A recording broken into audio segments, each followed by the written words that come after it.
and rewards.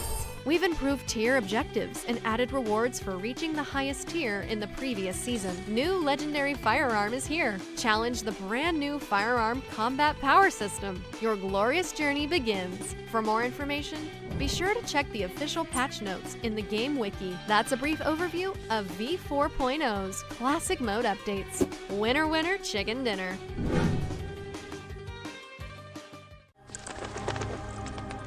On this dreary night, Wraithmore Mansion is draped in shadow. Somewhere in the corridor, a ghostly figure looms. Watch out! Your every move could startle the area's long-term residents awake. PUBG Mobile's new Spooky Soiree version is now available. Here's a quick run-through of V4.0's themed mode and all the specialty gameplay it has to offer. In Spooky Soiree, you can pick up skill items that infuse Ghosty with ghostly powers. However, you can only equip up to one main skill and 2 passive skills at a time. If you prefer to fight over supplies, you should choose skills that boost your offense and survival. The first skill is Floating Balloon, which lets you fly for a brief period. It's really effective for repositioning or moving to support teammates. Scan is a skill that provides a lot of enemy intel. The Heal and Armorer passive skills allow you to battle to your heart's content without a worry. If you value survival and fun above all, go with Guardian Shield, which provides cover that you can rank anywhere. It also knocks back approaching enemies. Passive skills Boost and Ghost Helm greatly increase your sprinting speed and defense respectively, allowing you to loot your way across the map swiftly and efficiently. If you get defeated in a match and become a prankster ghost, don't fret. Take advantage of the special skills you gain, Bomb, Scan, and Shield, to give your teammates more opportunities. Keep in mind that these skills will gradually become available on different maps at different times. Choose whatever fits your playstyle. This mode has 2 main theme areas, Wraithmore Mansion and the Rock Review. Head straight for Wraithmore Mansion if you love battles. Open ghost crates to expose the locations of all nearby enemies. Speaking of supplies, there's a magic mirror on the first floor with tons of treasure sealed inside, making it a highly contested target. If you'd rather explore the new version in peace, head for the haunted residential area, where the scaredy ghosts gather to avoid intense confrontations. This update introduces a new vehicle, the Magic Broom. It seats 2 players and has a dash that's great for pursuing enemies. The broom's portability and flexibility is also useful for quickly scouring the area for supply. Plus, it has a powerful sweep that can knock enemies away. There's a lot more ghostly content for you to experience. For more information, be sure to check the official patch notes in the game wiki. Nightfall marks the beginning of your adventure. That sums up most of V4.0's themed updates. Winner, winner, chicken dinner.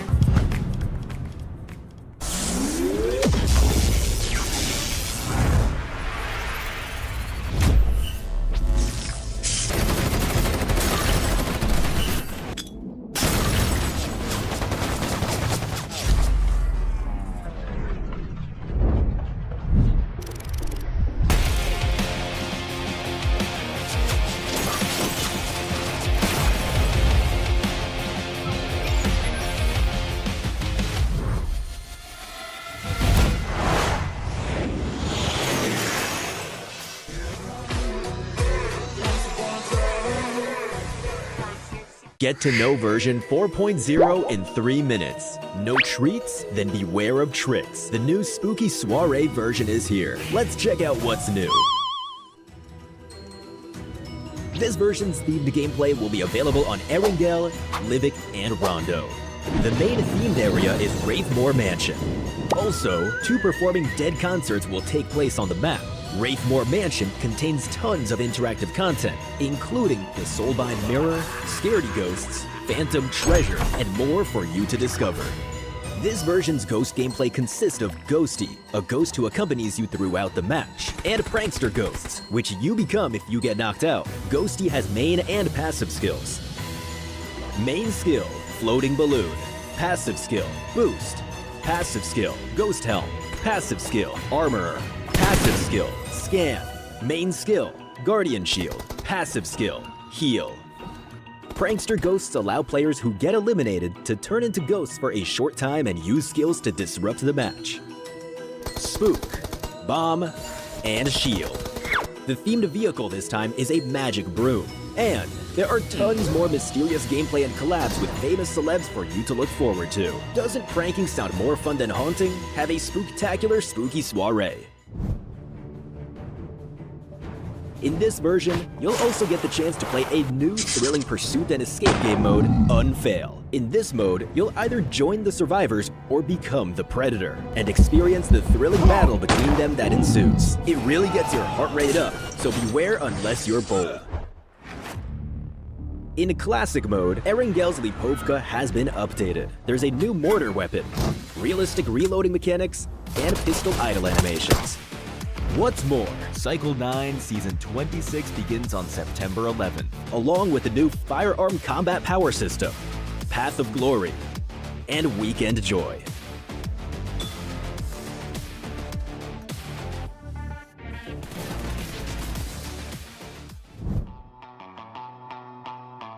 Home will introduce the new Lunar Castle style, a treasure hunt minigame, home competition, and home-style voting event.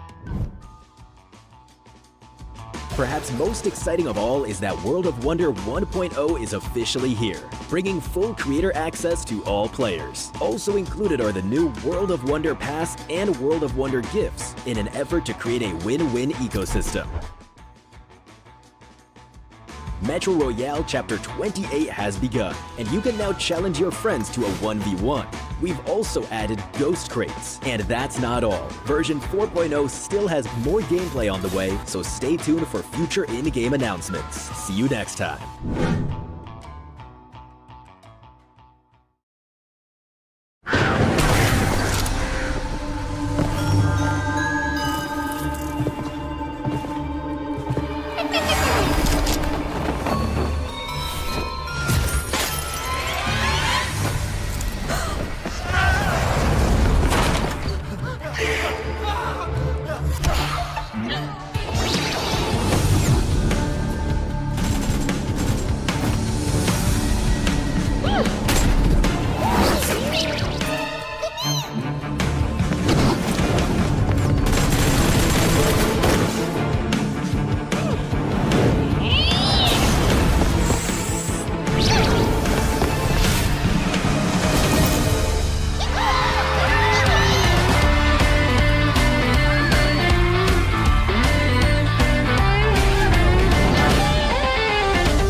Get to know version 4.0 in 3 minutes. No treats? Then beware of tricks. The new spooky Suaree version is here. Let's check out what's new.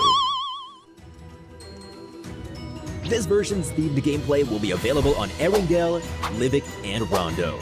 The main themed area is Wraithmore Mansion. Also, 2 performing dead concerts will take place on the map. Wraithmore Mansion contains tons of interactive content, including the Soulbind Mirror, Scaredy Ghosts, Phantom Treasure, and more for you to discover.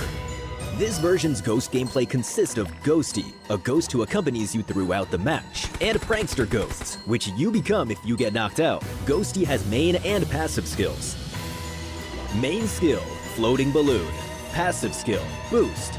Passive skill, Ghost Helm. Passive skill, Armorer. Passive skill, Scan. Main skill, Guardian Shield. Passive skill, Heal. Prankster Ghosts allow players who get eliminated to turn into ghosts for a short time and use skills to disrupt the match. Spook, Bomb, and Shield. The themed vehicle this time is a magic broom. And there are tons more mysterious gameplay and collabs with famous celebs for you to look forward to. Doesn't pranking sound more fun than haunting? Have a spooktacular spooky soiree. In this version, you'll also get the chance to play a new thrilling pursuit and escape game mode, Unfail. In this mode, you'll either join the survivors or become the predator, and experience the thrilling battle between them that ensues. It really gets your heart rate up, so beware unless you're bold. In Classic mode, Erengel's Lipovka has been updated. There's a new mortar weapon, realistic reloading mechanics, and pistol idle animations. What's more, Cycle 9 Season 26 begins on September 11, along with the new Firearm Combat Power System, Path of Glory, and Weekend Joy.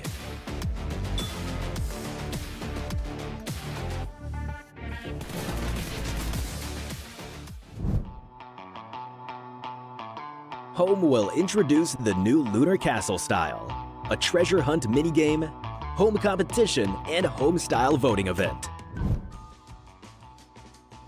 Perhaps most exciting of all is that World of Wonder 1.0 is officially here, bringing full creator access to all players. Also included are the new World of Wonder Pass and World of Wonder gifts in an effort to create a win-win ecosystem.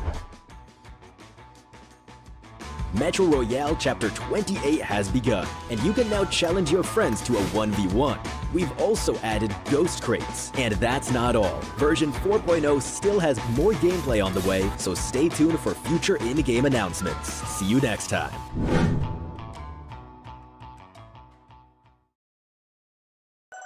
Reaching a total prize pool worth $10 million. Become a top creator for a chance to win $200,000. Everyone has a chance.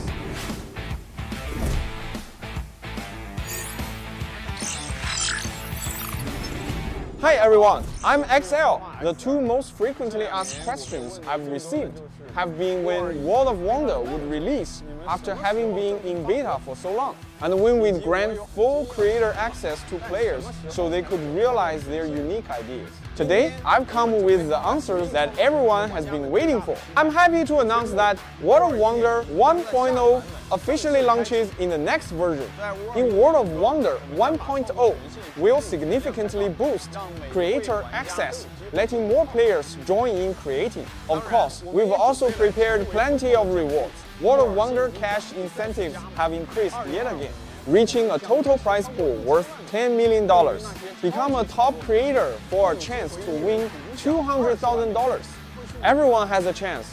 In 2025, we anticipate over 100,000 creators receiving incentive earnings. WoW currently boasts over 4.4 million maps. WoW maps have hosted over 33 billion matches. World of Wonder has over 1,000 dedicated influencers, bringing its maps over 1 billion views per version.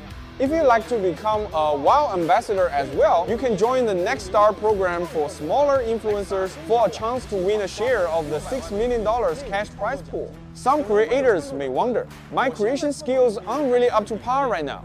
Will I still get the chance to receive earnings?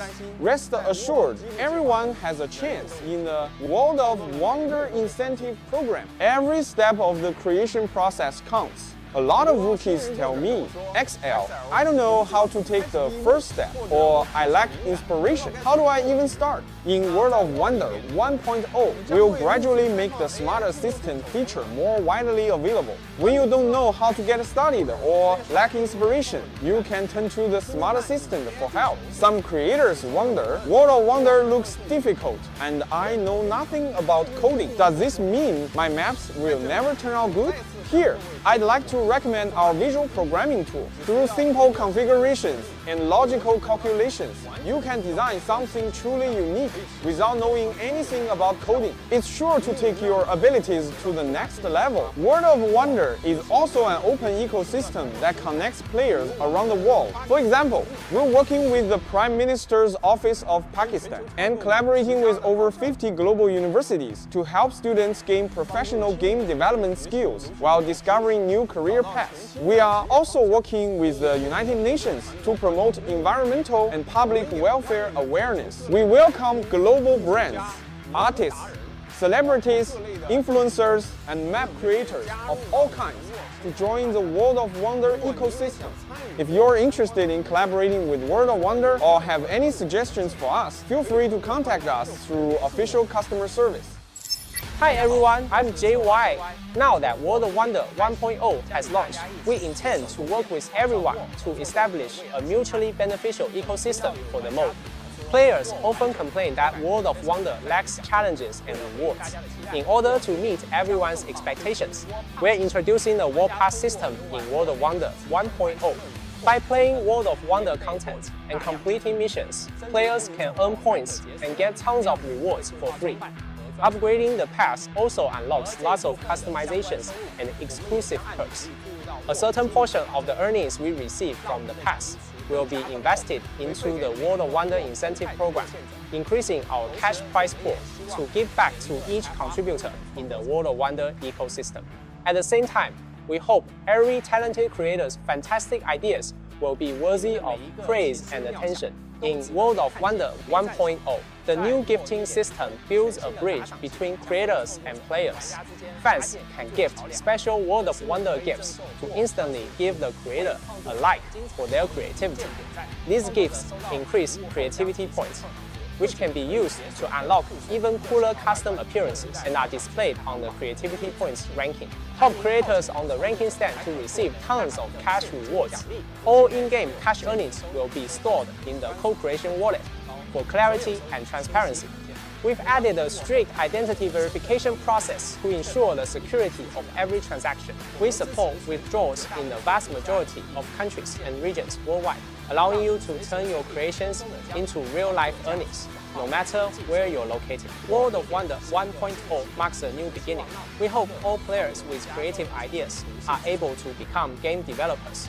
We will continue working on this mutually beneficial ecosystem so that all outstanding creators are well compensated. May all creators march into the future together with World of Wonder. May all creators march into the future together with World of Wonder. Thank you.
The first Ultimate set with removable outwear, Nixon Sinistra, is now available. The first advanced upgradable firearm with sound effects, Nixon Rose AUG, has arrived. It comes with an exclusive Inspect emote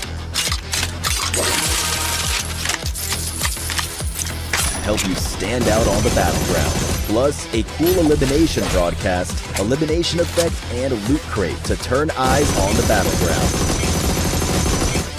The matching Resonant Nell glider is sure to make a stunning entrance in battle.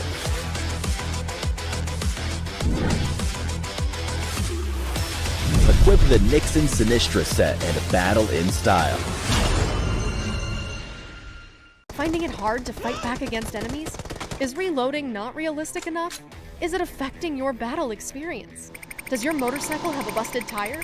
Did you reach Conqueror tier and have nothing else to do? If any of these are relatable, then don't miss this video. Let's check out the various upgrades in PUBG Mobile v4.0.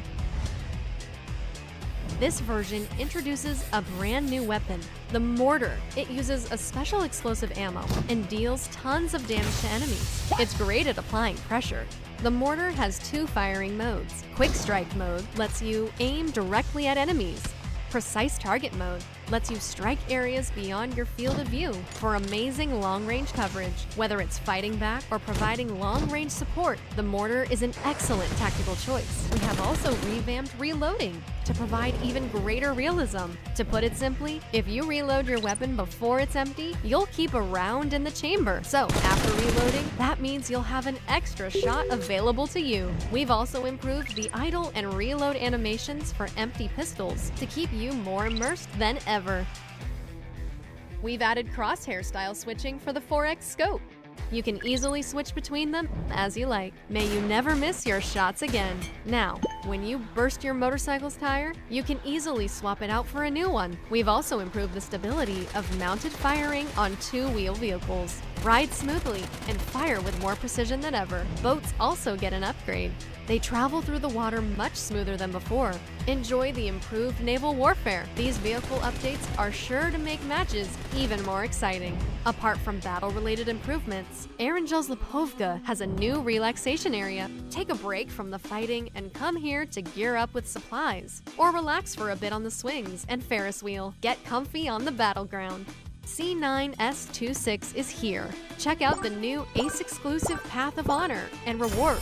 We've improved tier objectives and added rewards for reaching the highest tier in the previous season. New legendary firearm is here. Challenge the brand new firearm combat power system. Your glorious journey begins. For more information, be sure to check the official patch notes in the game wiki. That's a brief overview of V4.0's classic mode updates. Winner, winner, chicken dinner.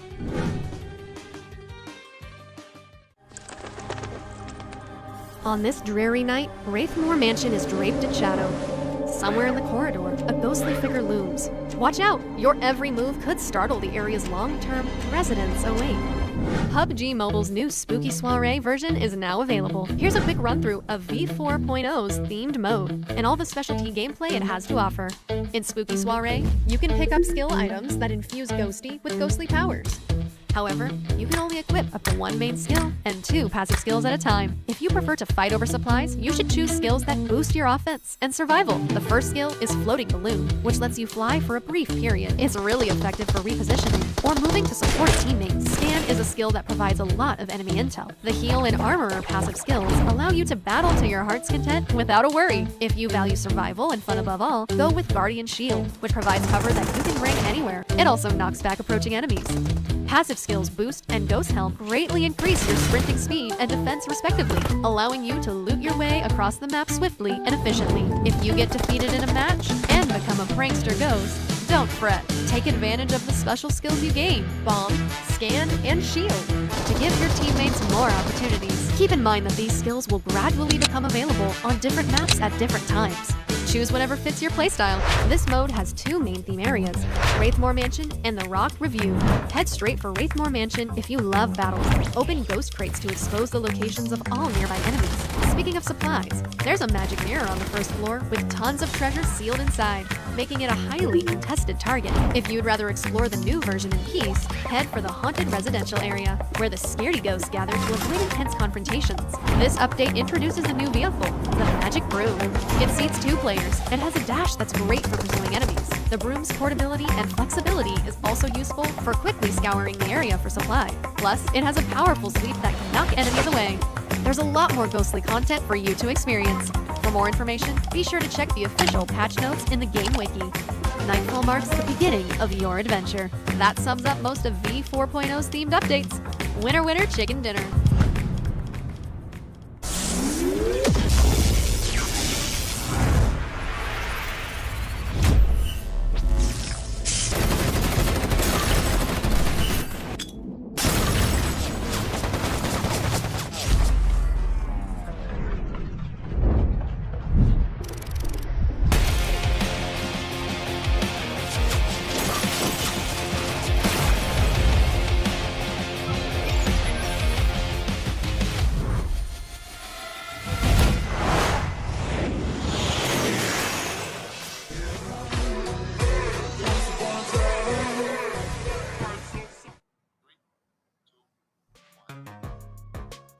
Welcome, ladies and gentlemen, to the PUBG Mobile Challengers League Southeast Asia.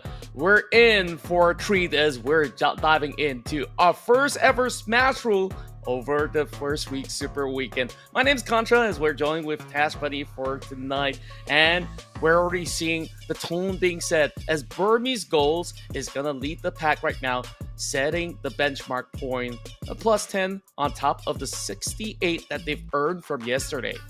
Yeah, so I'll walk us through a little bit, Contra. So we have a total of 8 maps to be played if they don't manage to get that chicken dinner correct. So how many maps is going to be the minimum you think that they need to be able to really quickly wrap up the game?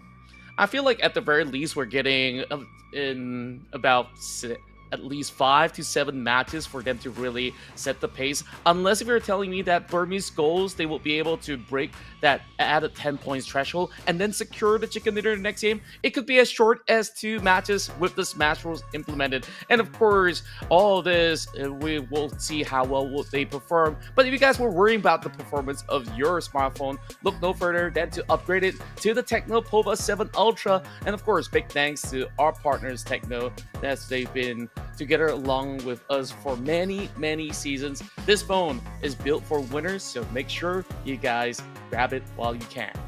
Absolutely. Now, coming into today as well, if you guys didn't know, I mean, the rotations of maps is going to be a majority of Erangel games, which I think is very fitting. It is a very high stakes, high reward moment as well as for these teams to be able to make it all the way to the end. And what better map to be played rather than the map that everyone knows, which is going to be Erangel. Now, let's talk a little bit about yesterday, Contra. You walked us through a little bit about what BG can achieve, but there was also that conversation we had in the pre-show about what Yago Galacticos was not able to achieve.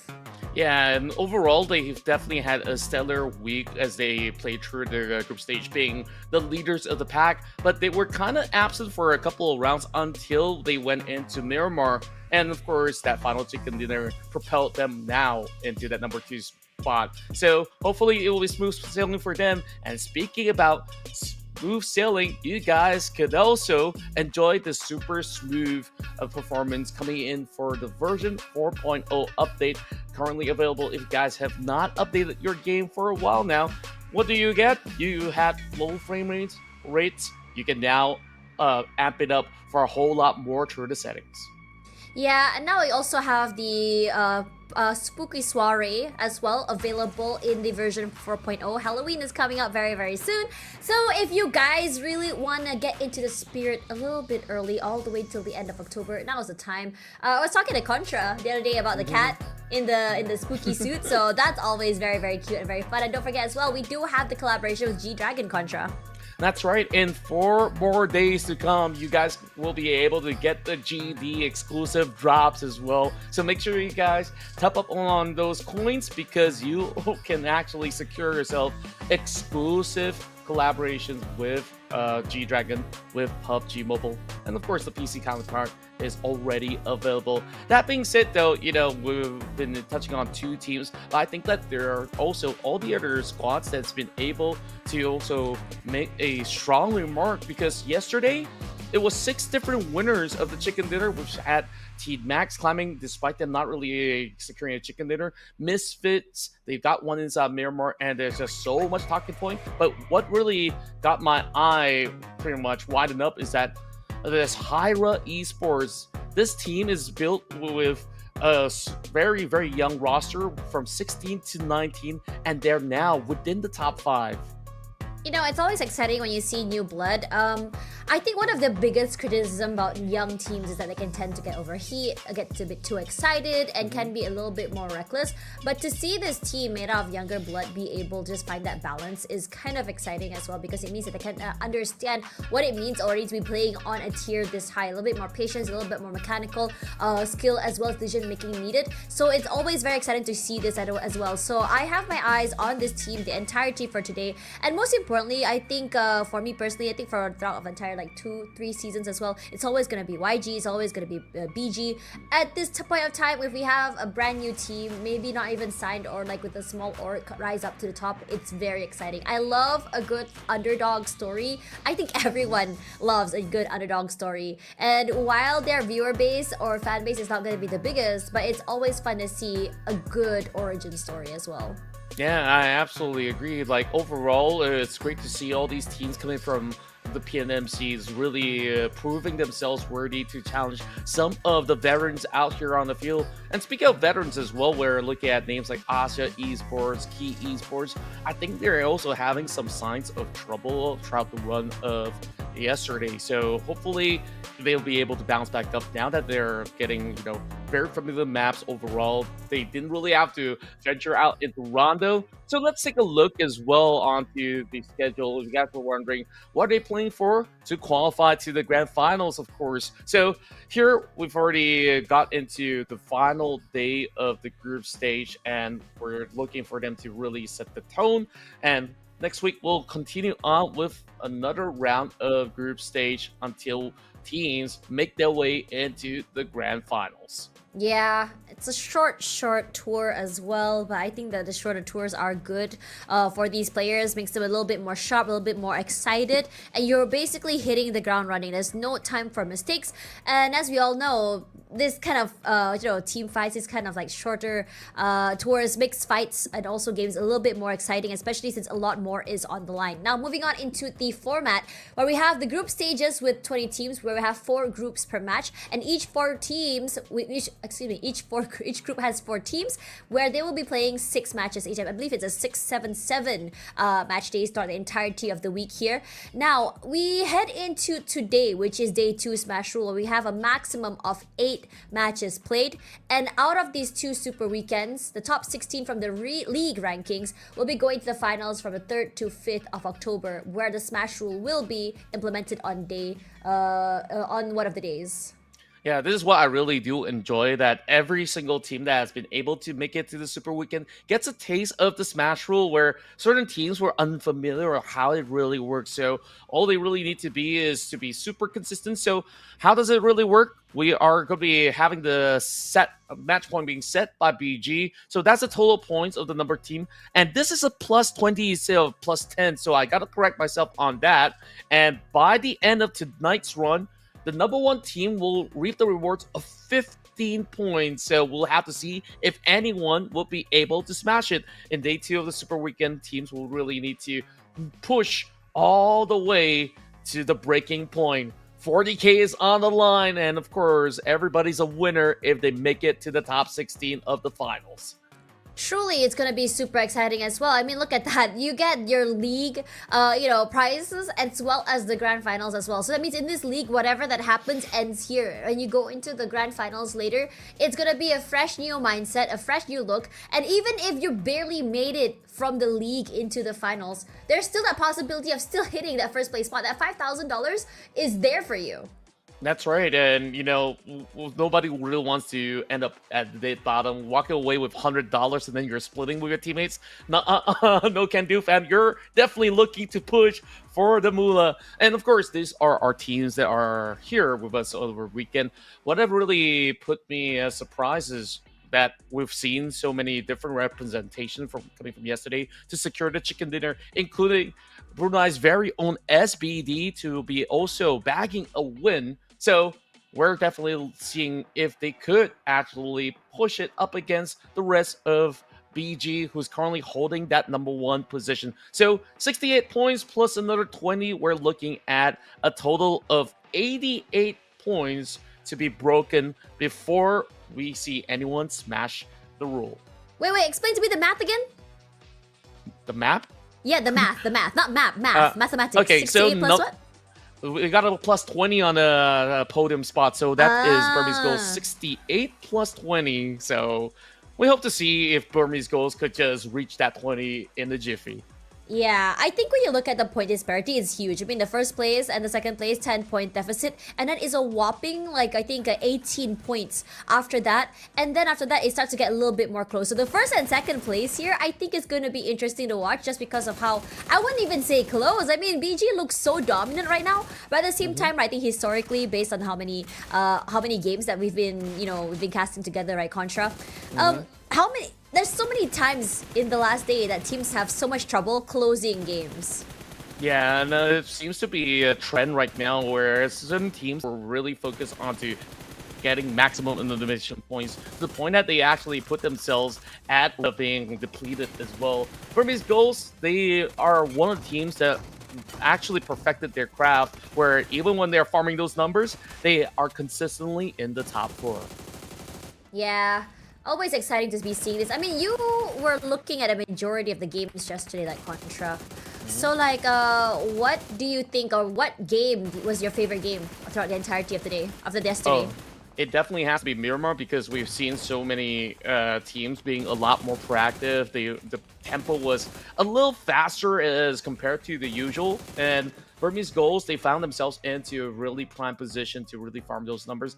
But same could also be said about Yangon Galacticos. So this will be the first 4 matches to be played out, starting with Erangel and only Erangel, and then later on we'll bring in the matches in Miramar for 2 back-to-back rounds. In match 7 as well as 8, the number 1 team holding that position will get to decide whether if they want to play in Erangel or Miramar, so we'll have to see about that. For now, we'll take a little bit of short break, and when we do, we'll dive right in. We promise you it is going to be epic here for our first match of the Smash Rule.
Okay, straight into the game right now. Oh my gosh, I'm really excited here. I think you gave us a little bit of a sneak peek or an idea for those of you who are just watching right now. Contra was here the entirety of yesterday and gave us a bit of the lowdown just now as well. With the teams to watch out for, at least that we all know is going to be BG. But Young Galactico is very close, but also another young team to look out for. What was the name, Contra?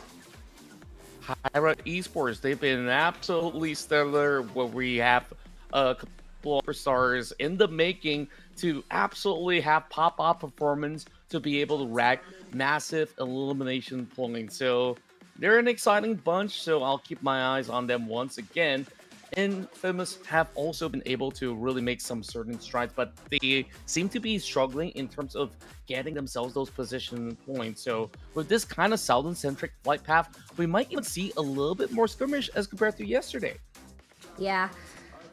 It's gonna be fun. I think if you were looking at the tier 1 stage that we were on last week, Contra, we did see one SMB circle, and it was very fun to watch. It was very aggressive, a lot of faster rotations as well. So I'm kind of like wondering if it's going to be the same thing onto here as well, going into the next few matches. Anyway, everyone's already touched down as it is, and the circle, wow, this is a very fun one as well. I'm kind of hoping for a Georgia Pole circle.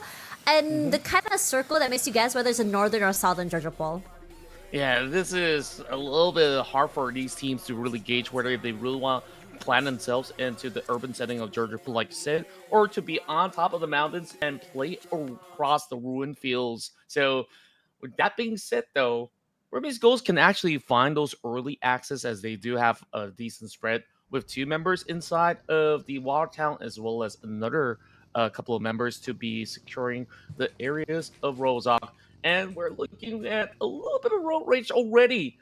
Romeo Boy as well as Devon now dancing across each other, but they don't really have weapons. But are they gonna try to punch each other out? Doesn't seem to be the case. So Devon's gonna have a little bit of leeway here. So rather interesting on why YG did not actually put a stop to either one of them. But understandably so, Master DTK is here for the rescue. So glad that he is safe and sound. So no first blood just yet. Man, I was kind of hoping for it. Just hoping for a bit more of an aggressive start. I mean, I think earlier this week, PMSL, we saw a 4v4 knife fight in a compound. Oh yeah. I was like, okay, this happened in Tier 1. Most likely gonna happen a little bit more here since everyone's a little bit more aggressive, a little bit more reckless. In a good way, by the way. I'm hoping we get to see that today. That'll be really, really fun.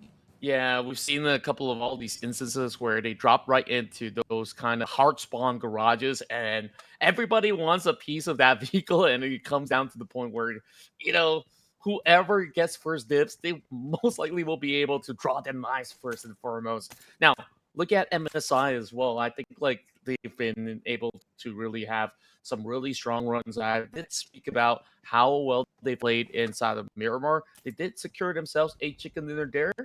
As Quinto have definitely pointed out that they've always loved playing in Miramar, but now that we're getting 4 back-to-back rounds of Erangel, they gotta wait a little bit before they actually get there to really feel super comfortable. Whereas Team Max, I think this happened the team that's been really carrying the Cambodian flag for quite some time now, and they're pretty much within grasp. 49 points, not too far from the top, but they definitely need a few chicken dinners to supplement them on their journey to get to a point of 88 points.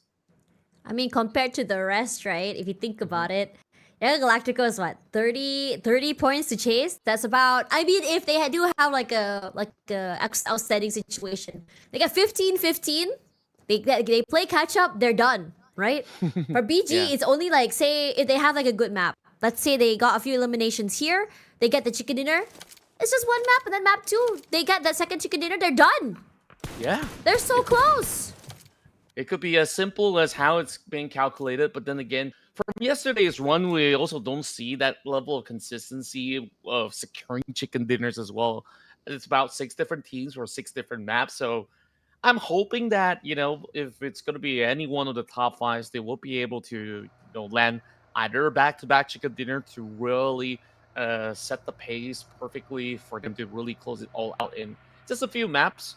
But likely than not, we're getting at least, from my assumption, at least 4 maps to be confirmed for us for this evening before anybody actually reaches it. So I guess with this kind of threshold, looking at those sitting around those 30-pointer mark, so realistically, GG also has a firm chance to get alongside with GOA. The rest still has to push for maximum points. I am curious though. I mean, I'm looking at NX right now, right? Only 17 points in the bag. Still have a chance to catch up if the map goes up to map 8. But like, holy mountain! Speaking of mountains, here's GG up against MSI already. That's the mountain that I was talking about here, but it's not as tall as the mountain NX has to climb. If they were to fight for this terrain, it's gonna be fire, because honestly, there's a lot of cover to work with as well. As a high ground location, they can move back and forth. They can easily try and isolate these fights. But those at the bottom, they have a bit more of advantage. They stay relatively hidden. One dink to the head is all they need to steal away a kill. Yep, speaking of which, Range is working on it already, shredding a couple of health bars coming in from No Escape. But if they don't really have too much of these, definitely it's going to be really hard for them to really go in for that full push. As you can see from Range, he's only got 1 frag grenade, so he needs to call for a little bit more backing coming from his teammate. All alone, whereas the rest of MSI, nowhere to be seen, so rather risky attempt coming in from Range for the moment. Repositioning themselves as well to the bottom side of that terrain. Honestly, if I were G, I probably wouldn't be giving away my position like that, especially since, getting off that terrain can be pretty daunting and there's barely any cover. And I'm really liking how MSI's positioned themselves here. They have 2 at the very, very tippy top, 2 all the way at the bottom as well. It provides so many layers to see if someone's lurking or just flanking. Really take advantage of scouting in the back as well. And you also have that situation where if at least the other 2 that cannot be recovered topside, your other 2 is far away and safe to be able to just play for placement points. That's right, and now that's relatively early. We have yet to actually seen anyone being first-blooded just yet. Teams understand that they need to play a very clean game in order to really maximize their chances once again. And we want to really calculate, right? When we talked about NX for a little bit, like, is it really possible when you're sitting around with 17 points? You also have to keep in mind that the better their placement is by the end of the day, they will be able to actually clock in with the rankings by the end of tonight so that they could still solidify themselves a couple more points for them to lock in the next week. So that being said, they still have to play another week of qualifications. So hopefully they'll be able to maybe end up within the top 10 for them to really gain something in return. Let's give it next. They're on our screen right now. They're coming in from the south side. There's about a bunch of teams already planted inside Gatka. So realistically, where does NX end up? Probably going for a gate crash up against either KHI or even MSI. And this is a very risky maneuver. It further confirms it. The circle going into Georgia Pool as well as Everest. So we've already got the field being the range of the circle. Yeah, I mean, there are a bit more, two teams that's a little bit more far away. TTQ, that's a very, very late rotation. Speaking of TTQ, I think, it's been a while since I've seen them in action. But I remember they were one of the most aggressive teams we've ever seen. They love to take early fights. They're a type of team that likes to go, just really break into compounds and fights as well. But I haven't really seen them this week, Contra. What's your thoughts on them? Well, TTQ, they've definitely put themselves into really risky positions to try to farm elimination points.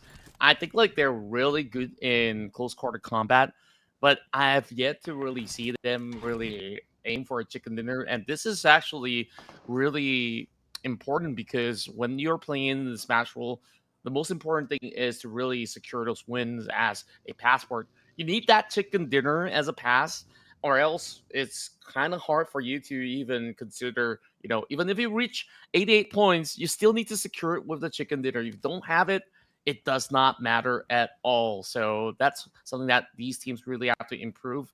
I mean, it wasn't just TTQ that's currently having these kind of struggles.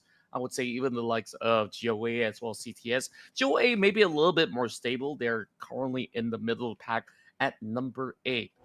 Whereas, look at the side of BG, they're not really going to be fighting into the midfields of Gatka. They decided, hey, it's better for us to plant ourselves over on the nerve point of Georgia Pool so that we could really take things slowly and maybe catch a few players off guard.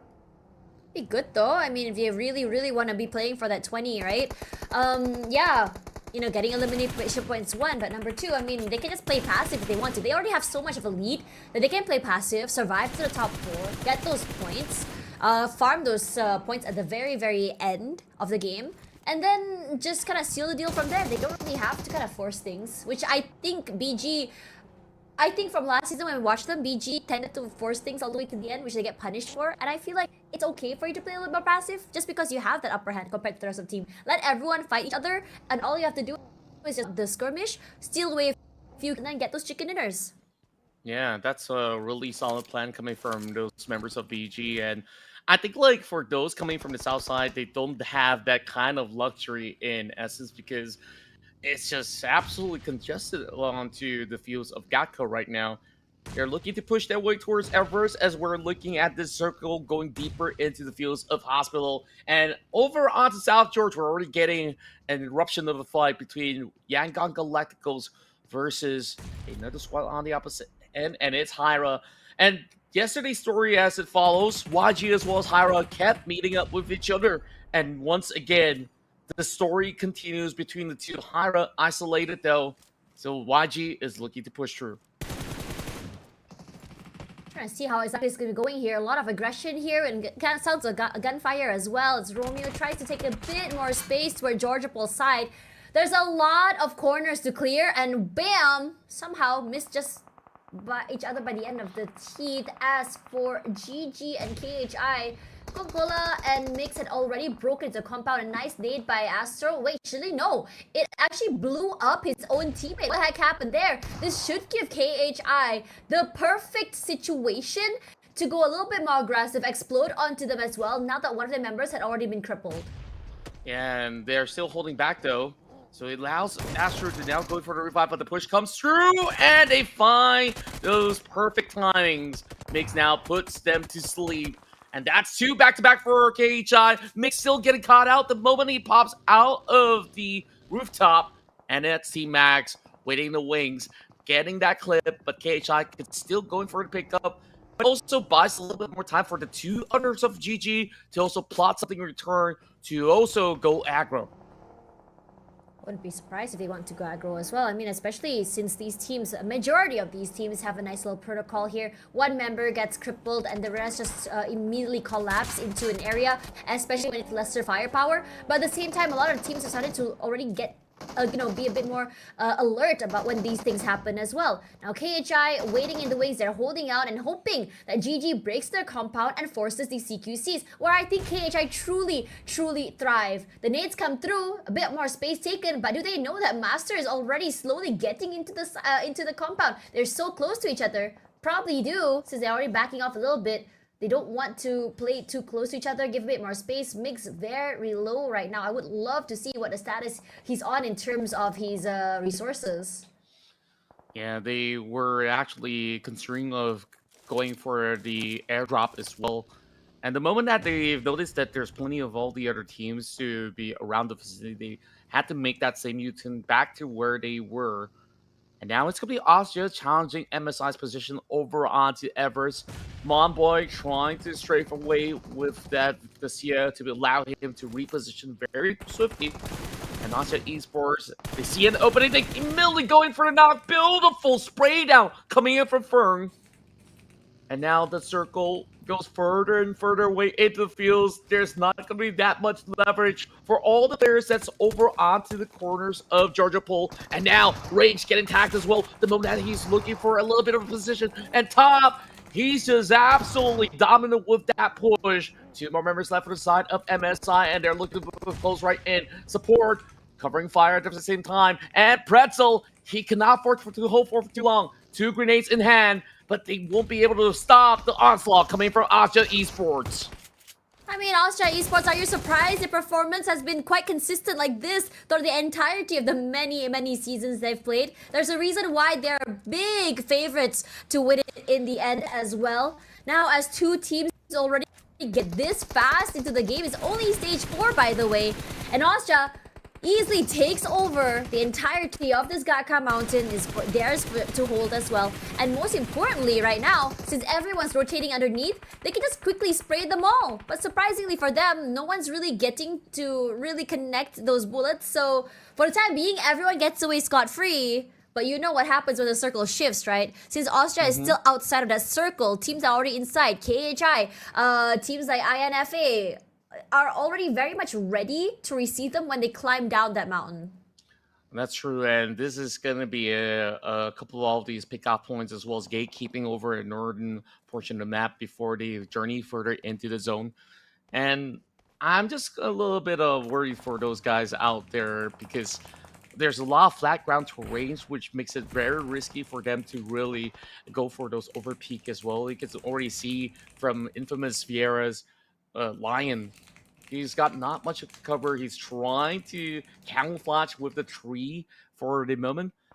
I hope that vehicle does not really give away his position, but thankfully not too many teams are planted around this area just yet. WIOF on the other corner though is looking to breach through, so we'll have to see what do they do within that short moment's time. BG now getting tagged while the rest of Yangon Galacticos also caught some stray bullets from another angle. It's going to be SBD that did find Master Smile, and this is just going to be rough on both edges with BG getting a little bit of a reset, but they are not in the clear just yet. That buggy, a little bit shredded, I'm so and they nervous cannot leave that position. Yeah, I'm so nervous for them. Chicken dinner on the line. Okay, unknown back in the game as Yago Galacticos puts a bit more pressure onto Max. MEX rushing away with their lives. Kroinai and his teammate just zigzagging off each other, but Yu's not going to be able to run away with his teammate here. Everyone's so low right now. You can start to see the desperation so loud in their gameplay. Over onto Hospital already, there's so many teams just hanging around here as well. Yago Galacticos looks good right now on the high side of the terrain, but BG still pressures. And you can always rely on Unknown to provide that cover fire and also delivering a knockdown so the rest of the team can completely rush into the zone. Now, Yago Galacticos, they want to play spoil sport. They want to be the guy that keeps BG out of the circle. But unfortunately for them, they're not able to. This late rotation punishes them.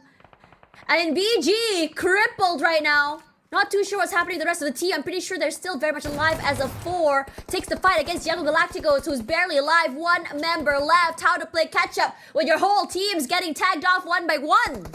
The top 2 seeds are really breathing into each other's neck right now. And that is going to be a full gatekeeping away from the zone. Romeo Boy's got not much in return.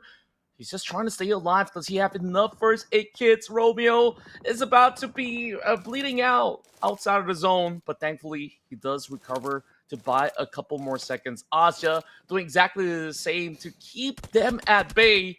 So this allows some of all the other teams to be able to add more points to the tally. Now that YG as well as BG, they're weakened up. Romeo somehow survives. How the heck did he do that? Yago Galacticos and BG were at each other's throats for quite some time. A 2-3 win here in favor of Yago Galacticos. Both teams suffering heavy losses and losing each other this early into the game is rough, dude. You want to be able to quickly not only collect those points but end the game as well. That is already one advantage taken away from BG's hands. And for Yago Galacticos, trying to really, I would say, close the gap is going to be harder. Yeah, there's still another, 7 maps to go. But still, other teams are going to try and claw their way up. The only saving grace right now between these two teams and the rest is that they have built a significant lead. And it's going to be a lot more interesting toward the bottom side of the ladder here. As for Goa, they're up against NX right now. They have a nice layer of aggression and also defense as well. But NX says, okay, we don't really want to force these CQCs. Instead, let's just pressure GOA with the nades. As LX, that's a perfectly Kobe nade. Just blows him to smithereens. Eliminates them as well. As for Superboy, needs to be picked up. I'm pretty sure Joji and his teammate Cute Loki is about to pick him, but they have to worry about CTS close by. Yeah, they're slowly getting cleared from all the other rest of the angles. NGGZ is not too far off as well. CTS looking to box them into this corner. With more and more nades to be lobbed at the side of Rex, GOA is only down to 1 member being active right now. And just like that, that was just sublime. With that final nade to put them all down. And now we're only left with 9 more teams remaining. WIOF gets a little bit of a high ground up against the rest of Asia Esports. They're hoping to defend their ground. Those nades are starting to tickle the health bars of WIOF if they take too long. And Nangex, he's looking to close in. Trying to find a different way into the circle, has to fight their way to earn the right to go to the middle side here. Love the positioning of SBD, all the way to the middle side already. As for Austria, they're looking to farm up as many points as they can. It felt like they're like the Grim Reapers, going around the map, picking fights all around. Both, I think they have 5 eliminations already and they're looking to farm up more. And we've seen in previous seasons where Austria, when they have this mindset to go and fight, they truly thrive. Because in this positioning right now, they are the team to keep, WOF outside of the circle, put them in a very desperate position. And in this situation as well, since it's open fields, they can just kind of open fire from long range to mid range and still get away with it. Yeah, and right now, it's just so rough for those who are over onto this north point because they're pretty off from the area where they need to be. And those flat grounds isn't going to make it all too easy for them to also breach right into the zone. WIOF, they took a little too long to make decisions. All the guns are being pointed from all kinds of direction other than those of Aja Esports, who's currently blocking their passage. So realistically, right now, they only have 1 vehicle to work with. Actually, make it 2 with those coupes. But even so, they're not really all too comfortable about this scenario because Asia could absolutely pick them off the moment that they reach out.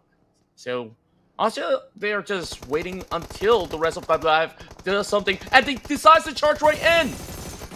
Austria waiting inside here, but look at how explosive they are. Who's hitting who right now? It's Austria waiting for them already. SOP's in play. And look how fast they demolish the entirety of that team. Austria smells desperation for a mile away, and they weaponize it against you. They have... Wow, that was just a phenomenal defense coming from Austria. They're not exactly all too weirded down, so they can actually have a solid chance right now to fight for that dinner. Meanwhile, KHI Esports, they found themselves 9 points as well. All thanks to Mixed Brew as well as Coca-Cola working in tandem. The other 2 players being taken out though. YG with only Romeo Boy, he's still trying to find those numbers as he trades back up against Coca-Cola. But there isn't much wiggle room for him to really play this one out. Finding 4 points. Is that going to be enough? Not quite there just yet. He's trying to heal up, but there's not much space. Coca-Cola doing exactly the same. He's trying to find a little bit more reprieve inside the smoke. The smoke dissipates, and he's lobbing the nade right across the corner, but does not find it in return. YG hoping to make the cut into the top 5. Could be huge. They have 4 points. You add in with the placement points, it should really launch them a bit closer to our BGR. Must be frustrating for this team. It's really setting the bar up high. But then again, with the smash rule situation, teams in the first place, they're gonna be meeting up with a different kind of pressure.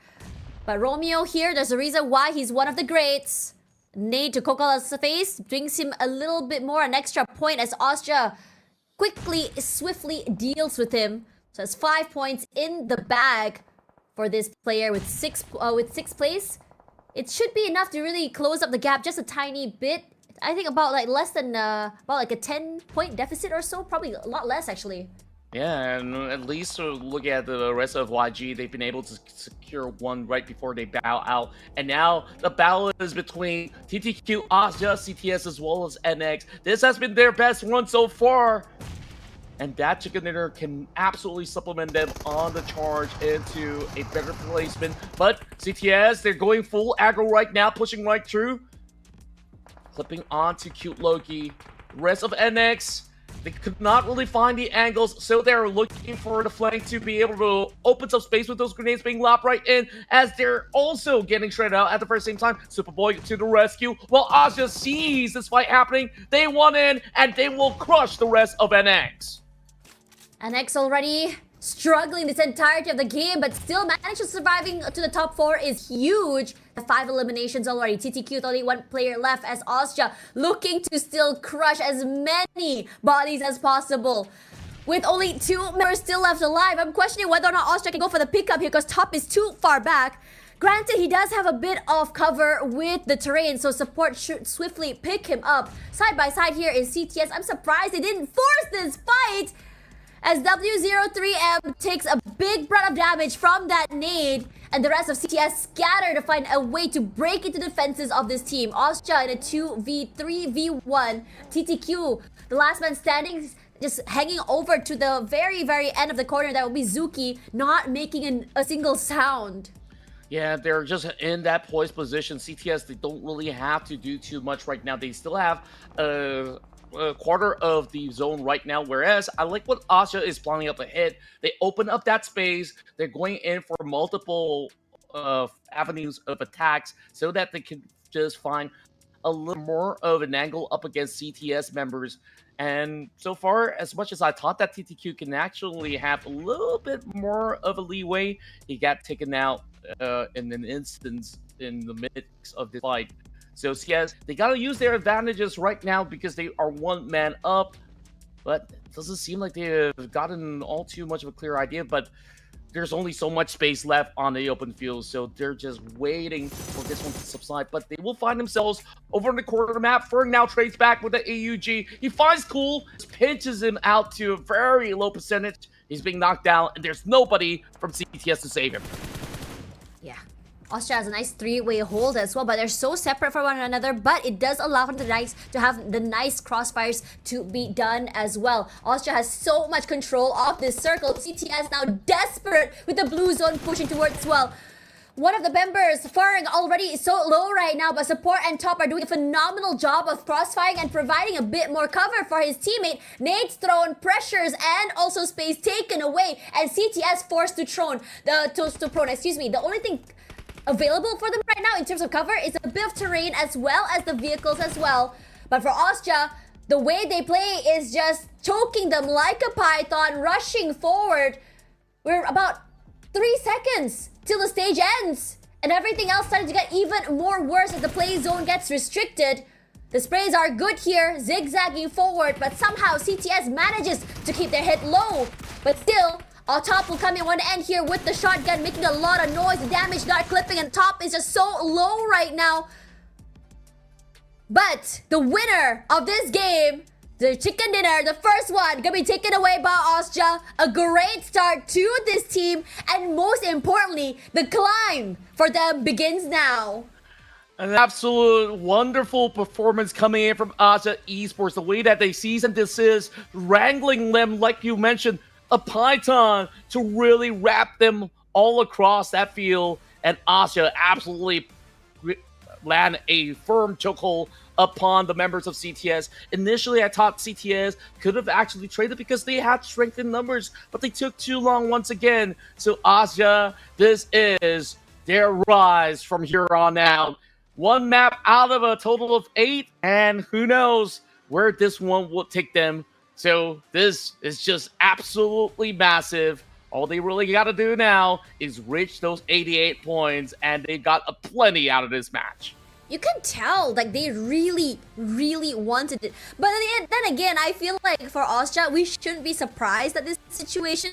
I think they are a team that gets activated in these high pressure situations, when it's the last minute clutch they have to do, when it's the last minute climb. You can really, really expect them to go a bit more aggressive, start to play a little bit more differently than the group stages. I'm not sure whether this is a strat in their playbook or whether it's just something they planned all the way till the end. But since a lot of teams are not going to be paying attention to them, it allows them to just really pull a big surprise on the last day. Yeah, and overall, we've seen so many different iterations of Austria Esports. Back then, they had Thai players, and now they went into FaZe Clan as well as Vampire Esports, and they had to find somebody to really fill in those gaps. Support, I mean, his name is Support, but take a look at the damage output. More than 1,000 being offered, and he's also really racking up plenty of eliminations together alongside with Fern to really top the block. So first, we check out the highlights on this massive point round from Austria Esports.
Anyways, looking at Austria right now with not only a chicken dinner, but an insane amount of eliminations. 24 points in the bag, which means it's a huge push upwards for them in terms of the climb to kind of like topping off this Smash Rule weekend. CTS and KHI gonna get 10 apiece here as Young Galacticos ran away with 7. So with this 7 points, it should bring them super close to our BGR in terms of overtaking them later. This BG, I'm quite surprised because they were the team to win it all just now against the fight against Young Galacticos in the end. But I'm not so sure how Romeo managed to pull off the clutch of his life.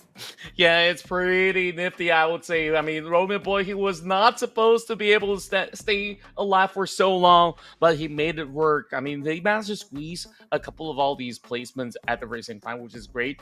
This round for Asia Esports will definitely put them amongst the top 5. And as a matter of fact, instantaneously surging all the way to the top 3 because of their stellar run. So they're honestly not too far off from that 88 points. They just need another 2 huge maps for them to be able to take charge of today's schedule. But other than that, I think it's been a very healthy trade coming in from majority of these teams, as we're not looking at too huge of a shift when it comes down to the leaderboards. Team Max getting pushed downwards alongside with MSI, all because of Asia's brilliance in this map. For real. Honestly, can you believe it? You know, you see Austria, right, in the middle of the pack. If you were watching it, so you're like, oh, okay, Austria, maybe this time they're washed, they're not as good as they used to be. And they pulled this off on the last day. If you were betting against Austria, you would be like, oh my god. This team is great. Yeah, they've been good all along. What was I thinking? Yeah, and of course, never doubt the team that's been, you know, one of the best from hailing from Cambodia. We're also seeing the shift of hands coming from the Philippines as well. CTS, as much as I had some scrutiny onto how they actually play out the very final fight, I think like a top 2 finish is still great that they've been able to, you know, find a little bit more of a rhythm through this round. Fern definitely has made such an impact. 11% of headshot alongside with plenty of damage to deal out. And you also gotta give it to them because Asia were in multiple fights. They had to really plow through everyone to secure the chicken dinner. Yeah, but anyways, that's the reason why they're playing this good. It's because of the 4.0 update. Oh, yeah. Because now you get more frame rates, your games are going to be a lot more smooth. And that's the best part, right? Because when you know the higher FPS, the faster you're going to be able to see your enemies as well. So, you know, if your phone can run all the way up to medium, you get to high, get 25 to 30 FPS. If you want to go from high to ultra, it's 30 FPS to 40 FPS total. And if you go ultra to extreme, well, you can get up to 60 FPS. And on select devices that have the support for 90 and 120, well, you're going to be getting that as well. So go and update your phones because now is the time for you to have your perfect gameplay. And on top of that as well, we still have another 3 Erangel matches to go before finally we have a few more picks of the other maps later. So do not go anywhere. Let's see who will be topping this Super Smash Rule weekend. Excuse me.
Here we go into our second map of Wrangle through the Super Weekend as we're playing true Smash Rule. Asia Esports secured a hefty chicken dinner as they've been able to slam down CTS in order to score big.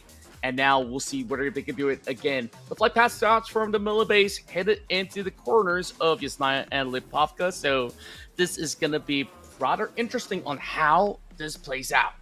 You know what's really interesting is the fact that everyone now knows the cat's out of the bag that Ostja is trying to play catch up. Cat's out of the bag what Ostja's gameplay is. Now it's up to the teams to really figure out how to deal against this kind of aggressive plays. They play to the side of the circles. They play off your desperation. So what are you going to do? What's the next recipe to success? I guess get into the circle earlier or be able to take their fights against them and not be in a compromising position where you are rushing against time and the zone. Yeah, I hope it's not really a one-off kind of thing, but looking at the kind of momentum that they've been able to build, they were just fighting all the way from the edge into the middle, and even despite them being outnumbered, securing that chicken dinner was absolutely a stuff of legends out of Asia. They're moving into school, which is not too far off from the zone. There's a tinge of it being inside the island. Not too sure whether if Goa is going to be staying put to see if they will be rewarded for doing so. As BD in the direct center, so they will be hoping to secure more grounds in gap cut. This is great for BD. I love this. I mean, they can do so many things to play catch up right now. You can just really stay in the middle of the circle. You can just move around northern side because no one is around there before going back to Gatka. The possibilities are endless. But my eyes are mostly on Ostja right now. Like say, okay, where are you going to be going here? You're right onto the middle area of the map. You're not too centralized. And granted, you're a little bit more deep where a lot of teams are going to be rotating toward you. Are you going to take your fight one by one? And right in front of them is BG. You could break BG's dreams again. Just now was Young Galacticos, then add, Ostja to the pack. Would that actually break their streak, ruin their momentum? Might just be the case. I mean, we really have to see if they're going to be rotating early or not. And hopefully they will be caught out in the midst of doing so. And we've seen some really good signs of life coming from even the likes of GG. They were very proactive in securing the zone earlier, and they're doing exactly the same this time around. The question is, are they really going to plan themselves in Gatka? And seems to be the case. They're going into the double trenches, what we like to call the chopstick ditch, if of course. Chopstick ditch? Yeah. Really? Some people call it that, but of course. What other names do you have here? I don't know. Like listen. I love hearing the community names for things. You have like Potato Hill. Chopstick we got ditch. Everest. In Malay, right? There was this one house. Back when I was casting in Malay, Rumah Alif Shauki or something like that. This must be thanks to On The Go as well as Jay Hunter, because they come up with so many creative names out of that. And I think like in each local broadcast as well, they do have funky names. Like, sometimes they call it, Crayon Houses or Harry Potter Tower. I think like the list goes on and on. I kind of want to know what exactly is the funniest one out of all. I do want to know. Okay, if you could name one funny. Okay, if you could name one funny area on the map, what would you name? Couldn't really think of one right now. Back then, the area of mansion as well as prison. There's like all these road that kind of leads out to nowhere or Yasnaya. Yeah. I used to call it Medusa intersection because I thought that's that, funny. Spaghetti bowl. Spaghetti bowl sounds better. I would name Quarry the area of pain because it's a pain. It's such a pain rotating in there. Moving around. It's such a pain in the butt. I will name that pain zone. Yeah, honestly, even looting in Quarry feels kind of rough because you gotta climb up to just get a couple of bandages, climb up here to get a couple of bullets and stuff like that. And maybe that's also the reason why some of all these teams they don't really fancy taking some spots like that. But depending on the zone, sometimes you're being forced to play those kind of areas. KHI though, I think like last round they've been able to have some gains, but still they are trying to play catch up. They're still around the healthy margins of 30 over points right now. Not too shabby after all. For what's worth coming in from those teams last round, I mean, BG, they only closed the gap towards like maybe another 18 points for them to break into match point. Do you feel like it is going to be a match where we won't be able to reach 88 points in this card map? Do they need another couple of maps to go? I think we might be going all 8. Low key, actually, not even kidding. Just because we're seeing signs of life coming from MSI, Max as well. Austria looks really good right now as TTQ, yes, as well. I was quite surprised at how long they survived everything. Granted that they're at the, I would say, middle of the pack, a little bit more lower than that, but they're still slowly climbing up to the top here. I'm more interested in Goa's positioning because right now they're on SMB, right? They have to cross to get onto mainland. And over toward the bridge area, we are looking at KHI, TTQ, WIOF, and also, in that area as well. So if you cross over, you're going to be met with an onslaught of bullets. What are you going to be doing right now? I would love for production to go toward GOA if possible. I think just on the feed, I suspect they're going to try and get onto mainland through water. Yeah, and there's the potential for them to do so as well. I mean, since this is stage 1, they can actually go ahead to make those kind of attempts if it's still possible.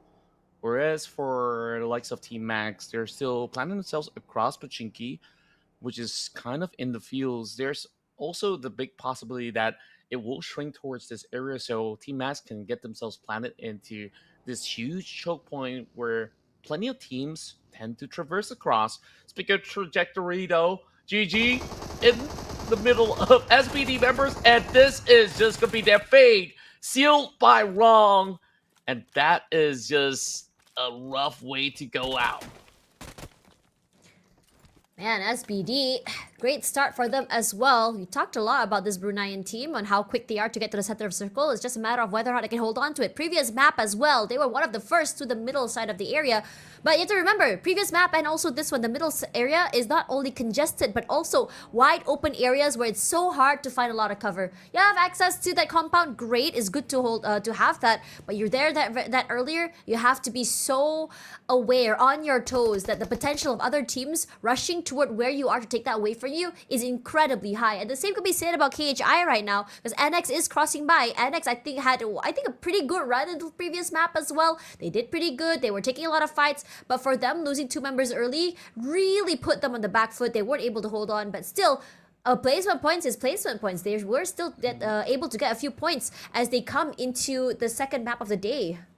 Yeah, it's going to be a rough journey for them, but at the very least, the 2 other members should be planted somewhere in between Gatka already. So as long as they play it safely, they should be able to maybe churn out 2-3 more points across the field. Whereas the rest of MSI planted on top of Pachinki. Across them was Team Max, the last we saw. So we're going to be getting a little bit of an update. Hyra as well as NGGZ moving rather slowly, but there is plenty of all these opening across school for them to really seek some space out. CTS just from the middle side of the blue zone. So rather tankable for the moment.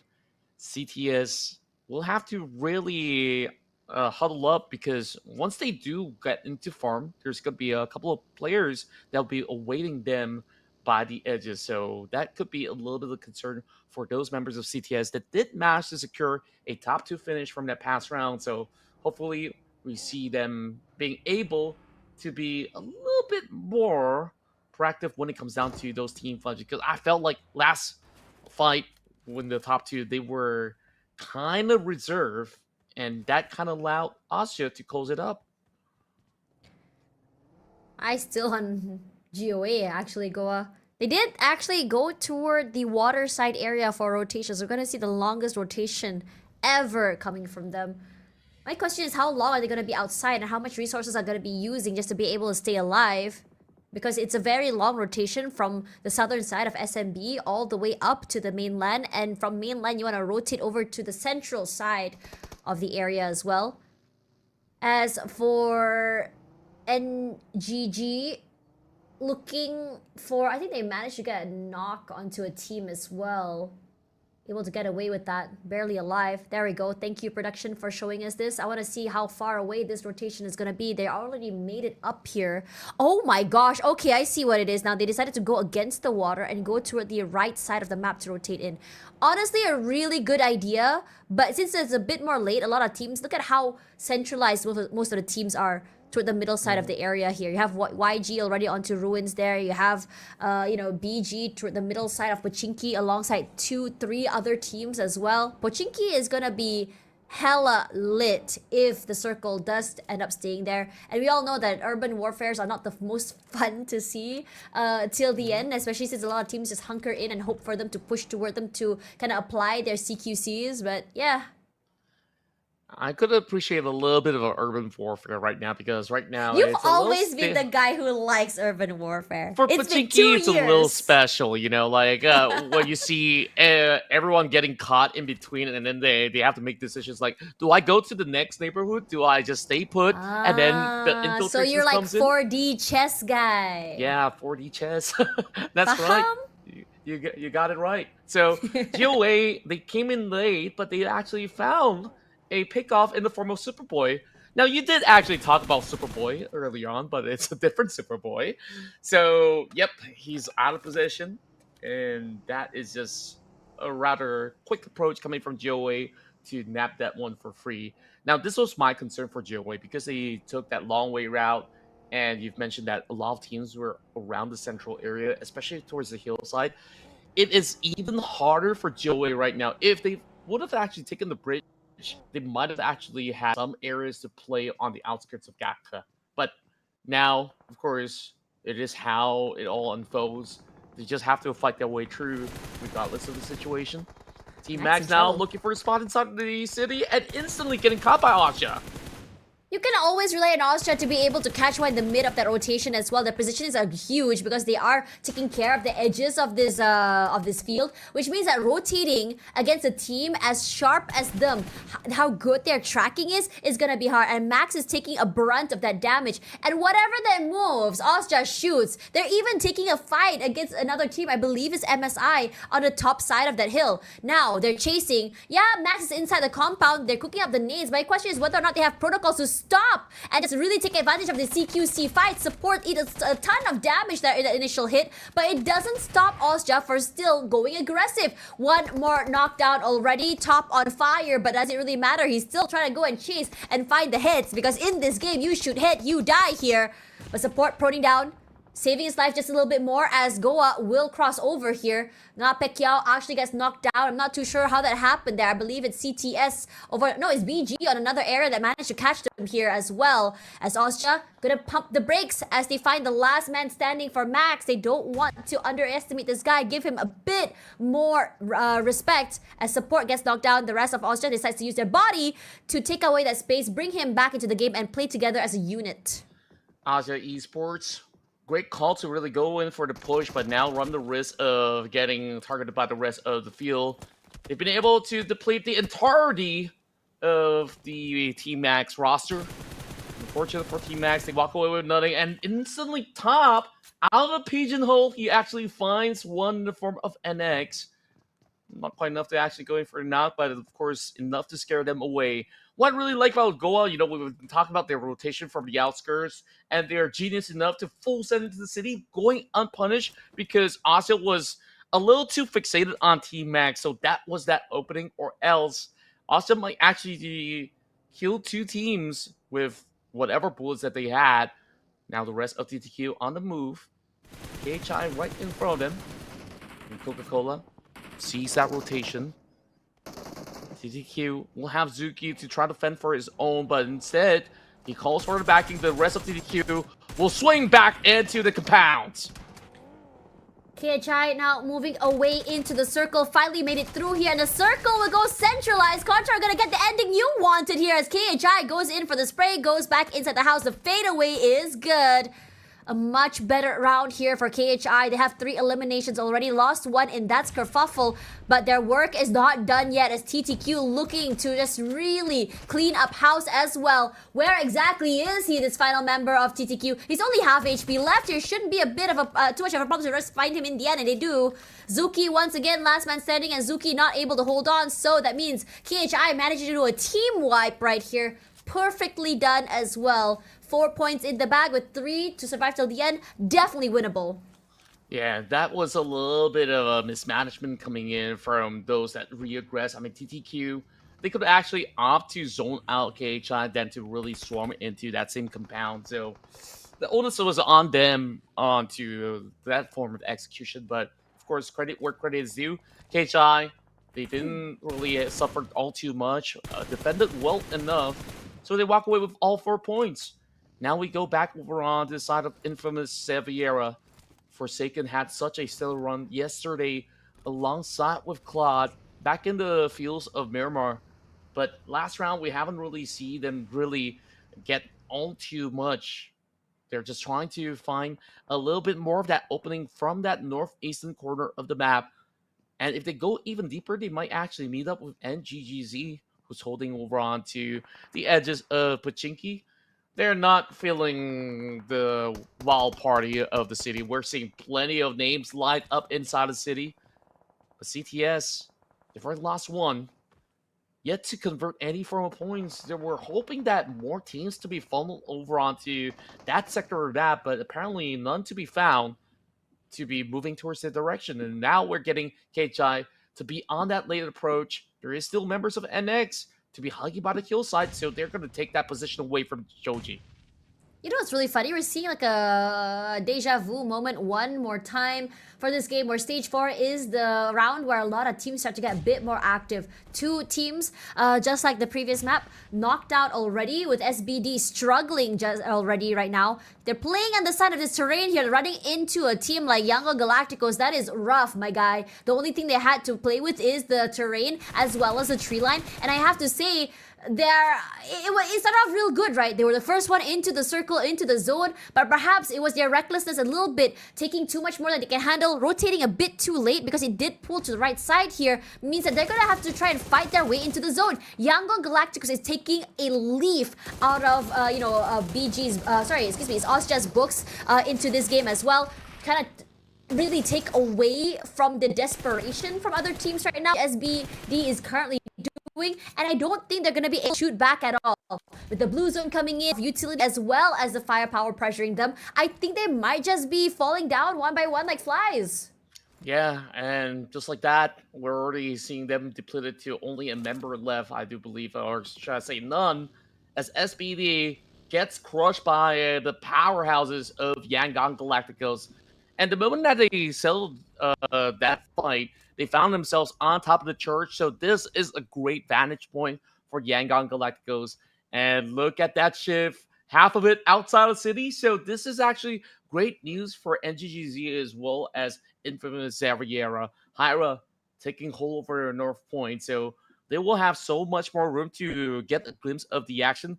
Now, the question remains, this 50-50 split, will it benefit the citizens of Pachinki or otherwise? And if it moves out, then we're going to see a big scramble for space. Yangon Galacticos, they're going to be happy either ways because they could see the outskirts as well as the city. So they're just waiting for those rounds to happen. Now Galacticos putting a bit more pressure onto the areas of Pachinki here. The high ground is good, but they don't have the favor in the form of that circle. You have a bit of time before the blue zone shifts through, so they can just really, the area in front of them is only dealt with by BG, and I think that's the reason why they're being a little bit more cautious right now.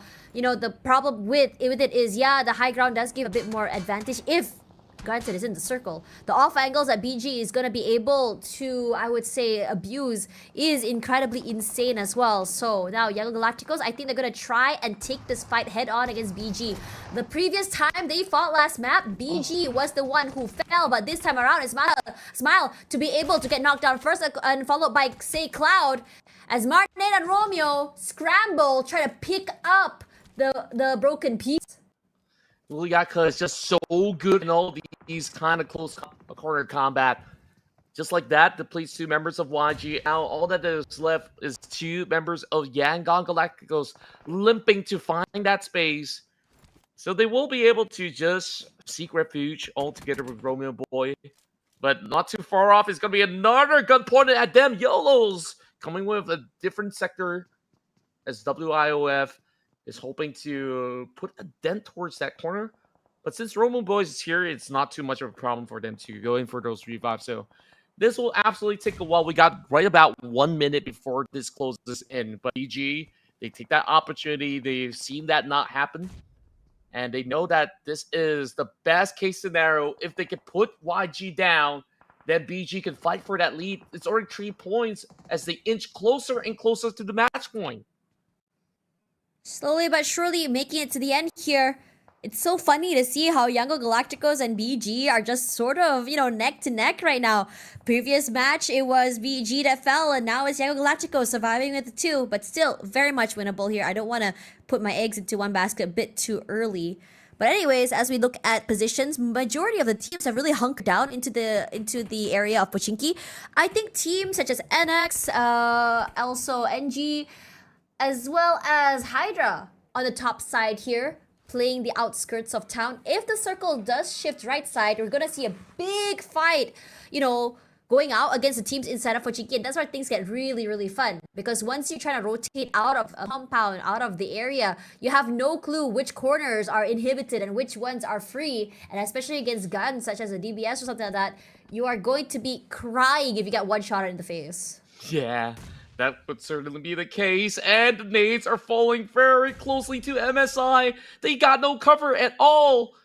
But it's a couple of long tosses that does not seem to be hitting the mark just yet. MSI, they still have moments to gas for air. Momboy now dangerously low. We can barely see his health bar, but thankfully he's still got a couple of first aid. They trade right back, catches Nang X. Oh, they poke and prod for far too long. And now those teams coming from the southern side will have to fight for that spacing, which is why MSI is in a struggle. BG getting traded back as well. It's a little tight of a space inside the city, and Hyra, they're absolutely enjoying the moment out there over the North Point. They could just easily deplete those teams running across the field. MSI now needs to make a call, needs to make a run, and they're going towards the direction of Austin Esports, and they all line up. And GGZ will also contribute in that scuffle, and just like that, MSI will be the next one to fall out. So that leaves us with 10 more teams remaining. So the battle inside the city will take place. WIOF needs to push through. Trying to find their way in here. CTS, I love how they position themselves, a 2-1 formation here at the very least, with OOS being the first contact to deal with and his teammates providing the cover fire from afar. My question is whether or not he can be able to get support from his teammate quick enough, granted they're a bit too far out. WO3M just waiting in the wings here as YOLOs decides to just rush forward, disrespecting the utility, but he's so low right now, decides to put the brakes on instead. As for the rest of the team at CTS, they decide to just really take their time. They're like, okay, we're already so far apart, so far ahead of them in terms of positions. We can just really pressure them by playing with the zone as well. As NGG, we were just talking about them just now. They were good in terms of positioning earlier.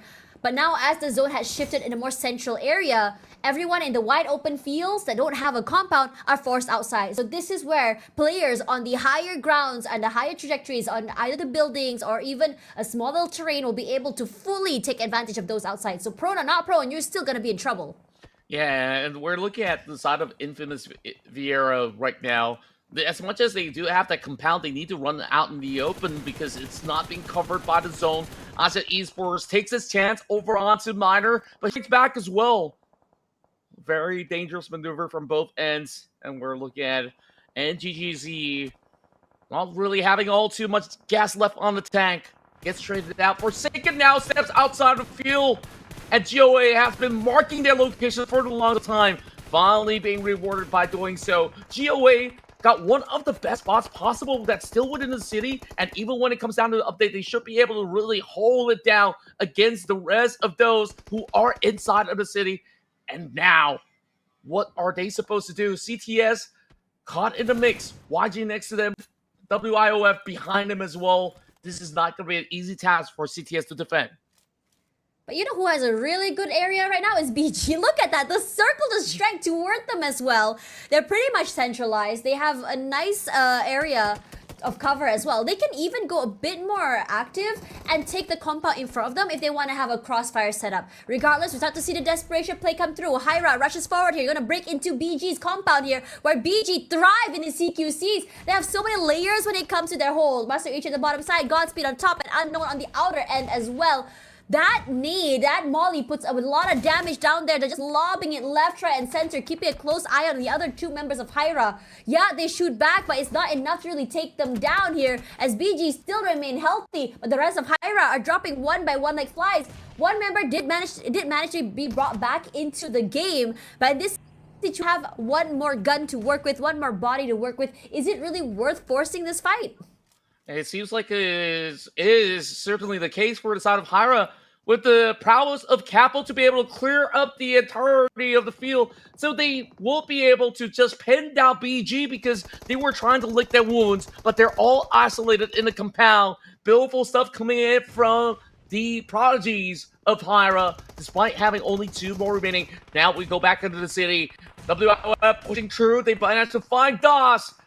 Demios really have to seek out that alternative angle. YOLO limping, and he needs to be rescued right now, but everybody's in that pandemonium state. Willem finds it all, but it is that blast of a grenade that sends them out of the game.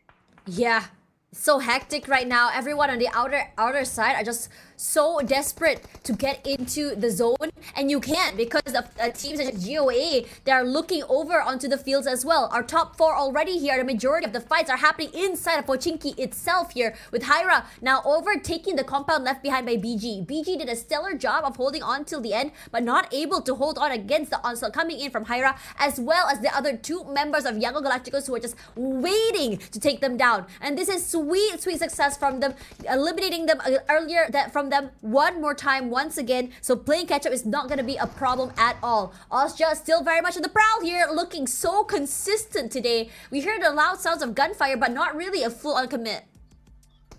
Not just yet. GOA has got the prime location directly center of the attention of all these teams, so they just need to be a little bit more calculated on their approach. Whereas YG, we saw them only having 2 members from the get-go, where they've been depleted by BG, but now they get to really sit still and wait for the action to happen.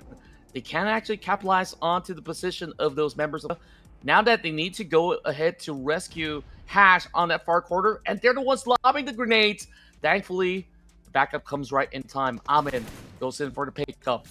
GOA, are they going to be butting in as well? We'll have to see about that, as Murnat continues to put in the assault. A little bit of pressure over on the side of Hyra, not enough to crack them just yet. But now, turning on to the other sector, they found Fern from Austria Esports. Could be huge here. They're able to just dwindle down the numbers for Austria, make it a little bit more competitive for YG. They could just take them down. But still, the fights are not really fully happening. Goa is going to try and make something happen. If that nade clips into a member of Yango Galacticos, I wouldn't be surprised if every single team decides to collapse into it as well. Sounds of gunfire is huge there. Murnat takes a lot of damage, but Hyra is the one on the receiving end. The same could be said about Romeo here, as Capo was very much ready for it. I think he's been marking Romeo for quite some time. I don't think Murnat is in a position to pick him up. Not at all. And now they will only have to play with 1 member remaining. Murnat does spot out the rescue attempt coming from Capo. I believe those pickups will go true. Murnat allow a little bit more of that space to push across the field. And even despite that, I mean, all they really want to do is just to continuously pin down the rest of Hyra. Capo this time around getting caught. Thankfully, he did manage to save Min. Not so easy for Hash. I mean, he's been limping for a very long time.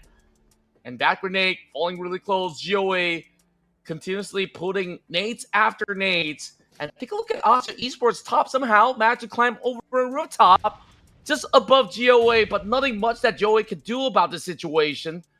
But they're absolutely ready to actually take them on whenever they take the leap of faith downwards instead. Hyra in the pinch. They got to find a way to stop Murnat from that angle. Crazy stuff. Burnett, off angles, was able to steal away a kill. And Yellow Galacticos is doing a great job of surviving as a 2. Now that Mernat's positioning is a little bit more far out compared to the rest, he has some space to work with. He doesn't have to force fights. Instead, he can kind of like wait for GOA and Ozja to fight off each other. But for him to move into the zone is going to be a problem because I'm pretty sure that the members of Hyra are very much marking him. That's right. With the grenades, they will be able to eventually deplete him. Still a top 4 finish for Yangon Galacticos to be able to bring massive points despite only playing out as 2 members for a very long time. So that last stand was absolutely incredible stuff coming in from that member of YG. Now between Asha, Hyra, as well as GOA. GOA, they do have those numbers. But Hyra, they've been super aggressive all along. Top now running out of space. He's got to make a leap of faith. And he's going to be absolutely exposed to the members of Hyra when he takes that jump. But a little bit of angles for him to work with. The nade dropping close. Kappa goes down again. Nice shot. As they rush through right now, Top waiting for the right timing to drop down, but was marking him for quite some time here. As Rex keeps a bit more busy, Hyra on the horizons here, waiting for the nade to explode. Goa with the majority of bodies to work with right now, but they're all so low right now. One spray is all they need to just really eliminate everyone. And Amin, wants to do that. Rex all alone here, waiting in the wings. As Lei Jr. waiting in the corner as well, finding him in the end. Goa getting the second chicken dinner of the day. Well, that was too close for comfort. Hyra almost finding all 3 members out there, but Clay Jr. managed to salvage it by the tail end. And this is a big win for the Burmese side as Goa takes a massive chicken dinner home.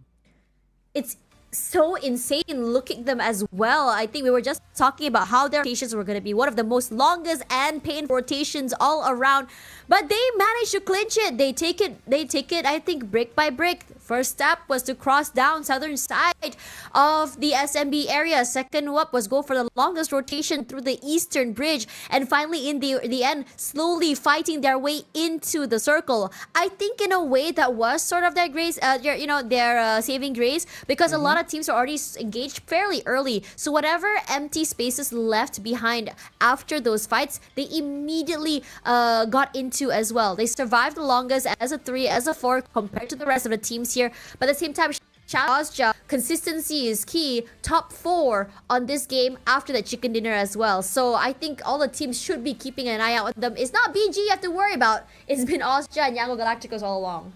That's right. And Goa, the moment that you pointed out rotation, their timing was impeccable, where the moment that they reached inside Pochinki was where there was a fight between Ozja as well as Team Max, and because of those attention span being brought towards each other, they found that opening to really put themselves into the center of this city, and by doing so, they've been able to really gate those teams from really going into the direction, and so far, it's been pretty incredible of what they've been able to offer us. Rex as well as Clay to be the ones to be the hitmen of this team, whereas I think they've been able to really back each other up. Yapikel was taken out rather early in some of these fights, so first we'll take a look at the highlights to elaborate a little further.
GOA with a massive chicken dinner now gets closer and closer to the match point. But once again, Asia is making big attempts. They managed to secure a chicken dinner in the previous round and now securing top 2. They're going to be making the top 2 teams sweat. So YG as well as BG, they better do something about this in the upcoming matches. Hyra with 11 points, 10 points for YG. And we've seen very healthy numbers from everyone that was participating in this big city warfare with Chinky. Honestly, you very, very well as well that fight for Pochinki. We didn't really end up in the middle of the city for those fights, but I love the fact that half the city was out of the zone. So it made it so hard for people to maintain their positioning here. But yeah, VG should definitely be scared right now, especially since Austria is looking really good and Yango Galacticos are starting to look consistent. But the question is, who will hit that 88 pointer first and finally be able to close on the game? Young Galacticos, this is their catch-up game. Only 1 point deficit as Austria rises all the way to third. Mind you, they started the day in the middle of the... Yeah? So whatever it is in their playbook, I would love to hear a mic check or an interview with this team on what exactly the mindset is on day 1 of the Super Weekend, and after that, the Smash rule coming into today as well. Was it a change in pace? Was it like day 1, just collect as many points as you can, and day 2, activate the agent style game, right? You know, I know some teams actually have that mindset, but now looking at the top 4 teams here, Goa, Austria, Hyra, and Yangon Galacticos. Right now, my eyes are Young Galacticos mostly because they survived as a 2 from almost the beginning of the game till the end. And I think 2 members of Young Galacticos were still able to get eliminations, even only as a 2-man team. Yeah, it was all thanks to Murnet as well as Romeo Boy, right? Romeo, at the very end of that matchup against Hyra, really draws it to a close until all the bombardments happened where he ran out of space. But all in all, it was Goa to take that chicken dinner home, and it's all thanks to Rex, as he has been very, very active into seeking out for all those opportunities. He's been able to catch out multiple teams when they are trying to run across the fields of Pachinki. And so far, I mean, 100 damage taken is kind of normal when you have so many guns pointed at you from all different directions. But so long as he does survive the brunt of it, it's great news as Goa is making some big points round after round. And we'll see what will they offer moving into the third map of the Wrangle, which will be taking place in a couple moments' time. So do stay tuned.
All right, welcome back, guys. We're gonna go straight into Erangel for the third time today. Super Weekend once again, and we've been seeing Austria and Goa both score their chicken dinners.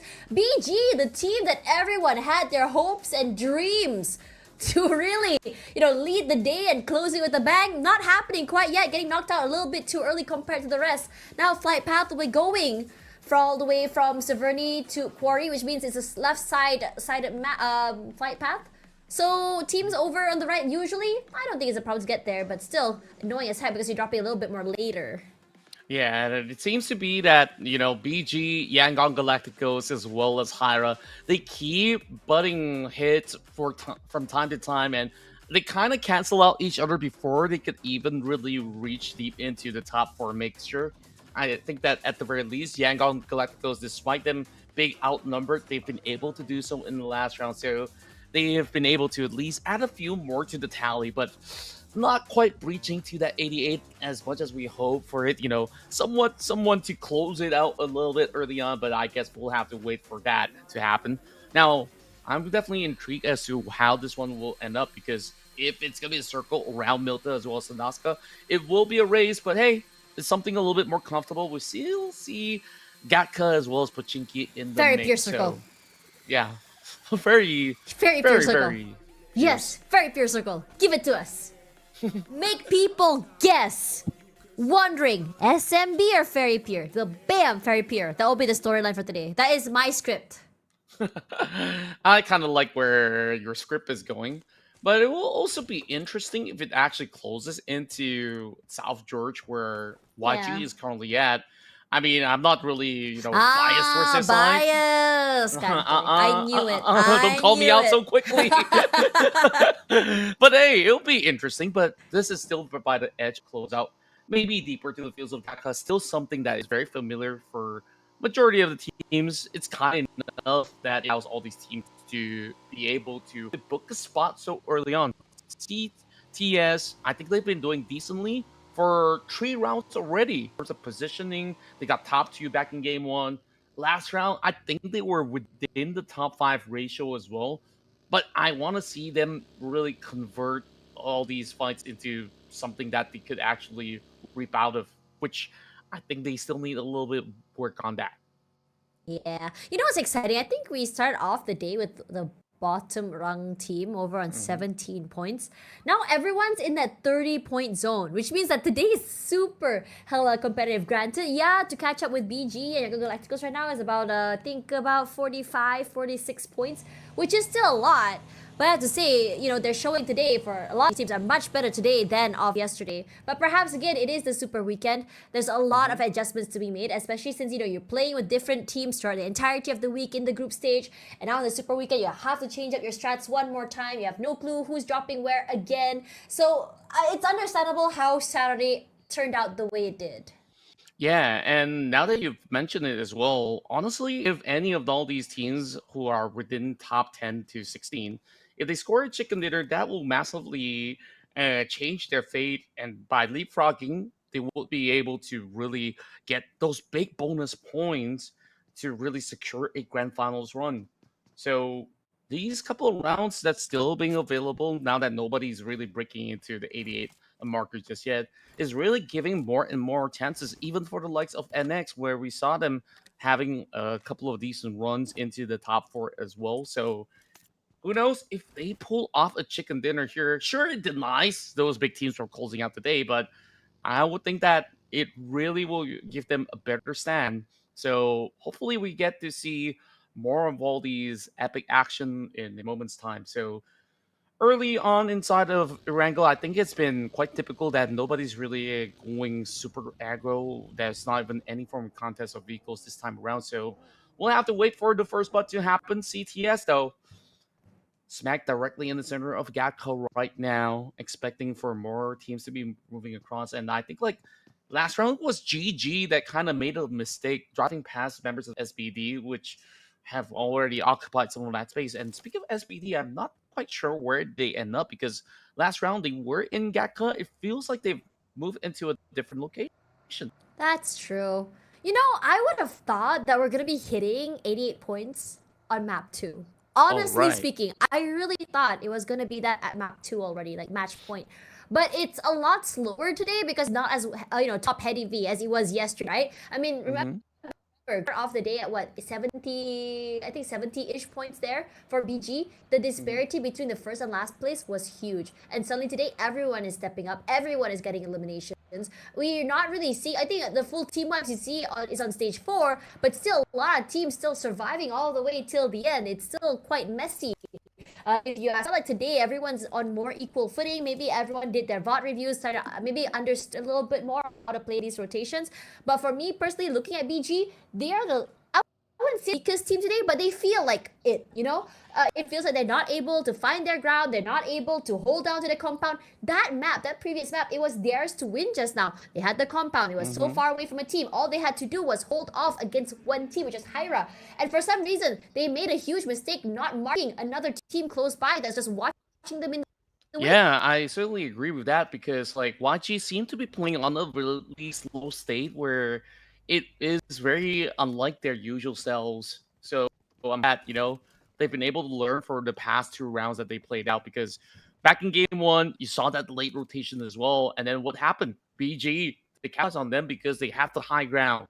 This time around, BG, they wasted no time. They also wanted a little bit more cover in the fields of Gakka, but they're sending Ichi to also secure more of that space.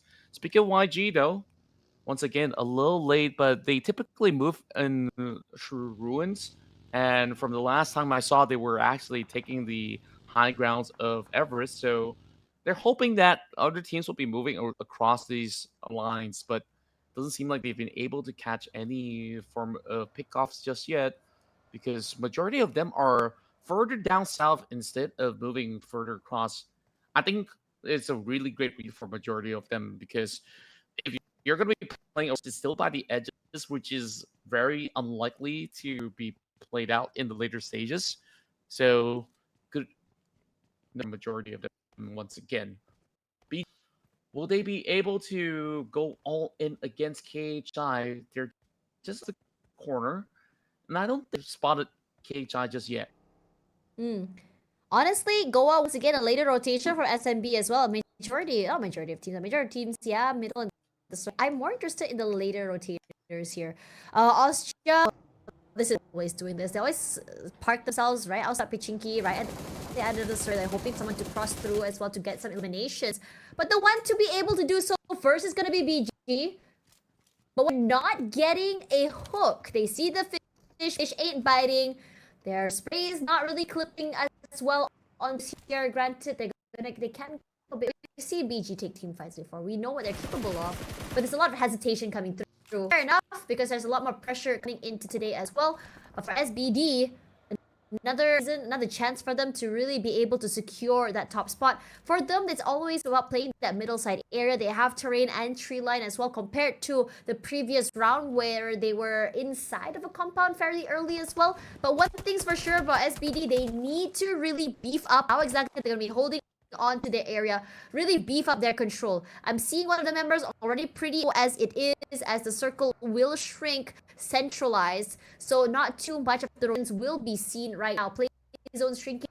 We're still seeing a team white cut at least on stage 2, but for BG here, they're not going to commit to full fights. It's just been about sprays through a majority of teams that pass by, but I would love to see them get a bit more active and aggressive.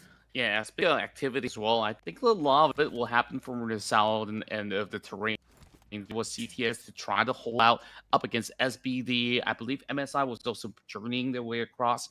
And other than the south, I think the far west where you were interested in rotations, right? Last I saw it was like 3 teams moving into that same space. I think that Team Max might be in a little bit of a trouble in order to find that spacing into the entries. So over on feed, we're looking at Astro getting a clip off of the members of SBD.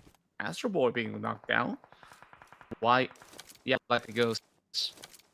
They've been spotting out some of all these lit rotations coming in towards the northern side. So that's NGGZ getting caught in between.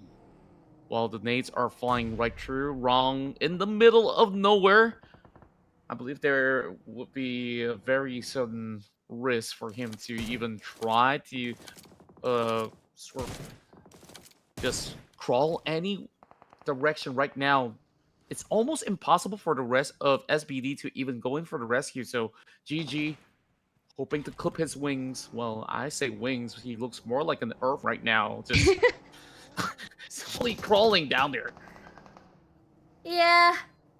It's rough when you have these wide open fields. There we go. What happened? Got yourself a piece of roadkill there. No escape. Gonna get that vehicle elimination. Of course, it's Davan. This guy is phenomenal when it comes to these things. Now, moving over to Austria. I really want to see which team clips Austria's wings today. Because last two maps, first map Chicken Dinner, second map top 4. And they're gonna meet up against NX. NX currently at the bottom rungs of that ladder, looking to change its trajectory. So in order to do so, need to get eliminations, need to get the chicken dinner, need to survive. And against a team like Austria this early might not be wise, because one thing's for sure, when you go up against a team like Austria, it's so possible to lose one fairly early as well. Because Austria, one thing they can do is go in for a pickoff and then leave when they feel like they're being threatened.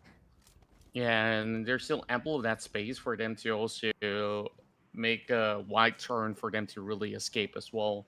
Now we get further confirmation that it is going to be in between both Pachinki as well as Gaka, so it's looking a little iffy. Good news for Asia Esports, they don't really have to move too far off, so they're the ones to play defense on that high ground. Whereas BG is going to garner a lot of attention. I think they've been trading with KHI for a very long time. Back towards the bridges, though, I mean, TTQ, are they sure they want to just wait over on the blue zone? It seems like It's they're not them, hoping right? I think that they're hoping to catch GOA. GOA has not rotated in just yet. I mean, yeah. I mean, a lot of teams are starting to really play that narrative, right? Really hope the blue zone cripples them, play off the desperation. Because if you look at GOA's HP, it's quite low right now. I'm not too sure how they are in terms of resources as well. So if we could see it, have a better idea of how things are. Regardless, as we move toward the circle, I think TTQ are just slowly moving up into the zone as well. But this is huge. There is a compound southern side that they can take advantage of as the zone shifts. So they can still play gatekeeper for GOA to get into the zone or even that circle. As WIOF,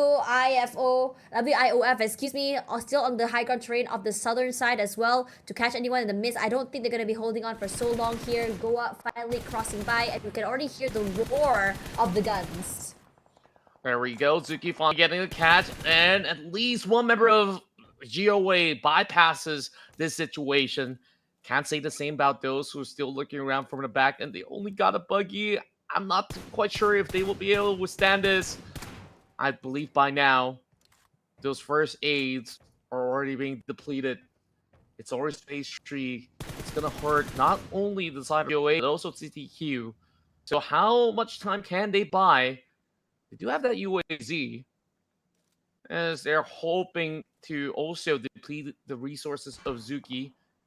Zuki's first aid, but I'm just surprised that he's just so bold to put his body on the line for this. I mean, Rex did get away though, so he's inside of the shack already very safe. So for the time being, his teammates did buy him a bit of space to rotate into the area, just play survival.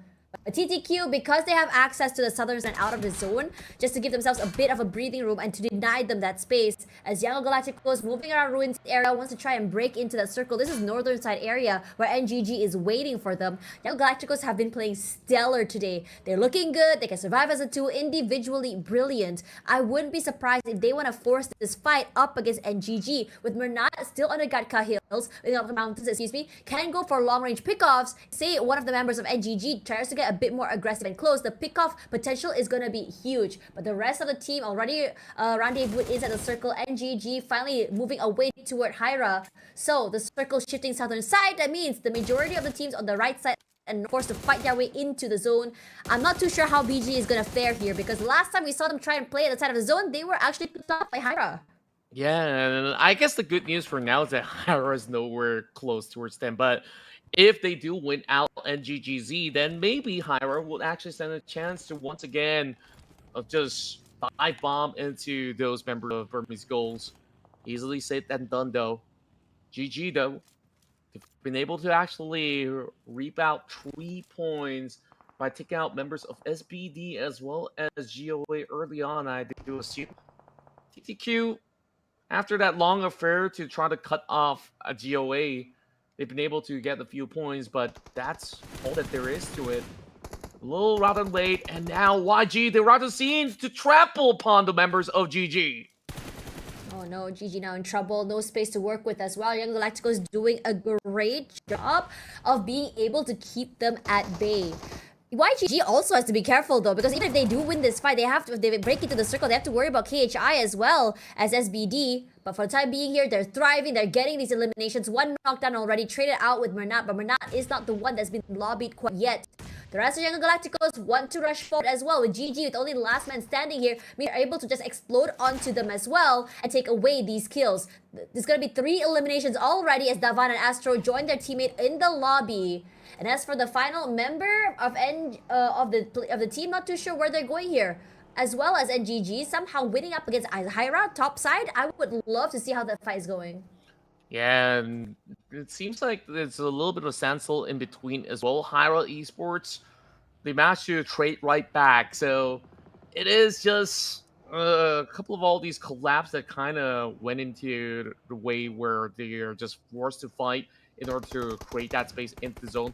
But all in all, it's the last stand for that member of GG. Tried to drive past the likes of Yangon Galacticos, managing to do so.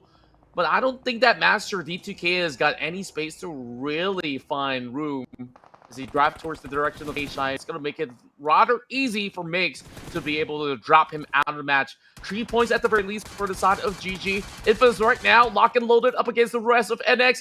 KKZell barely had enough cover. He managed to protect himself right behind that buggy. But now, needing to secure even more. Looking to rescue Superboy, lying on the outskirts as well. Is he going to be able to get the glimpse? It doesn't seem to be the case. Lion, he's slowly bleeding outside of blue, and Kazel's just going to be making it a world of hurt for him.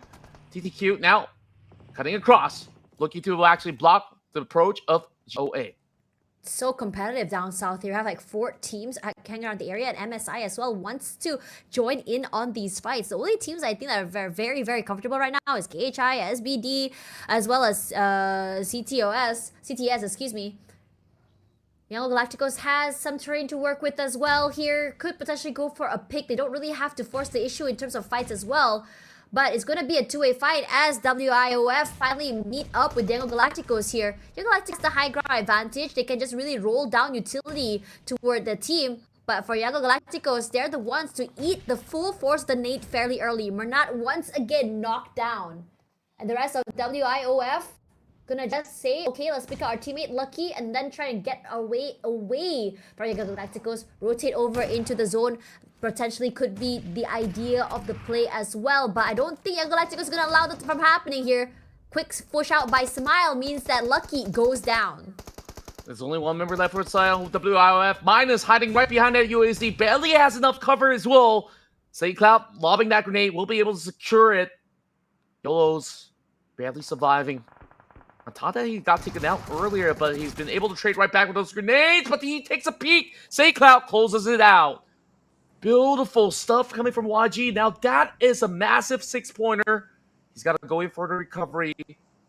All members of YG is still well and alive. So that news for them to once again go further into the spectrum where they're within grasp of the match point in this round itself. Next one to the falter is going to be TTQ. Same goes to GOA. What really went on there? Not quite sure what happened, but it seems like Stage 5 is absolutely brutal as we're only down to 9 teams left. And honestly, I am liking this. I like how aggressive everyone is, how proactive everyone is forced to be, most importantly. Except for the teams that are in the compounds in the middle side of the area. A majority of teams had to take these fights in the southern side here because of the rotations upwards. And Austria, somehow, these late rotations, we expected them to be a little bit more aggressive, a little bit more active in terms of fights. Yeah, they have like 5 eliminations already here, but everything is off cam. As the team that currently is stealing a lot of the limelight is Young Galacticos. They themselves moved their way downwards to go for these fights and steal away these kills. That's how confident they are right now in terms of positioning, because they had a lot of space northern side. They had compounds, they had terrains to work with as well, but they decided to play a little bit proactive and be the Grim Reaper this game.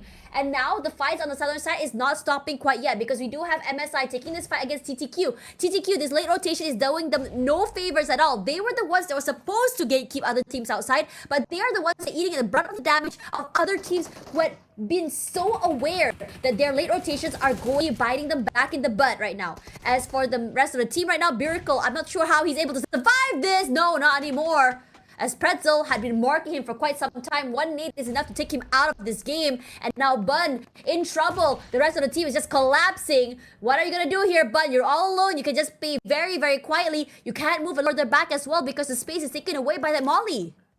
The Filipino Aces of MSI throwing out some of the best deflates into the area, and just like that, they've been able to clear out that space. But YG, they were hoping to also aggress towards that corner, but have been met by range, and Master Smile just want to be knocked down yet again. So this is going to be a very painful run for YG to really extend that lead that we're hoping to happen.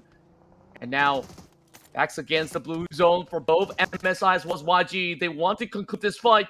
This zone actually favors MSI a whole lot more. So we'll have to see what YG does in this situation. If they were to crash right into the compound of even the likes of CTS, it's not going to be a good deal for them, especially now being weakened out. Pretzel getting knocked down. So it buys a little bit more time for Yangon Galacticos.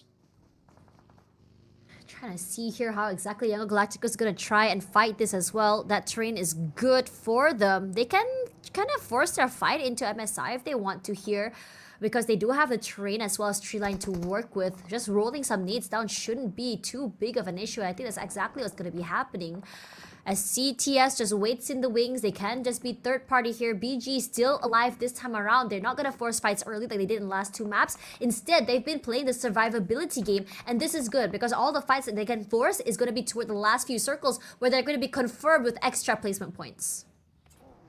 And they're just carefully moving their passage right into the crosshairs of CTS. And you can see plenty of smoke just to cover the tracks as they infiltrate the compound. Cool has got a whole lot to do to defend this. And instantaneously, Cool finds the knockoff to SayCloud. He tries to go in, but the buggy blocks the door. And this is just rough for the side of YG. They got to fight their way out. And CTS, with a perfect defense, have been able to send out Yangon Galacticos. CTS has been waiting for quite some time, so patient as well, but MSI is not allowing them the chance to go for that reset. No, it's MSI that's in trouble here, despite the fact that we're still limping from that previous fight. They are the teams to be able to come up on top here. Pretzel trying to salvage whatever he can from this fight. Rage falls as well, trying to find an angle against CTS. Pretzel, that's phenomenal. Wide swing out of the window to catch him off guard here, but his teammate rushes through as well. But Pretzel anticipating it already. It was the perfect fight as MSI was very much ready for it. Yes, CTS was the one inside the compound, but it's Pretzel to really change the trajectory of that fight. Incredible work from Pretzel. MSI will stay alive. Not so much for the side of BG though. They're playing by the chopsticks, and Master Ichi is burning up. Thankfully, he avoided the rest of the brunt of the flames. KHI being lobbed with plenty of smokes, so they don't really get those angles. BG goes for that reset. It's just so crazy on what went on in that previous fight. I thought that CTS got 2 teams for free. 3 of those members of MSI were knocked down. But all that there's left is only 1 member to be saved by the side of MSI as well. So that's a massive 11-pointer. Out of the many teams, I didn't think that MSI would be the ones that reached the double digits first and foremost. I loved how MSI dealt with all of those fights just now as well. I mean, it's just Pretzel, showing his individual brilliance. That's the reason why this guy is one of the best veterans we've seen so far in this scene. Now for BG here, lost 1 member already. This is not what you want to lose out on, but it doesn't really matter because they're going to try and abuse this position as much as they can. In this position here, the only 2 teams that's been a little bit more passive to me, SBD and KHI, prioritizing position, don't want to force fights. They're just hoping to see whether or not they can catch people off guard here. Maybe go for third party parties, maybe go for long-range hits as well. They are not showing their hand at all outside of the compound. As for BG, they're just going to prone their way forward here. Could potentially try and pincer MSI alongside KHI as well, but both teams being very, very patient right now because they don't want to overstep. They don't want to be the teams that's going to be in the brunt of a third party. And in this situation, any one of these teams could become the third party. Absolutely think so myself as well. KHI, they're playing a very defensive role. SBD, waiting for any MSI members to appear. I think they've definitely heard all these kind of noise to really soak all this information, but what will be the first contact right now? The rest of KHI being prepared to take on the rest of BG, but this isn't exactly the cleanest of angles that they're working with here. Especially now with the zone also closing in, you can see that the clump over on the chopsticks is getting a little bit more hectic.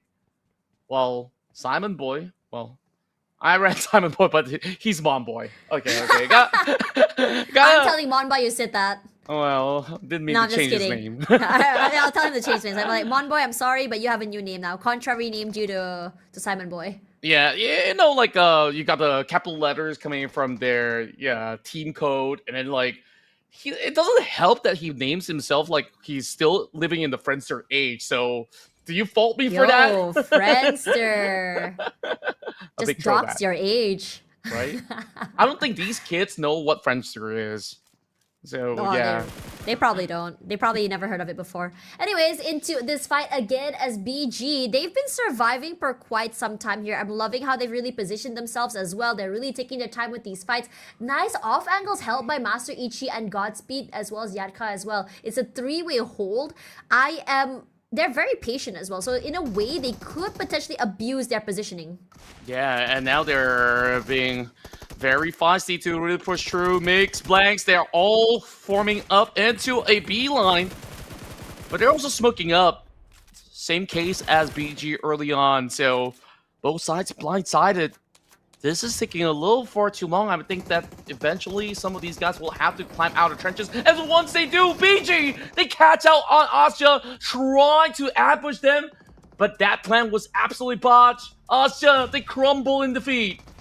Oh no, now KHI was thrust forward as well. Master Ichi knocked down. This is their prime time to get a bit more active. Godspeed eats all the damage coming from the nades, explosive vehicles as well. So Lil Yadka has to be the one in the front line to get a bit more active to provide that space for Godspeed to go for that reset. But KHI, they need to go in and fast. I understand they want to just really take their time with this, but once BG gets that reset, it's going to be a little bit more hard for them to be able to play in as a team. Now BG back into the game, reset already. They don't have the priority or at least the advantage in terms of bodies, but we have seen them come from pretty terrible situations here. KHI is currently the winners of everything, and I think BG wants to change that from happening as well. A four-man hold here from KHI. They're very patient, but Coca-Cola is low. The rest of Mix not in a position to be able to catch him and bring him back into the game, as the rest of BG forced to prone, forced to go through this chokehold to get into the area, and KHI just trying to stop them from doing so. And there's barely no space. They all go down. And what a hold it was from KHI, being so patient in this play. They've now reached the top three. SBD doing exactly the same. And they know KHI is out there in the fields. All they really have to do is wait till they all appear. And that golden grenade almost flipping all of them. Claire, what's he doing outside of blue?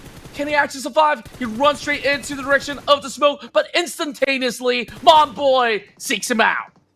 It's been marking him for quite some time, and you have a general idea. All you have to do is just spray an SBD as well. Gonna be punished for even deciding to peek into the area, hoping to see whether or not I can catch these fights. Mon Boy's position is huge, actually. So much area coverage you can see. Whether KHI or SBD, he's marking them both. Wow. I mean, what a build-up those fights were, right? When we take a look at how these teams were hearing all those big bangs happening inside of all these ditches, and everyone was so fixated on to taking on those members of KHI. Somehow, they still prevailed, having 2 members left. Pretzel, the main hitman, out of this lobby, as their Monboy's looking for a rescue attempt. Timo now all alone. going up close and personal up against the rest of KHI, and it's gonna be Mix that pins him down. Just like that, we're only down to a few members left. The rest of MSI only good for third position. And Timo has got the upper hand. He's spraying right through the smoke. Can he find the chicken dinner? Once more for Brunei, but it's gonna be Mix that secures it for KHI instead. KHI in one of the most best holds I've seen so far in terms of positioning and area, has been toward the middle of the circle for quite some time. And when the time came to defend their area, they did so perfectly. Very different game for them compared to the first two maps, but hey, whatever gives you the chicken dinner, if it means being passive all the way to the last few circles and then getting active, why not, right? I think SBD was also trying to achieve that same result, but unfortunately for them, they weren't able to do so. KHI just did it better. Yeah, they had such a firm hole in the trenches. They managed to deplete the entirety of Burmese goals, and despite them trying to leave, we saw that they've been able to really prep some of all these utils well enough so that they have just about enough smokes just to cover ground. And with that last member surviving Migs, that he pulled off a clutch. I mean, SBD, they were so ready. The whole time they were in the compound waiting to take on all these other players. And we also had MSI. Pretzel was also going for the light flank. He got caught out. KHI, they prevailed, and this was just no easy task. And one big win, yet again, coming in from the Filipino side, is just a sight to behold. That's the reason why Migs and Blanks are just one of the, I would say, veteran players here. In this situation as well, you can really see the experience just shine coming out of teams. A lot of the damage dealt out from Migs, I think, was just more of like teams kind of moving around the area. The teams just try to, take away their space, or teams are in the middle of the fights. I think KHI was not shy to try and third party as well. They were doing everything right in terms of watching their positioning and also trying to get a bit more active when it comes to those fights. 3 eliminations in the bag for Migs, while the rest of the team gets 1 each here, which means that it's a more passive style play. But let's have a look at how exactly this game went down before we talk about the stats.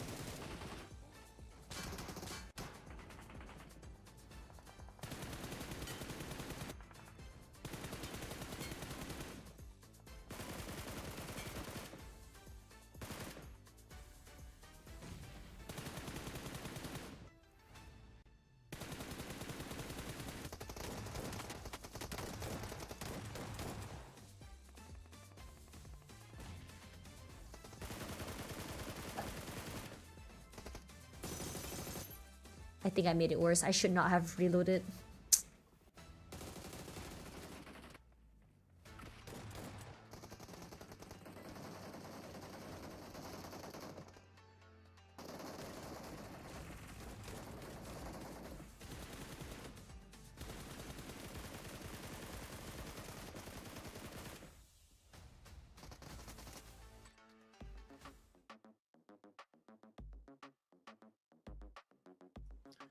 MSI secures themselves a total of 19 points with such a great haul.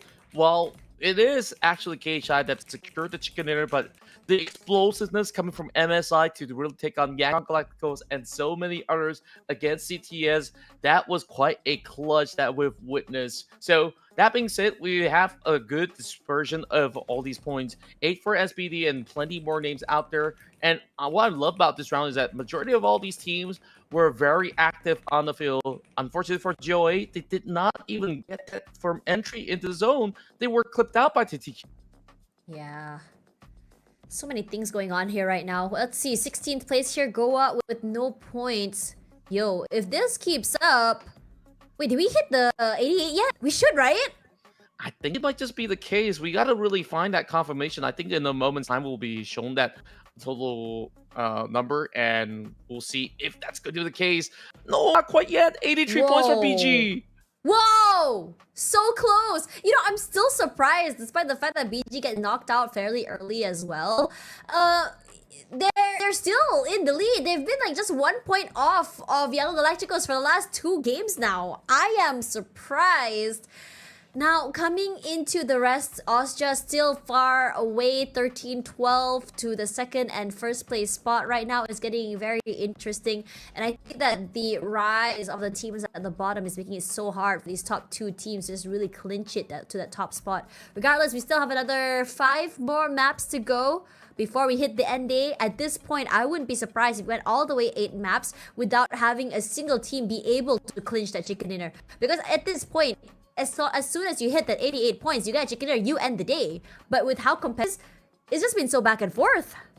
Yeah, it really is a very rowdy ride, and even despite we saw YG having some glimpse of hope in this round itself, they were stopped by MSI, and MSI, they did the unthinkable, right? Like, a lot of teams are saying, oh, this is one team that is very scary, and I'll tell you what, Erangel, they're just as scary. Now, taking a look at Mix, he's been the MVP of this round.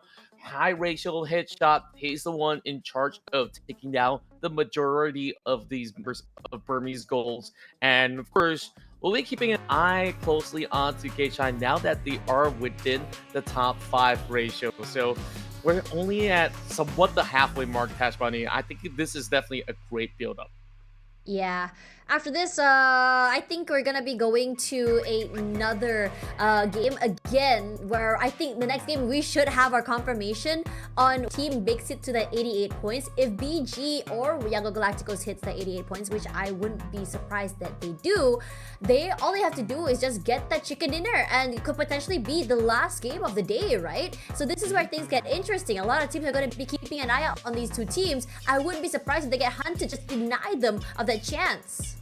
That's right, and of course, that's it though. We'll take a short break, and when we come back, we'll bring you the rest of the action to see what the conclusion is for our Smash Rule night.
Reaching a total prize pool worth $10 million. Become a top creator for a chance to win $200,000. Everyone has a chance.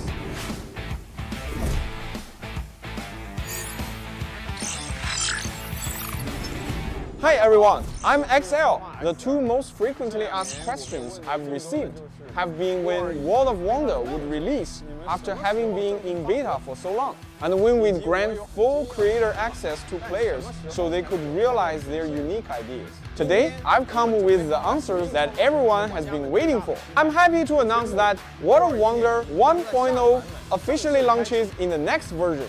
In World of Wonder 1.0 will significantly boost creator access, letting more players join in creating. Of course, we've also prepared plenty of rewards. World of Wonder cash incentives have increased yet again, reaching a total prize pool worth $10 million. Become a top creator for a chance to win $200,000. Everyone has a chance. In 2025, we anticipate over 100,000 creators receiving incentive earnings. WoW currently boasts over 4.4 million maps. WoW maps have hosted over 33 billion matches. World of Wonder has over 1,000 dedicated influencers, bringing its maps over 1 billion views per version. If you'd like to become a WoW ambassador as well, you can join the Next Star program for smaller influencers for a chance to win a share of the $6 million cash prize pool. Some creators may wonder, my creation skills aren't really up to par right now. Will I still get the chance to receive earnings? Rest assured, everyone has a chance in the World of Wonder incentive program. Every step of the creation process counts. A lot of rookies tell me, XL, I don't know how to take the first step, or I lack inspiration. How do I even start? In World of Wonder 1.0, we'll gradually make the Smart Assistant feature more widely available. When you don't know how to get started or lack inspiration, you can turn to the Smart Assistant for help. Some creators wonder, World of Wonder looks difficult, and I know nothing about coding. Does this mean my maps will never turn out good? Here, I'd like to recommend our visual programming tool. Through simple configurations and logical calculations, you can design something truly unique without knowing anything about coding. It's sure to take your abilities to the next level. World of Wonder is also an open ecosystem that connects players around the world. For example, we're working with the Prime Minister's Office of Pakistan and collaborating with over 50 global universities to help students gain professional game development skills while discovering new career paths. We are also working with the United Nations to promote environmental and public welfare awareness. We welcome global brands, artists, celebrities, influencers, and map creators of all kinds to join the World of Wonder ecosystem. If you're interested in collaborating with World of Wonder or have any suggestions for us, feel free to contact us through official customer service. Hi everyone, I'm JY. Now that World of Wonder 1.0 has launched, we intend to work with everyone to establish a mutually beneficial ecosystem for the mode. Players often complain that World of Wonder lacks challenges and rewards. In order to meet everyone's expectations, we're introducing the World Pass system in World of Wonder 1.0. By playing World of Wonder content and completing missions, players can earn points and get tons of rewards for free. Upgrading the pass also unlocks lots of customizations and exclusive perks. A certain portion of the earnings we receive from the pass will be invested into the World of Wonder incentive program, increasing our cash prize pool to give back to each contributor in the World of Wonder ecosystem. At the same time, we hope every talented creator's fantastic ideas will be worthy of praise and attention. In World of Wonder 1.0, the new gifting system builds a bridge between creators and players. Fans can gift special World of Wonder gifts to instantly give the creator a like for their creativity. These gifts increase creativity points, which can be used to unlock even cooler custom appearances and are displayed on the creativity points ranking. Top creators on the ranking stand to receive tons of cash rewards. All in-game cash earnings will be stored in the co-creation wallet for clarity and transparency. We've added a strict identity verification process to ensure the security of every transaction. We support withdrawals in the vast majority of countries and regions worldwide, allowing you to turn your creations into real-life earnings, no matter where you're located. World of Wonder 1.0 marks a new beginning. We hope all players with creative ideas are able to become game developers. We will continue working on this mutually beneficial ecosystem so that all outstanding creators are well compensated. May all creators march into the future together with World of Wonder. May all creators march into the future together with World of Wonder. Thank you.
The first ultimate set with removable outwear, Nixon Sinistra, is now available. The first advanced upgradable firearm with sound effects, Nixon Rose AUG, has arrived. It comes with an exclusive Inspect emote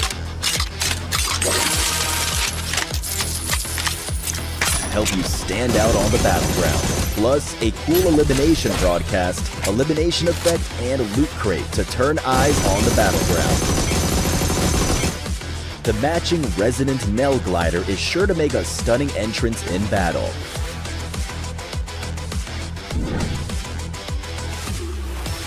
Equip the Nixon Sinistra set and battle in style. Finding it hard to fight back against enemies?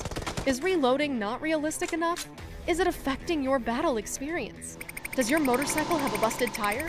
Did you reach Conqueror tier and have nothing else to do? If any of these are relatable, then don't miss this video. Let's check out the various upgrades in PUBG Mobile v4.0. This version introduces a brand new weapon, the Mortar. It uses a special explosive ammo and deals tons of damage to enemies. It's great at applying pressure. The Mortar has 2 firing modes. Quick Strike mode lets you aim directly at enemies.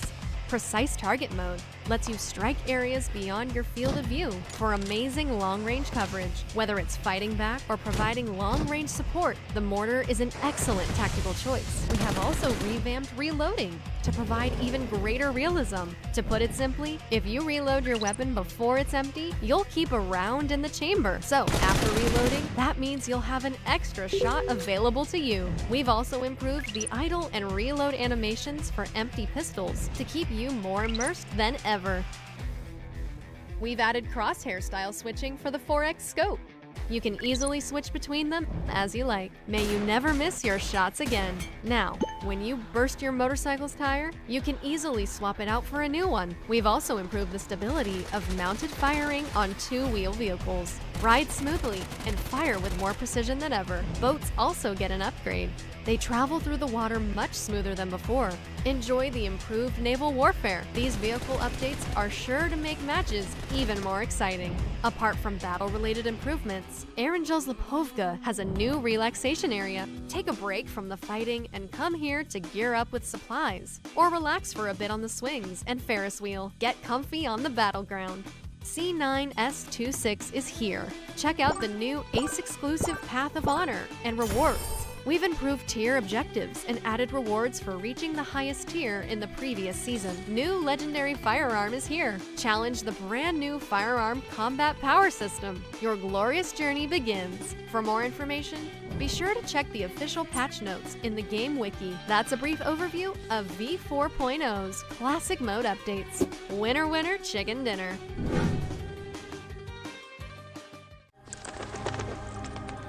On this dreary night, Wraithmore Mansion is draped in shadow. Somewhere in the corridor, a ghostly figure looms. Watch out! Your every move could startle the area's long-term residents awake. PUBG Mobile's new Spooky Soiree version is now available. Here's a quick run-through of v4.0's themed mode and all the specialty gameplay it has to offer. In Spooky Soiree, you can pick up skill items that infuse Ghosty with ghostly powers. However, you can only equip up to 1 main skill and 2 passive skills at a time. If you prefer to fight over supplies, you should choose skills that boost your offense and survival. The first skill is Floating Balloon, which lets you fly for a brief period. It's really effective for repositioning or moving to support teammates. Scan is a skill that provides a lot of enemy intel. The Heal and Armorer passive skills allow you to battle to your heart's content without a worry. If you value survival and fun above all, go with Guardian Shield, which provides cover that you can bring anywhere. It also knocks back approaching enemies.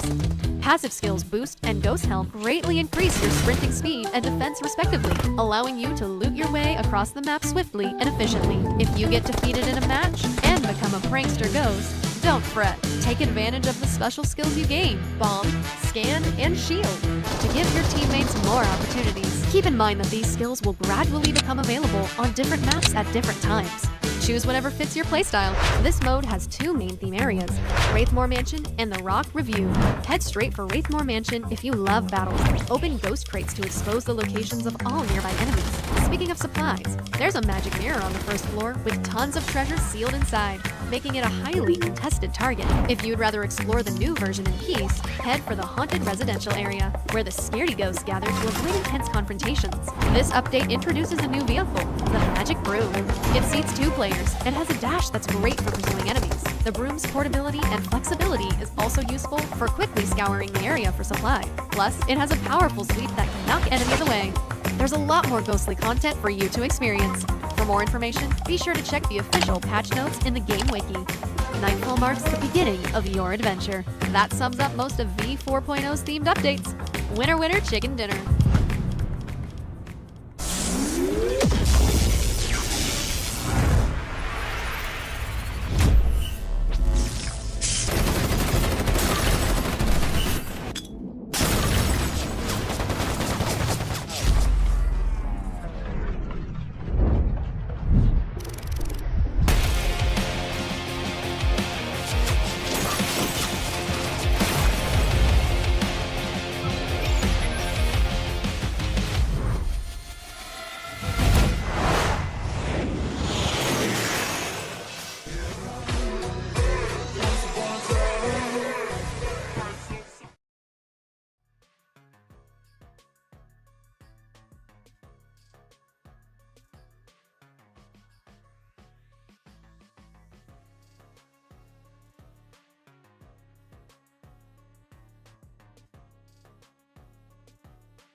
Welcome back, everyone. Oh my gosh, I'm so sorry, Contra. I blanked out just now. But anyways, welcome back, everyone. It's me, Contra, and Tash. Here on the caster desk for the PMCL Super Weekend. It's the first one, Contra. I'm sure you're super hyped and excited. Why don't you walk us through what happened in the first half of the day? We have 3 different winners where we've had KHI to be able to really hold down their fortress inside of that trench in order to secure the chicken dinner in the past round. And of course, we've seen some brilliant efforts coming in from the rest of the field as well. Now, we're looking at teams to be reaching the threshold of the match point in this specific round itself. So definitely that will be super exciting to watch in a matter of moments, as all this is powered to you by Techno. And do check out the Techno Pova 7 Ultra 5G, and it comes alongside with a beautiful display with their AMOLED screen on top of long battery life, and also easy fast charge for you. Whether it is wired or wireless, you can play PUBG Mobile and dominate your competition with this new phone. So if you're looking for upgrade, you know how to do so. Go to your nearest Techno store or order the phone online. That's right. Anyways, coming into today, or at least the second half of the day here, if we're looking at the charts, BG still dominates, but it doesn't feel like they are as untouchable as they were on day 1. Today, Yaga Galacticos and Ostia are the ones to look to be at the very, very tippy top in terms of performance. But speaking of performance as well, check out your performance for your phones for the version 4.0 here, where you are able to see a big difference in your device's temperature as you go into the game. Before, I think it'll get pretty hot when you play, but now you'll see your phones be 2 to 4 degrees cooler with 15% cooler temps than before as well. So if you guys are not sure about whether or not you want to upgrade, this is the time for you to check. That's right, and of course in the 4.0 update, there's so many fun modes for you guys to actually try out. The Spooky Soiree is definitely adding a little touch of spookiness into the mix as well, so make sure you guys, of course, stay tuned to what else is also being added, because throughout the month of September as well as October, there's just so much fun when you guys play alongside with your friends here in PUBG Mobile. Yeah, so many things. The Spooky Soiree is here. They have the upgrade for the Super Smooth. And on top of that, you know what else is smooth? The G-Dragon collab with PUBG, with the PUBG IP, whether it be Battlegrounds or mobile, every single one of these games will be getting a collab with this IP. I am super stoked for this. We love G-Dragon. Everyone loves G-Dragon, especially Contra. He's been hyping up about G-Dragon for the past week or so. Yeah, I remember it's been many years ago when I first actually got a chance to actually witness Big Bang, and you know, like I wasn't exactly like a big K-pop fan then. I was just working with like, you know, all these concert events, and like I end up in the crowd just dancing to every move. It's like they get to you in such a way that, you know, other than that, I really do love that GD has got a lot of all these inspiring message to, you know, all these fans out there, and for those who have seen, you know, all these TikTok videos of him, you know, just spreading out all his inspirational messages. He's definitely an absolute icon. Now, speaking of icons, I think we have a few in the making here in the PMCL. We're already looking at KHI also making a firm regard into making big splashes in the charts. And then you also have MSI, who's got 11 points of elimination last round. I think they're absolutely onto something. So that top three that we last saw, YG, BG, as well as another name on the block, they don't feel that comfortable right now, so they better do something in this wrangle before they move to Miramar up next. Yeah, and Miramar is not an easy map to play on at all. I think in terms of rotations, even harder than this one. And I love the fact that we're not seeing a one nation, one team domination the entirety of the day. We're seeing everyone step up to the plate, even the teams at the very, very bottom of the ladder. It feels like today, you know, it feels like everyone is on an even playing field. It's not so top heavy, which I love. And everyone still has a shot to make it to that 88-pointer and get the chicken dinner for that smash roll. But at this point, at this rate, it doesn't seem like it. It feels it's going to be an all 8-point today. No smash rule, just full-on points all the way till the end. Why not, right? Yeah, it could actually be the case, but I think like eventually with maybe a potential of 3 to 4 teams to be able to reach that threshold, they have some firm chance to actually close it out. So we'll have to see what this round of Wrangle brings, because I think that with the hindrance of YG as well as BG, we're looking at even Aja Esports to also have some firm regard. So we'll catch you guys in less than a minute.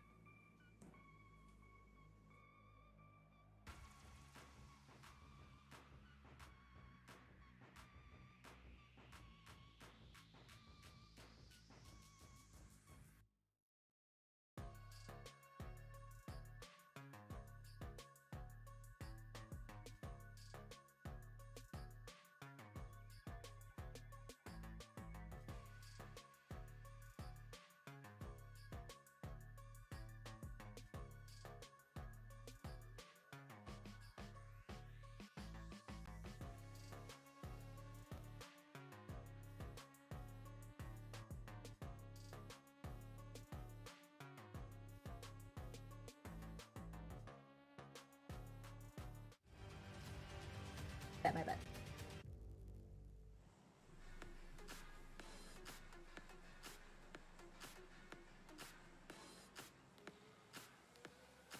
And here we go into another round of Wrangle. This is going to be the final one, unless if our top seed decides, hey, we want to run it back towards match 7 as well as match 8. But now, this is match number 10, a potential of 4 more rounds to be played. This is going to be a generous flight path to be hit into Yasnap, Pollyanna, as well as Kameshki. So definitely they're spoiled for options. lot of things to see right now, right? When you look at this fight path as well. A few things to note just now that we're seeing some teams really pull the brakes on aggression. BG is one of them, KHI, SDB as well. They decided to go straight smack dab in the middle of that circle instead of forcing fights. They're waiting for teams to go to them. It seems to be that KHI was the only one a bit more control with the area that they have compared to the rest of the teams that are a little bit more passive compared to being proactive. And I feel like in this situation, there are a lot of things. I'm not saying you gotta force these fights, but it's good to be able to maintain some form of control. What area of boundary are you willing to go out and fight for? How are your fights are going to be? And which angles are you going to be watching is something that a lot of teams that have that control that area of control in the center seem to miss out on. Also, this is a very, very rough circle, but you know what they say, the weirder the circle, the more we love it. Yeah, and it really forces teams to be moving into Milta and Milta Power. I don't think there's any other options available that's going to be good enough with this kind of trajectory.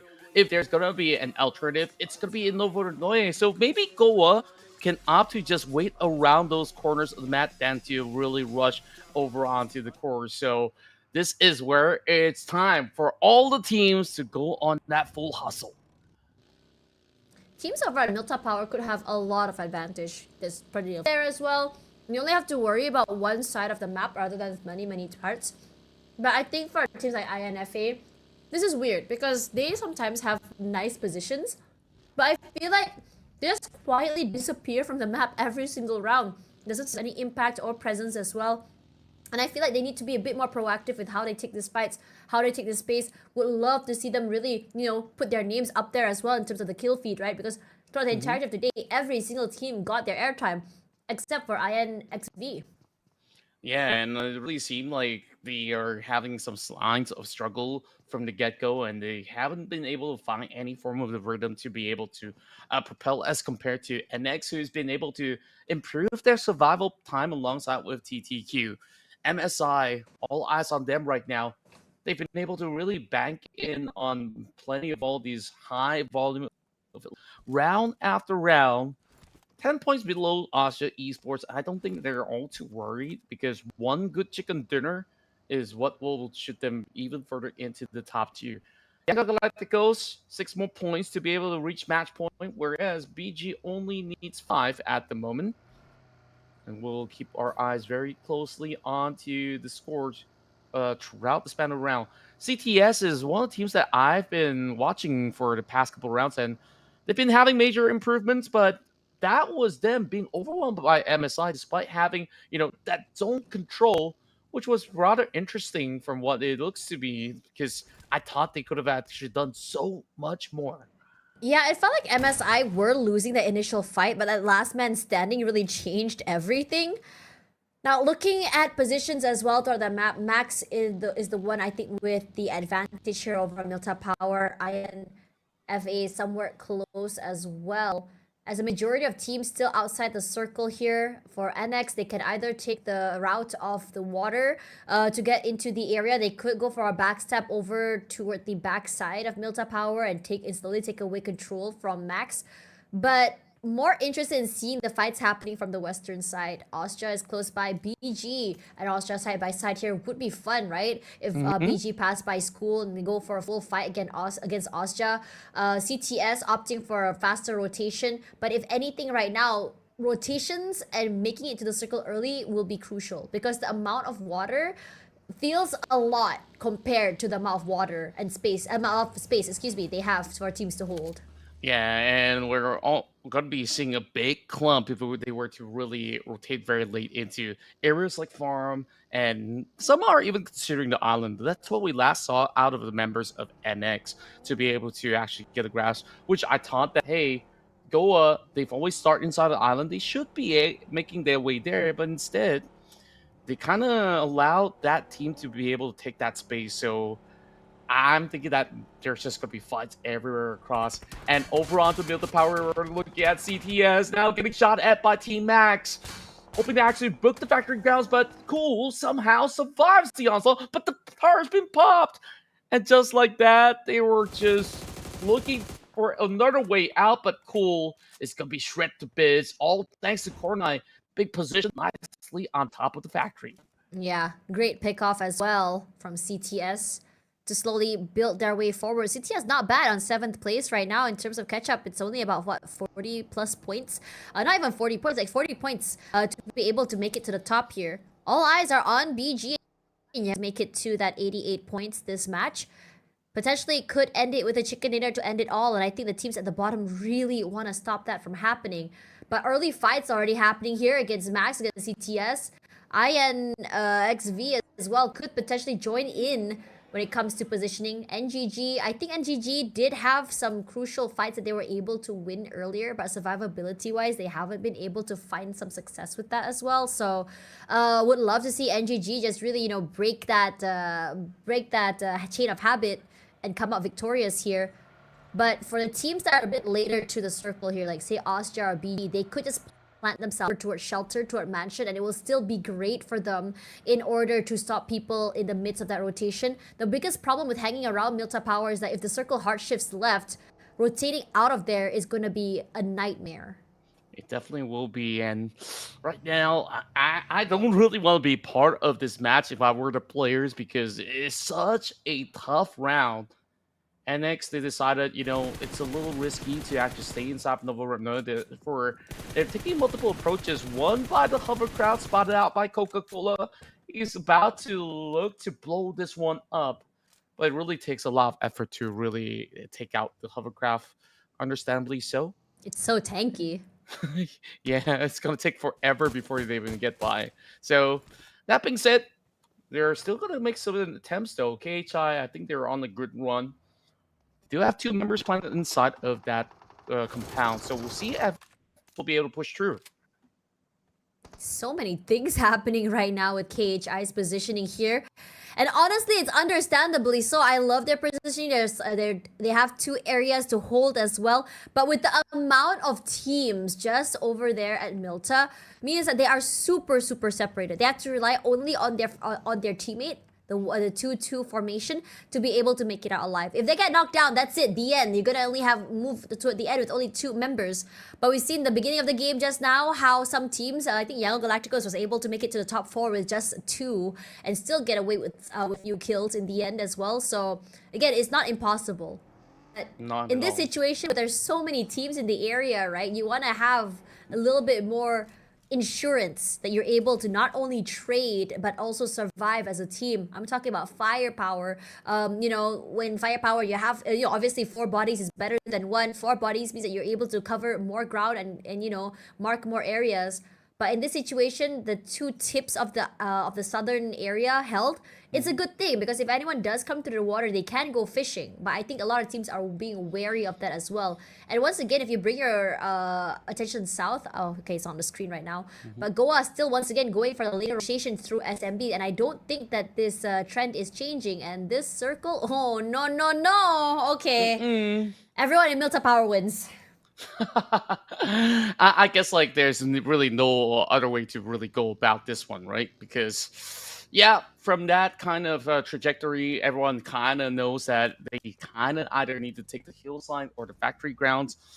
And now whoever is late to the scene once again, I mean, they're just gonna fight their way out of it. We're seeing a couple of teams planning across the fields. SBD now finds a member out of Austria Esports, moving deeper up. And it's only got the horse, so he's absolutely vulnerable, but giddy up as they've been able to finally get a little bit more done. And GGZ gets a pick off Master Ichi out of block, so that is going to be a deterrent for the rest of Burmese goals. Man, BG has not found a single form of, I think, respite today at all. There was that one map just now where they had value in terms of a compound and also space. They weren't able to fully take care of that as well. Now coming into this zone, they have to break through so many teams. They do so, but at the cost of 1 more player.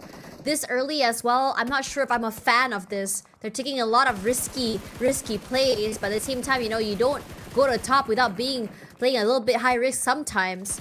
But over on the screen right now, NX, we're just talking about how they were at the very bottom of the barrel, but they're actually rallying back here, taking this fight in stride against KHI. Waiting in the wings, waiting in this corner, but I'm not too sure how NX is gonna fare.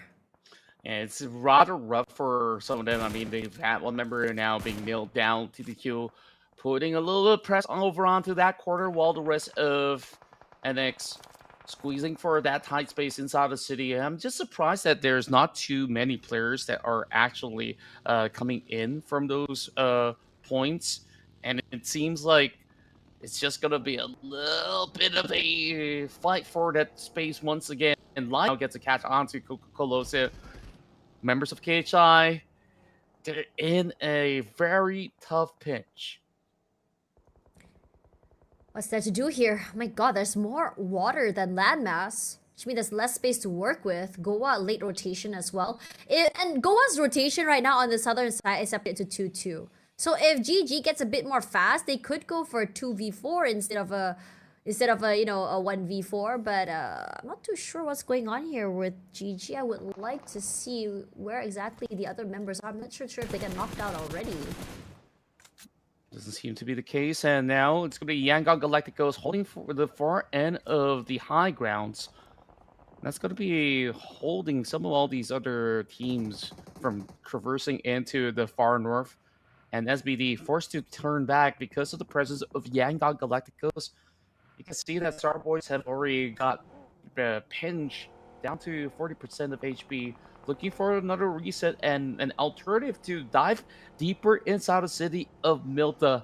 But Milta Power is the place to be, so they try to go as far as the outskirts. They managed to get the triple houses, and that should be good for them to share space alongside with CTS across the corner without getting too caught into the multiple crosshairs of all the other teams. So right now, it's understandable that a lot of the teams are outside of the blue zone because this is such a long trajectory of them just carving a passage from the outskirts wherever they drop, and it is a time scramble for WIOF. Lucky is down to 2 versus 8, and he's relying on the bandages. And in the form of vehicles, he's only got a scooter, so I don't know how he's gonna make it out alive. Real. And now it's getting even worse right now with the amount of teams rotating through. NX is doing a great job. They have so much control of this southern side of this area. And teams that are forced to, rotate through from this western side, they're starting to be desperate right now. It's a two-way fight here. Austria up against Young Galacticos with Goa being quite close. WIOF as well. But the ones, in my opinion, has a bit more space to work with is Austria because they pop out and space. But Young Galacticos changes that with Fern getting knocked down fairly early, but there is an answer back as Nang X throws out those nades alongside support as well. Rush through. Not too sure if I actually clipped onto Master Smile at that corner there as well. Yeah, they're just almost avoiding each other's grenades, and now they're going up close. A personal one-tap assault it took! YG! I love that. They vanished just like that. Yeah. They only have 3 points. Austria was doing great. I think they timed the utility that Young Galacticos was throwing very, very well and took advantage of that of them being a bit more vulnerable, right? That's the reason why you want to take advantage of this timing. Just a shot in the face is all they need. And this is possibly the best answer that VG can hear. They're like, oh yes, Young Galacticos out with only 3 points at 16. Good, we have more points now to be able to not only secure more kills and then get that chicken dinner to end the day as well to just secure our first place spot. Regardless, coming into this one for BG, they haven't got any points. And their position as well, okay, they have a pretty good position if you ask me. They're right southern side. They have to worry too much about the team. The only teams they have to worry about right now is GG as well as INVX. So if anything, I think I can already expect them to play a bit more path in this game. Yeah, and now that the circle also favors them at the very same time, all they really have to do is defend because there's nothing in the shore. They just have to focus whatever is over on the ground and anyone coming in from the side of Milta Power. Meanwhile, plenty of name dropping out, and those are members of Hyra getting struck down one after another.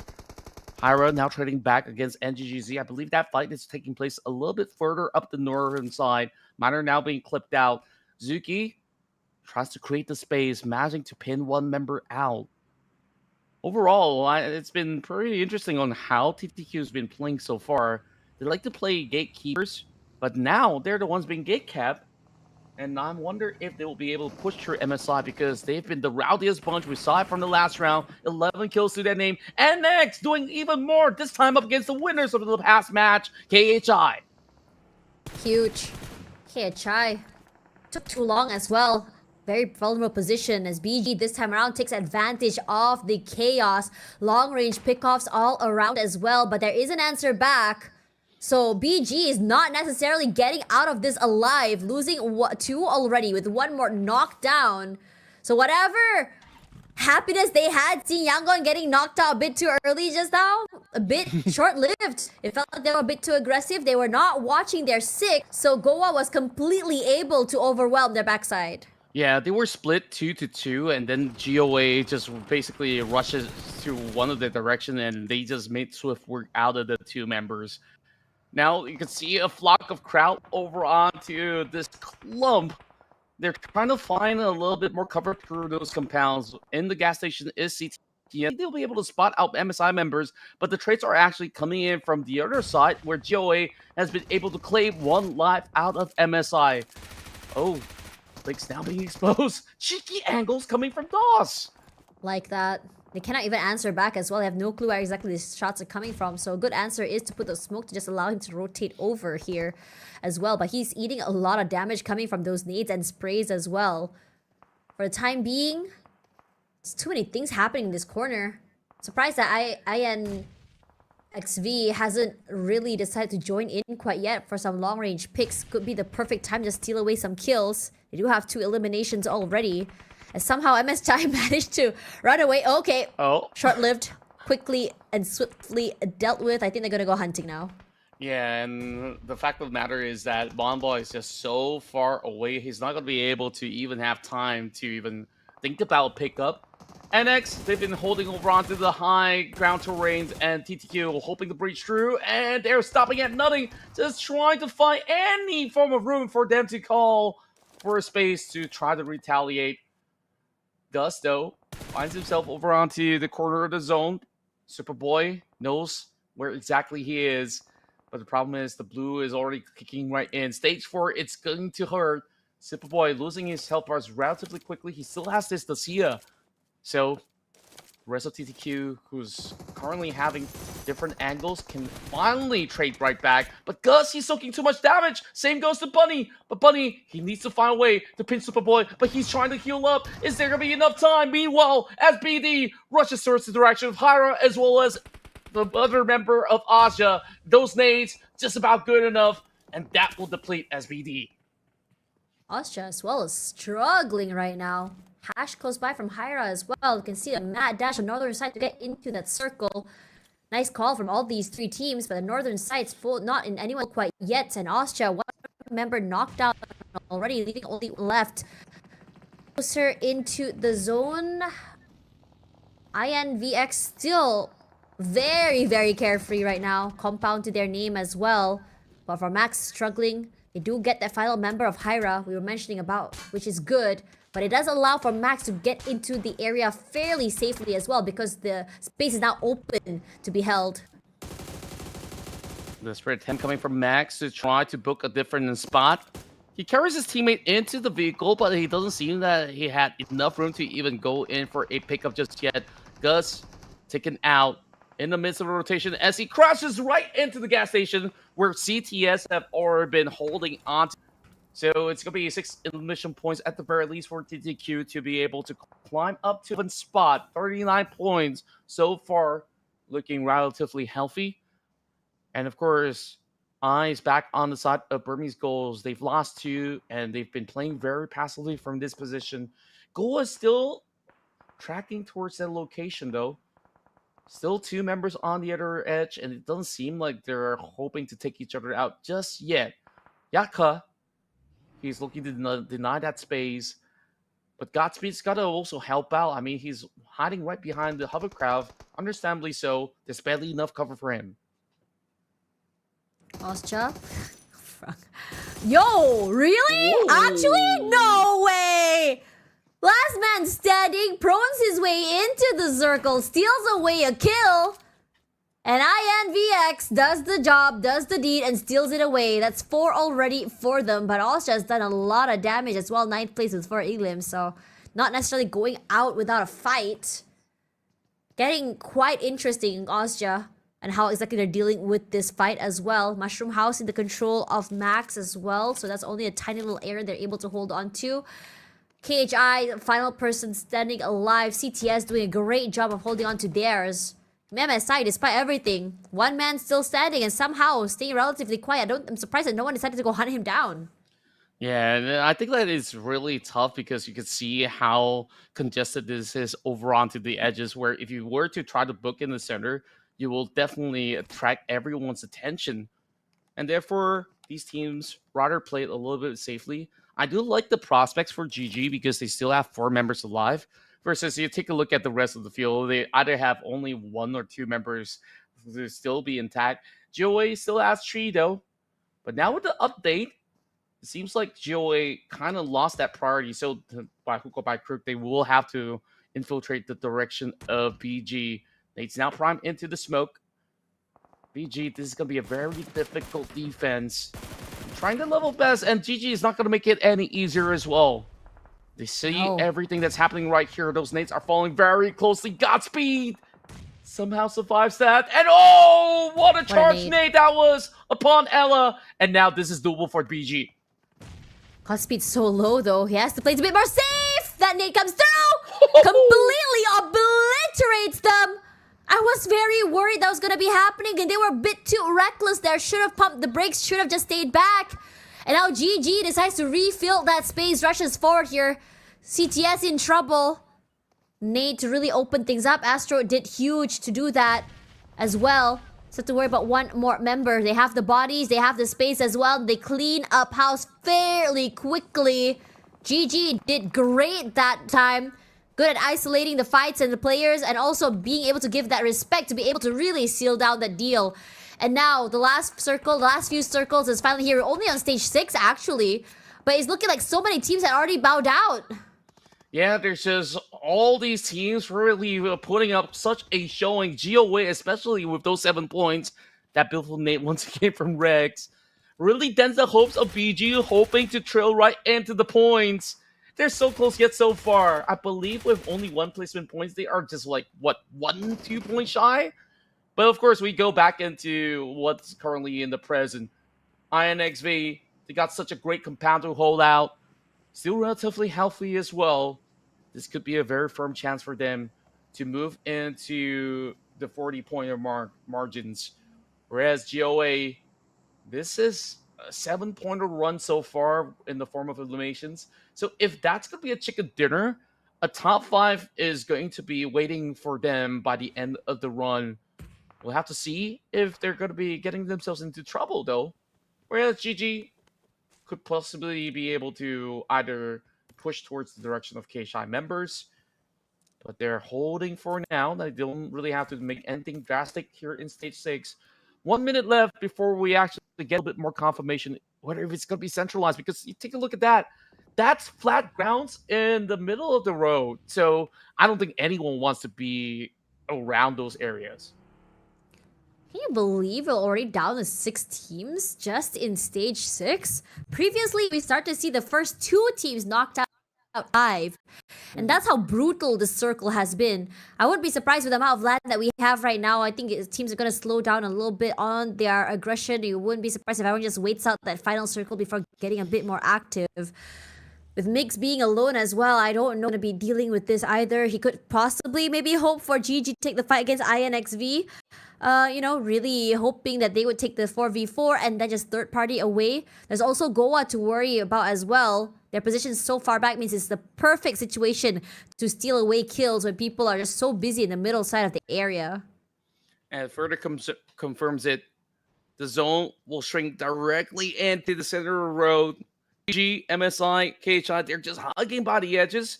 Now the problem is for Goa to also breach right in, so good luck in doing so. The members of Team Max, or one member of Team Max, is going to be holding on to this compounds.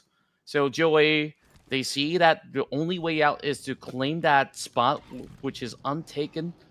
So they're going to just swing right in with those vehicles and hope not to be clipped by either side of the party. And thankfully, they can be safe by doing so. Play Junior now goes inside. And instantaneously, MSI have spotted out Rex a little too late to actually get right to that spot. So instantly that was being claimed out. So only 2 members left, or should I say just 1 in the form of Clay Jr. Yeah. Waiting for the right timing here as a nade blows in this area as well. It's really hard to really find a way inside of the zone and the area. There's so many compounds to worry about. But you can start to see that Raimon is already starting to get a bit active as well. I think he's managed to knock down 1 player from Goa. He did manage to do so. And GG so far have been really precise on how they've been able to just take a couple of checkpoints. They've been able to hold over on the compound and never really need to do all too much, because no matter where these teams go, they will be able to find a little bit of an angle. Desperate attempt on the vehicles, and just like that, spotted up by Lion. No way out for him. T-Max still has another member lurking somewhere. And now 11 players remain, 6 teams. Like you said, somehow they've been able to stay afloat for so long. All thanks to all these kind of real estate that they've been able to cover grounds with. KHI having mixed over the far end. All alone now. Choranai. He somehow gets an update of the circle, so he is not too pressured. But once again, Clay Jr. needs to book for the open grounds, and this is going to be rather risky. It's actually insane with the 6 teams still alive. It's only 2 teams that are just really full team right now. It's GG as well as INXV. INXV, they have some, the terrain, the compound as well, northern side. No one's close to them at all. And with that road in the middle, no one's going to try and come close. If anything, this southern side is going to be where things get a bit more interesting, as Koronai will be trying to be contested away by Goa. Clay Jr. barely alive right now. Managed to go for that reset already. Another nade should be enough to really knock them both out. It'd be so funny if they both threw out a nade and they both blew each other out. It would be kind of poetic, very Romeo and Juliet, no? Oh, they're thinking about it though. Clay Jr., he's holding that grenade. Now it's all about the angles. Both die. He's gonna be able to get it first. Oh, a little short. Okay. Choranai. Now he's bringing the guns into the fight, but instead it's Forsaken. Oh, through the smoke, he finds it. But Choranai, he's rushing forward. He almost clipped Clay Jr. as well. And now GG runs right in the open. It could be within the sight of Lion to pin him down, but he needs to go in for the reload. Raimon right across. Is he going to be able to find the mark? But now it's going to be rushed towards the direction of infamous Xaviera. Yikes, that fight turned out exactly how we expected it to be. I love that INVX start to get a bit more proactive and start to steal away these kills. Time is good, but Goa somehow managed to pull the rotation of the lifetime and survive all the way till the end. Sounds of gunfire is huge right now, knocks all around. Master D2K just barely surviving, and somehow he's still being unscathed. Not being spotted by infamous Xaviera is just beating my intuition. I mean, overall, all Infamous really has to do is just to rush towards the south side and just claim whatever space that there is, because they're just hugging out. Whoever moves first gets shot, and that's going to be Master D2K down and out.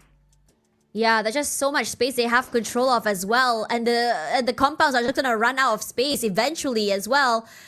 Lots of gunfire and noise made here with GG Master already knocked out, already Goa out, and the chicken dinner easily falls into INXV's hands. It was just a very, very passive style play for this team. They don't have to go super aggressive. They can just wait out the whole thing, and third party is their way of play.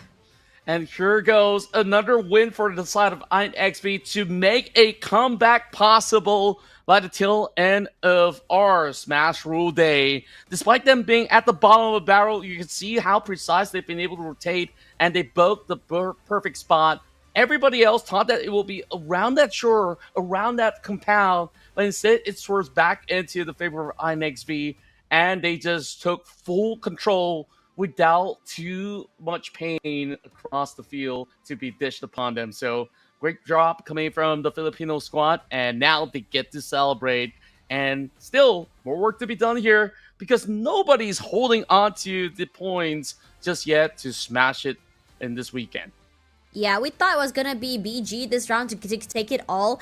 And it's kind of surprising because yesterday BG looked so dominating. But it feels like they're just hesitating right now. They're just worried too much. The pressure is getting to them as well. The idea that they needed to make it to the end to just really close it out with the chicken dinner. But sometimes you gotta change up the way you're playing. If the way you're playing from the game 1 all the way to the end is not working out, perhaps that's just not the way of the play. You guys, INXV as well coming online right now. This is what I meant earlier about how every single team playing today has an evil playing field. Everyone is bringing their best. INFXV, focusing more on prioritizing position, a more passive approach, and getting a bit more active to it. And that doesn't necessarily mean the end of the world. They have 8 eliminations in the bag, all from the last few circles as well, to be able to take advantage of everything.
INXV, they managed to clinch a chicken dinner by the tail end of the run of Erangel with a total of 18 points. So this should be a healthy enough lead for them to also be in a fighting position, because every drop of points, every rank that they gain will help them qualify into the grand finals. GOA today's been super impressive for them. Another 13 points. So maybe we're looking at the wrong teams to be breaking into the points of 88. GOA so far has been the most consistent out of many. True. GOA, oh my god, they are very, very late to the circle. Their rotations are very unorthodox. Very late southern side as well, but somehow they have no problem breaking into the zone. That is confidence, if you ask me, because the biggest problem teams face when rotating late is trying to break into the zone. Now, we are seeing a lot of teams at least run away with a few points here. SBD with 1 elimination, Yago Galacticos with a 3 before going down. So that's still enough points to just really keep them afloat. WIOF is the only team that goes out with a 0 here. And now my interest is picked. Which team made it to the 88 points, and which teams should we focus on to be getting that chicken dinner? There we go, 86 and 85, still not quite there, as all the teams on top, you can start to see them shake as the other teams are rallying for them to not hit that chicken dinner, that match point, that smash rule. They are being denied it all. Wow, and of course, I want to touch a little bit on our winners of the chicken dinner. INXV was at dead bottom, right? And because of the chicken dinner, they are now sitting at 10th place. I think where the likelihood GYG as well as Austria Esports to get into the points is going to be very possible moving into the upcoming rounds. And we got a potential of 4 more to go. So, of course, other than the winners, GOA, they've been looking absolutely hot. You've taught them really coming into some major rotations. Great decision-making coming from the Burmese side. And, of course, GG, T-Max, they've also been able to keep up with the pacing where they've been able to hold some of all these spots. But you saw some signs of struggle. So many of these teams were only left with 1 player. INXV, they got the work cut out for them with the zone absolutely favoring the team. But Lion is the one that also makes it harder for the rest of these players to play around built-up power. Yeah. Again, I really enjoyed that circle just now. It was so competitive compared to the first three games we had today that were a little bit more centralized. Teams are going for very similar rotations. Again, it was three of the very similar games.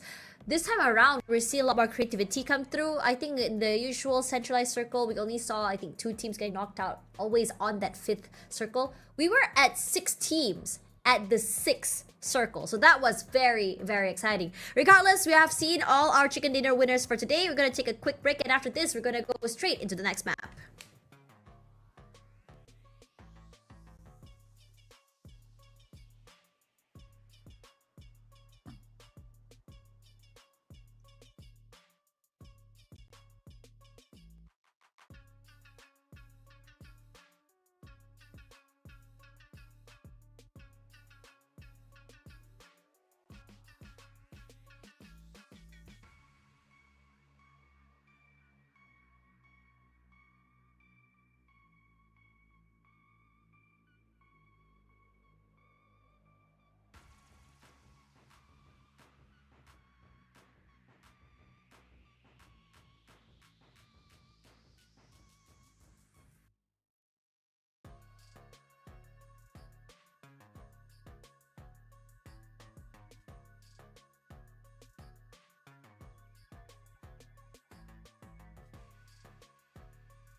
we're finally shifting into a different terrain as we will take flight into our first map of Myanmar for our Smash Rule format here on our Sunday run. Thank you guys for tuning in so far, and of course, continue to support your favorite teams to make their cut into the grand finals. We're getting our flight path starting off from the side of Campo Militar to be headed into the far corners of Valdemar Ladriela. So options are aplenty once again.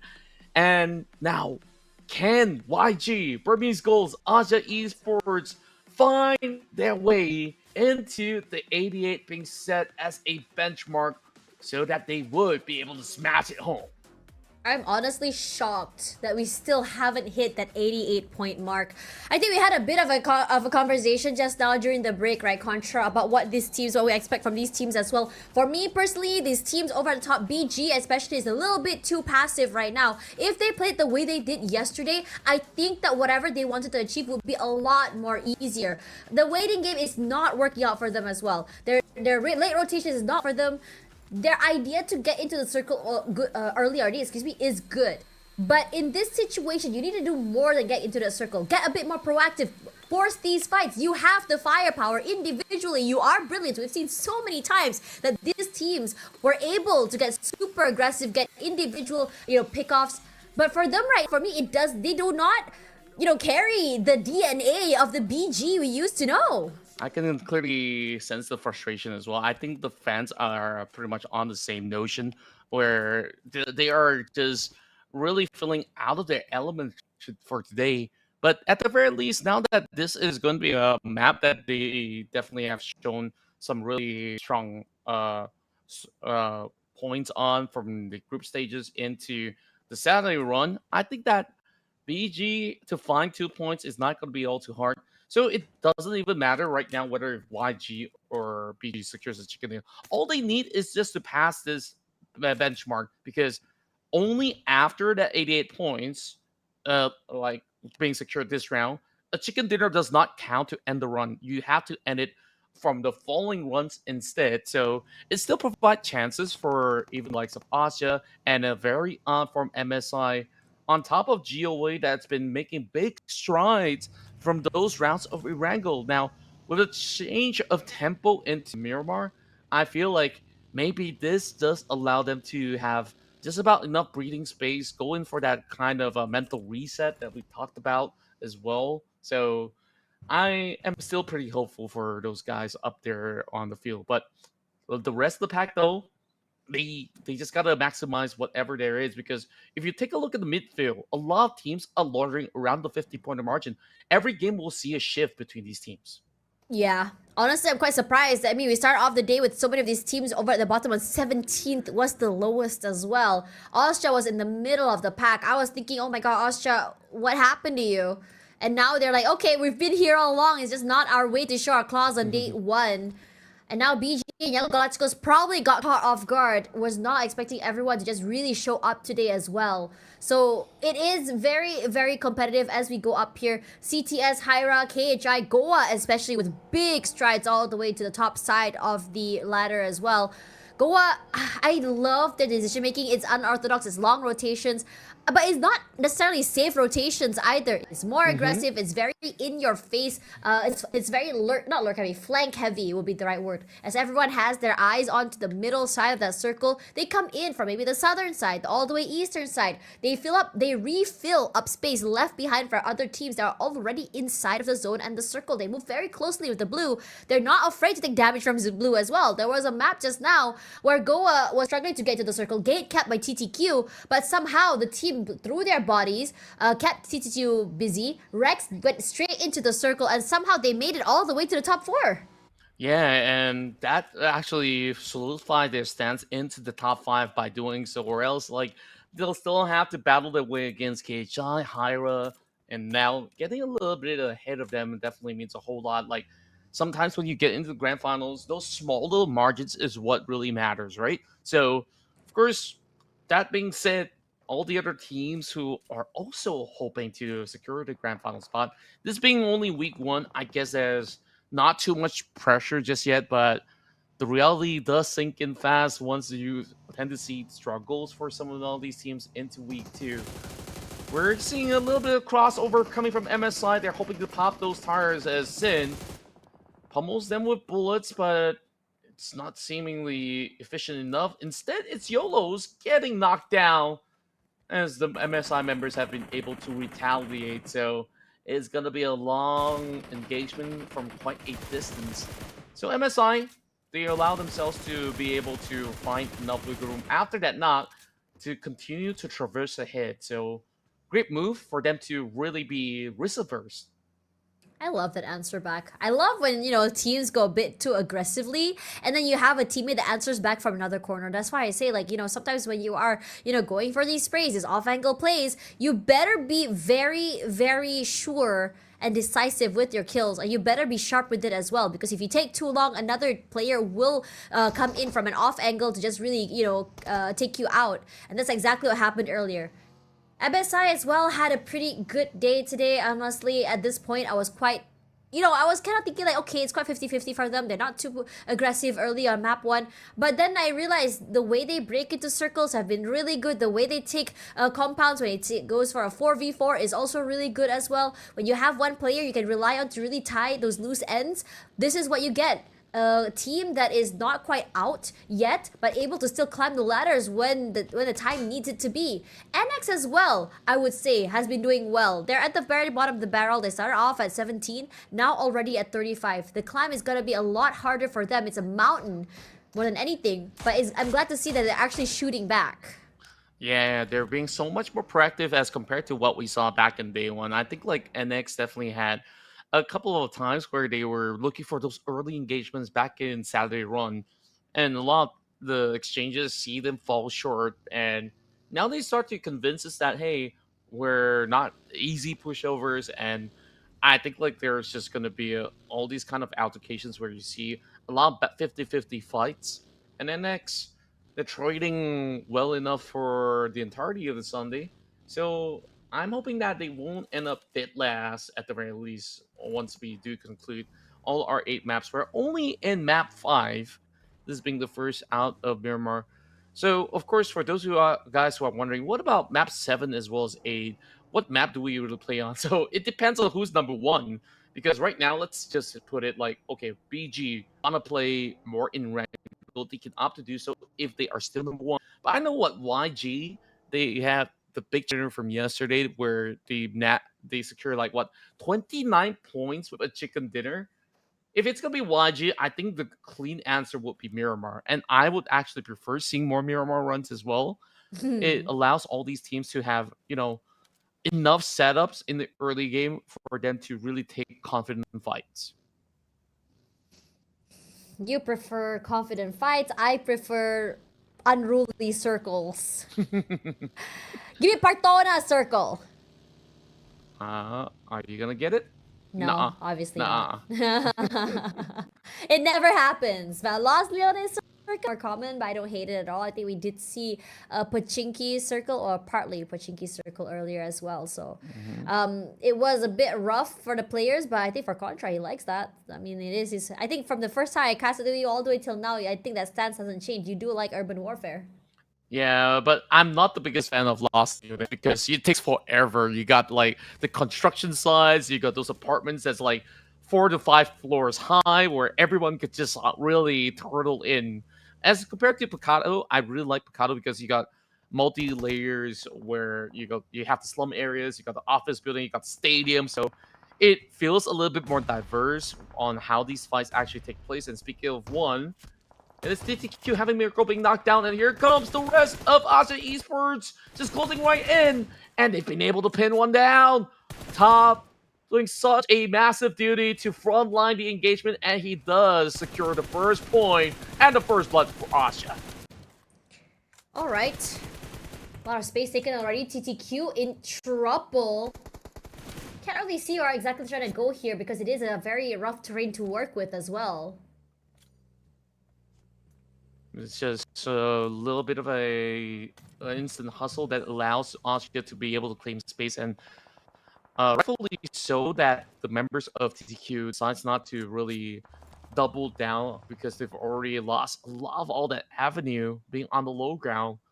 So instead, They seek refuge inside of another different sector, having a split between Gus Bunny and one more player out there in the field. I'm not quite sure as to where exactly that will be, or that was actually being taken by us just since they've been able to claim 2 points. So, yep, they'll be looking to at least play a little bit safer. CTS not too far off from MSI though, but they're just looking to secure the entry point of Los Leones. They're not looking to divert into other directions, so they're going to be safe and sound. As for YG, they moved from Power Grid into Picado, and they're looking to also cut across into La Bandita. A little bit of a bumpy ride coming in from the members of YG. I believe that the further they stray over around the corners, they're going to be meeting up with some of all these players. NGGZ was lucky enough that they didn't traverse even further, or else YG would have actually caught them. It's gonna be a hard rotation coming through here from north side, Picado. You pass by IG, fine. You also have to worry about another team there, which is BG as well. You're going up against the 2 giants this early. At the very least, BG, I don't think they want anything to do with it. They've instead vacated the area and moved out of the way here. So it's going to be Young Galacticos that is forced to take this fight. Young Galacticos took a lot of damage in the initial skirmish there. One of their players, I think it was Romeo, barely alive right now, but at the very least they do answer, get a pick off out of it. Gerald will be the one knocked out first here in the scuffle. There's the 2 members of NG barely breathing with the blue zone pressuring them as well. The first point already taken up by Yangon Galacticos puts them ahead of BG. Yangon Galacticos happy to wait out this team and their push as well. And Yangon Galacticos, they just need 1 more point in order to reach match point. Oh, they're absolutely hunting out for that final member remaining out of NGGZ. Actually, just 2 members, but they're remaining very elusive inside of the zone. But take a look at this. Yatka's not too far off. So, BG, they're also hoping to earn their fair share amount. Smile now driving towards Yatka. I don't think he suspects it at all. He's going to be so cheeky about this. Meanwhile, on the other end, top coming in from Asia Esports, Bax 1, CTS members now being caught out. YG, they finally decide to eventually share the spoils of loot and also claims a coupe for themselves. And they should be well on their way. And BG, they might have actually made a setup against YG, just like how YG did against those other members of NGGZ.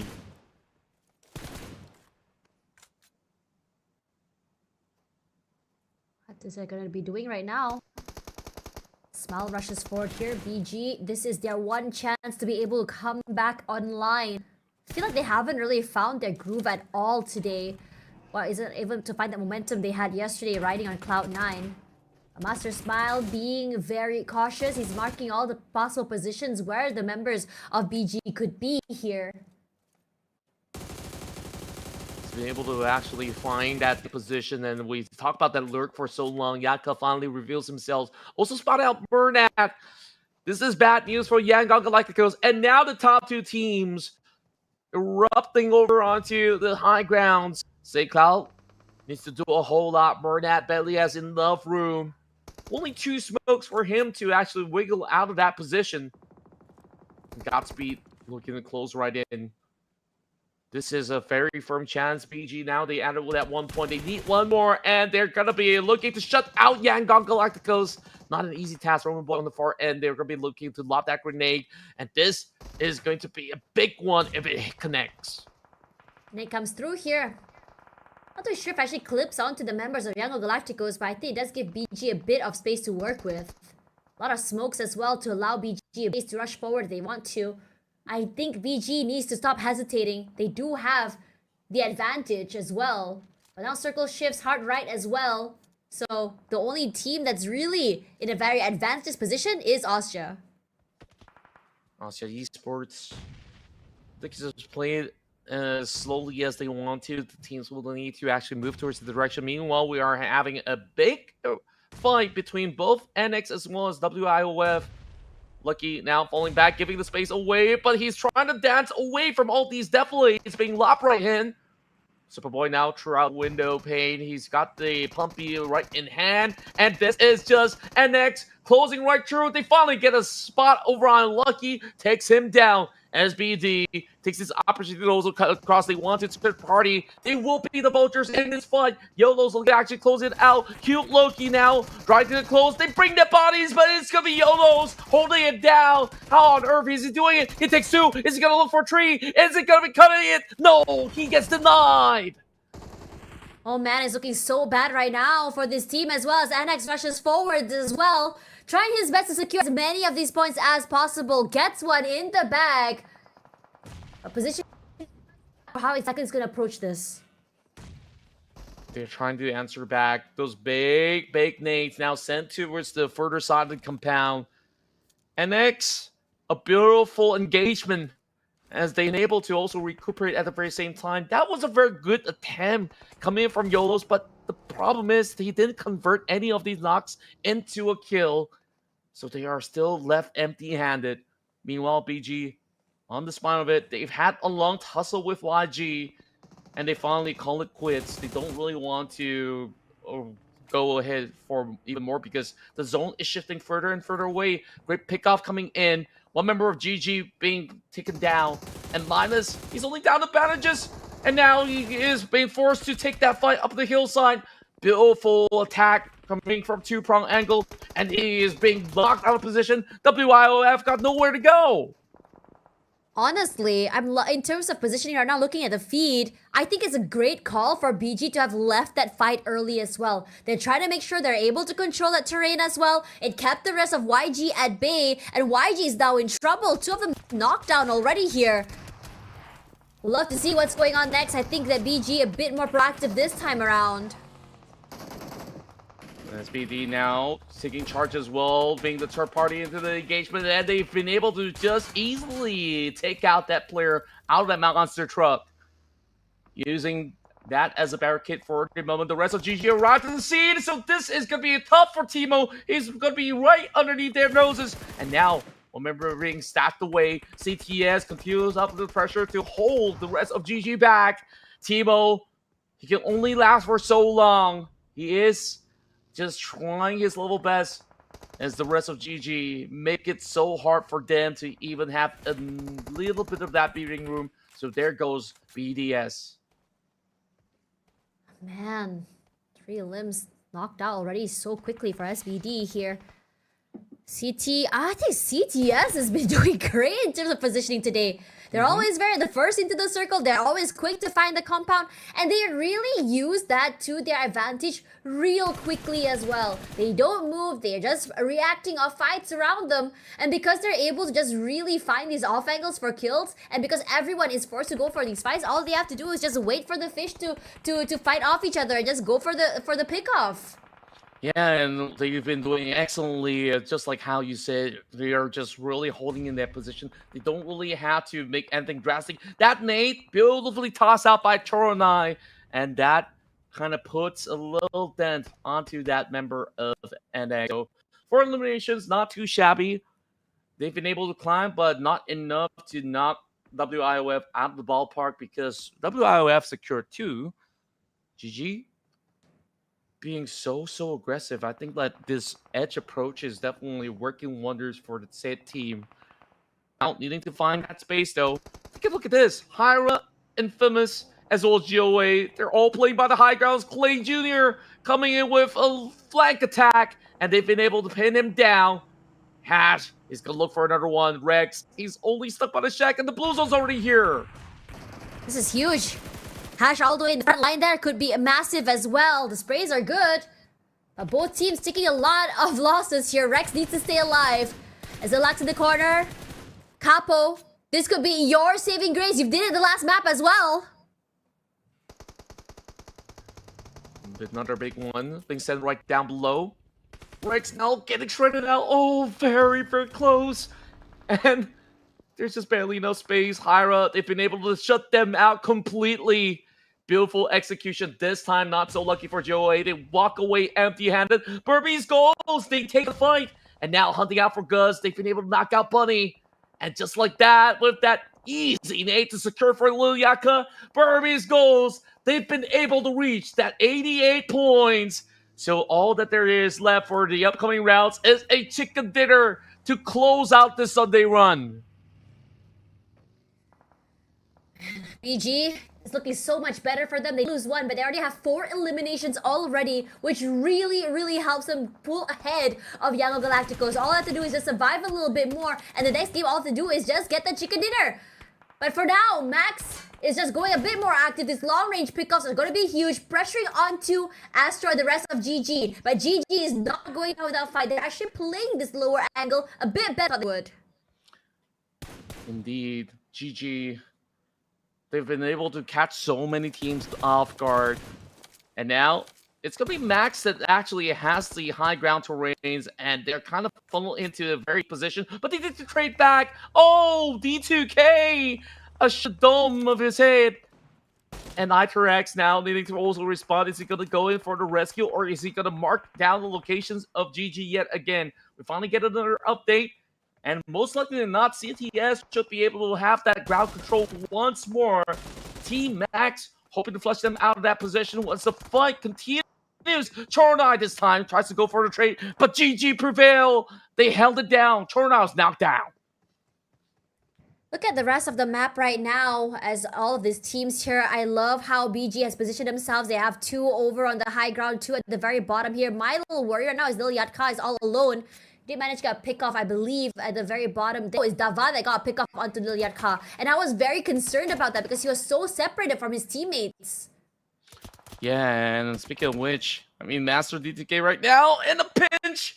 Oh, there's just barely enough cover through that palm tree. And Davan left stranded. Thankfully, there's nobody up on the hillside to actually pick him off just yet. GG just playing by the edges. Still could go for the save. So they will have all 3 members to work with. CTS starting to also get activated. Now the rest of Asia is going to be able to occupy that space. They do have to compound over the North Point. Instead, they choose those terrains to close the gap, to close that distance up against the rest of BG. A slightly weakened side since Yaka's already been taken out. And now we're also looking K-Shine in the mix as they strike one more against Team Max. This could be huge as well. For a change, Austria could potentially just try and chase back up toward BG.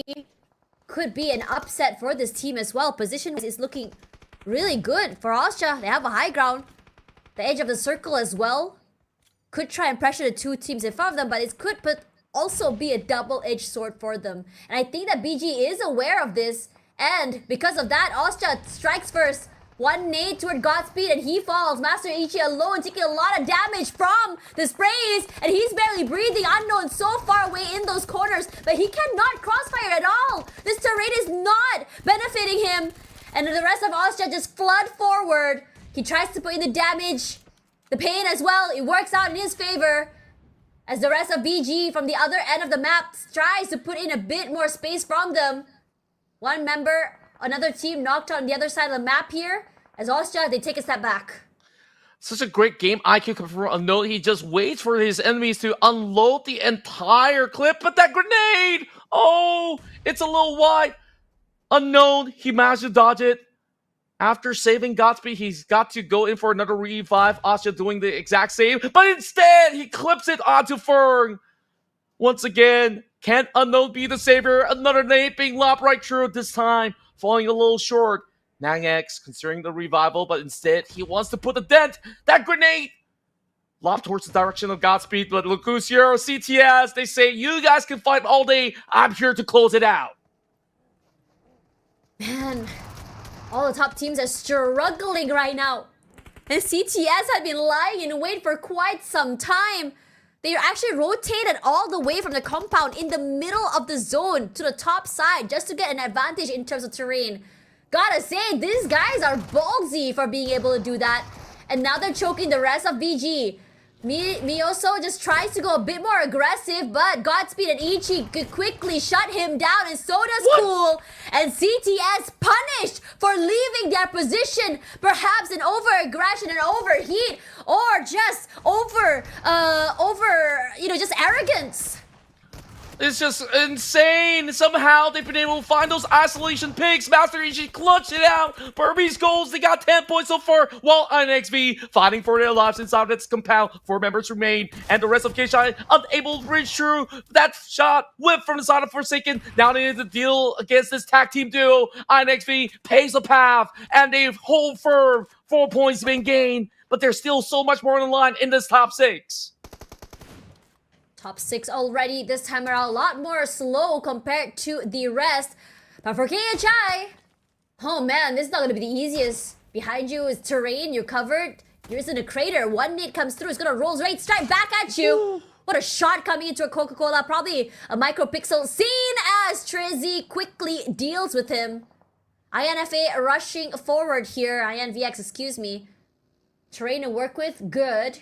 Has access to keep an eye out toward BG as well, but BG now tucked into a compound, taking up the space that was previously held by CTS. Such a massive round for all these teams who are still remaining. This is a chance for the side of NGGZ, but there's still BG, the monsters of the block, who somehow, out of a miracle run, rescued by Unknown, Ichi to clutch it, and still have 2 more intact. Now it's a fair 2 versus 2 between NGGZ and Team Max. They have 4 members strong, holding the spawn of the hill. Oh, but no. that grenade! Oh, ridiculous!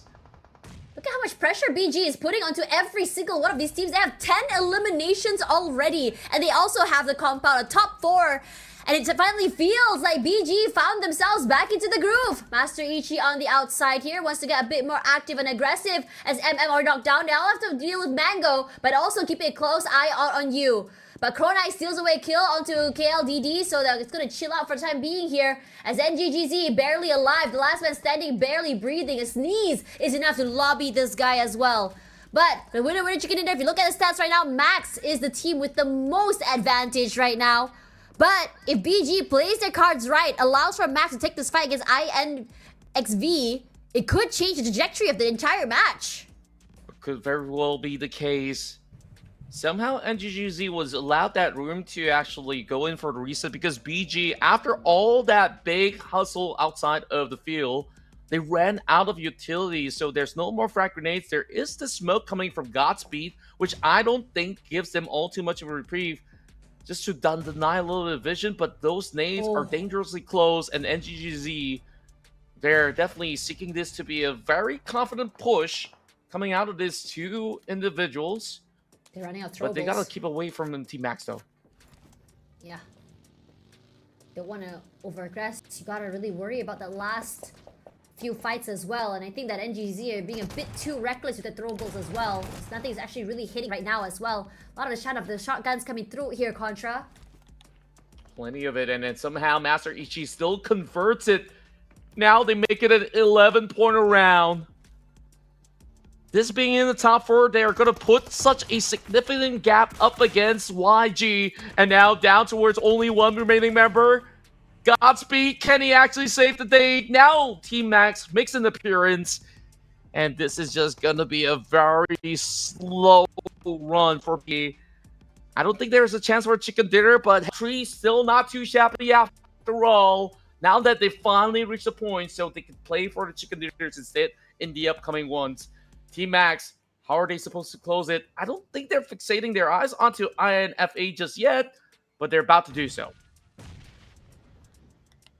INVXV just chilling out right now. They're just doing the same strat they did last game. Just wait out the rest and steal away these kills. Yu is barely alive in the back foot.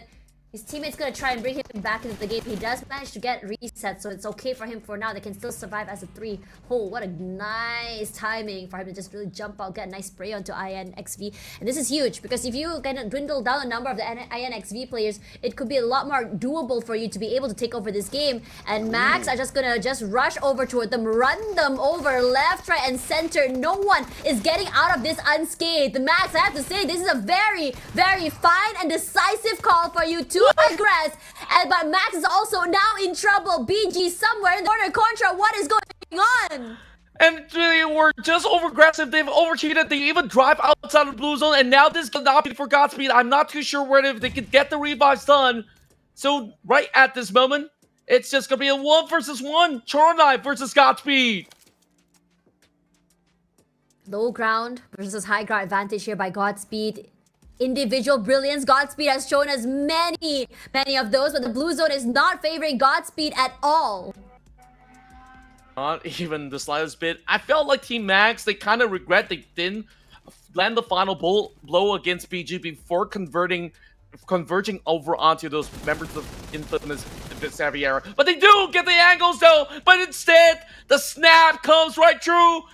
Godspeed will be denied. That was a close call, but Team Max, they've been having the entire round as they were the kings of this matchup.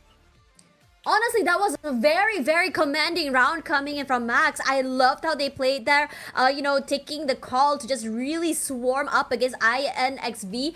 And it's good because they understand the threat that this four-man team can bring. And INXV, they've been quite one-dimensional in how they've been played toward the end. They just hunkered down into their compound, waiting for teams to go for a fight, and then they just third party. Denying that from doing that means that they're going to have a little bit more space to fight as they should in a 1v1. BG looks a lot better this time around. Yeah, they died and they lost a few members fairly early as well, but survivability is looking good and they are actually getting a little bit more proactive to take these fights. So right now, in terms of the match point, we should have reached, well, both teams should have already reached an 88 point mark. My question is, which team actually smashes it first? Yeah, that's definitely a big question to be answered, as they will require a chicken dinner in order to do so. Team Max, though, this chicken dinner is also going to be sending them close towards that margin. When we take a look at the amount of damage they've been able to put out, everyone was just putting their maximum output throughout the fields, and they've just been able to really finally make that break in this matchup.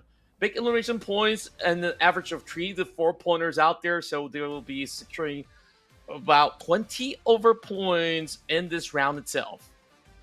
For real. Great stuff coming in from every single one of these players. I loved iTurks. When you goes down, iTurk steps up. When you is basically back into the game, Trezzy comes in from another angle. The swarm is good. I love how Max played that very well. Now moving into the game, let's have a look at how exactly Max turned out with 14 eliminations.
Max with 24 points. I think this is one of the highest elimination points we've seen throughout the entirety of today. But PG is also rallying back. A slow start to the day doesn't mean a bad day, because PG, yeah, you got your second place with only 6 points, but 12 eliminations here.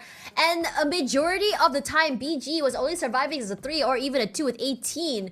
Now, the rest of the team here, INXV consistently now with onto the top 4 as well with 11, followed by GG onto 7. CTS and GGZ, the prime suspects, still all very much at the top, and these were the teams at the, I would say, lower half rung of the ladder. Now, looking into the next page here, NX as well, still very much fighting despite the fact of starting the day really on 17 as well. As the last two teams with no points is TTQ and GOA, which is honestly surprising since GOA as well have been, I think we've been glazing them for quite a while.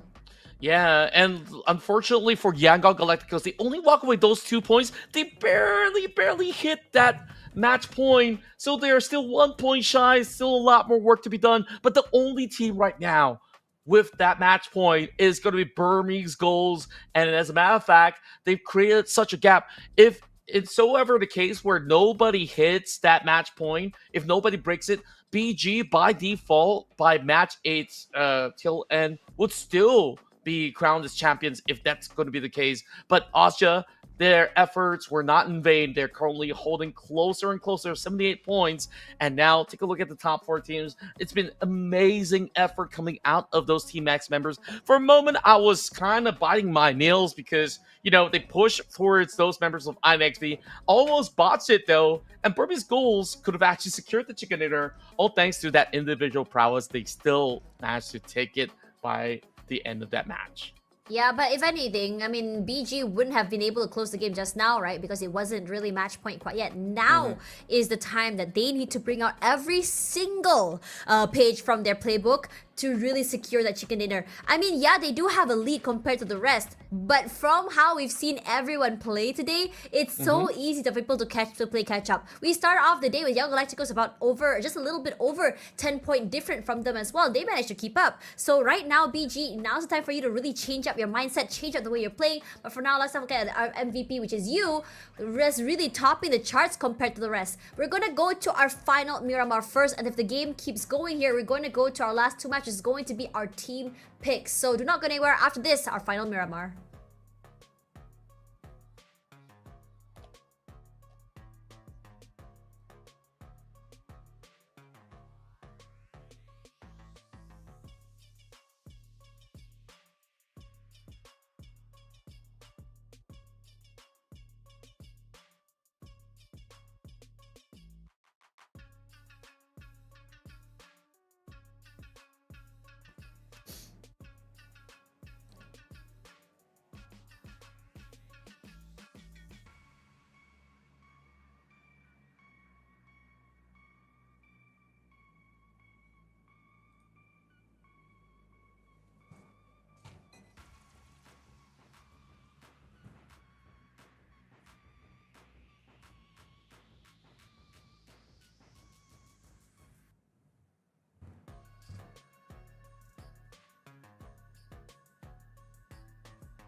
Yeah.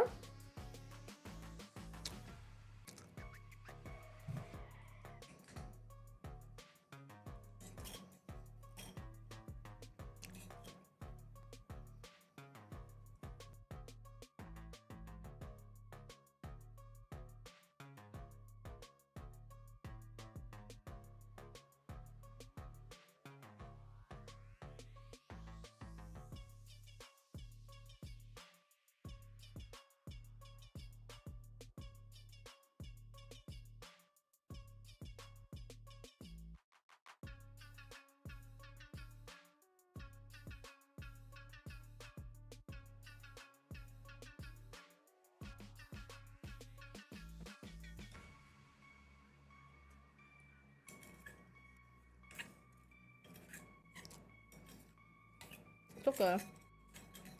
It's a lot of things going on. Esports right now, it's okay happening. MLBB happening.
All right, everyone, welcome back, and we are already here, our last Miramar of the day.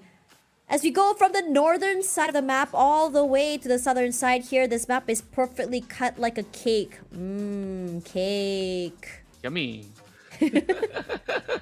Well, what flavor would this cake be, though? I'm looking at, it Butter being cake. a little butter cake. I'm thinking a little bit more like tiramisu. If tiramisu actually counts as a cake, do you consider it as a cake? It's a cake. Why? How is it not a cake? Who says it's not a cake? Let me fight them. Let me throw some hands. Yeah, I think like some people would say like, hey, it's a little bit more coffee based. It's a little bit more cream versus like traditional cakes. But I would fight them as well. I mean, What is overall, that's cheesecake one of my- then? It looks like it's just made out of cream, no? Yeah, you're absolutely spot on. I think like, yeah, honestly, I don't know the full ingredients to it since I do less baking than cooking.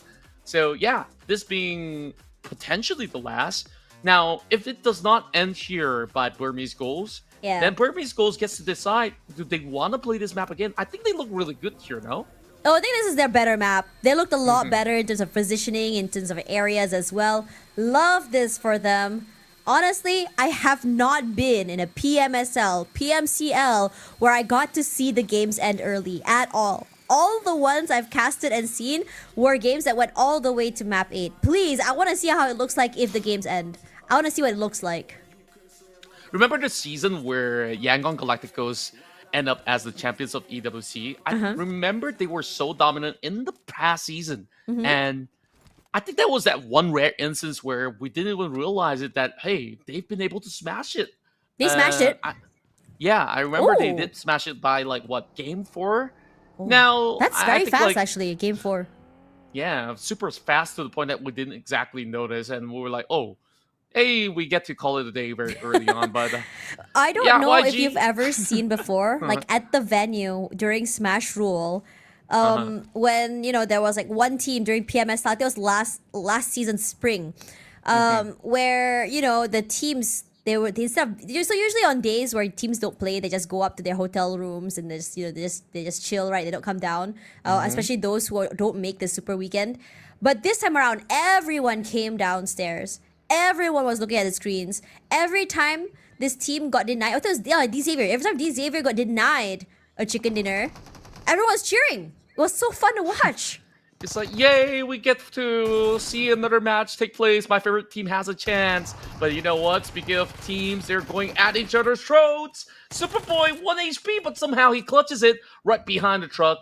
Then again, it was overwhelming. DNX, they sent all 4 members to secure not only the first blood, but a couple more points up against those unfortunate members of... Which team does it seem to be? Yo, SBD. Kyoloki also died. What? SBD was somewhere close. Hello? Okay, Oh, they retaliated. 1 for 1. Early like this? I mean, I'm not surprised that this happened. I mean, at this point, if you lose 1 and you get 1 in return, I would say it's valid. But honestly, SB didn't get a kill. I didn't see their point update. Yeah, no, it's on 0. Yeah. I think it was only a knock. Yeah, if that's the case. They didn't kill confirm. Yeah, it was kind of rough from that position as well, which is understandable, which is why they're planning another engagement just to ensure that there's going to be a little bit more points to be secured. But for now, the rest of NX doesn't seem like they have met at all. I mean, it's just the start of the game. They're just inside the warehouse, and sometimes those kind of spawn of loots is majority in the city. So there's still a lot more checkpoints for them to try to find those kind of resources. Whereas CTS, I think CTS has been rather impressive on how they've been able to make that climb step by step, round after round. Now they are tied with Hyra, where I've raved about Hyra. It felt like it was the first couple of rounds where Hyra did super well, and then they went kind of quiet.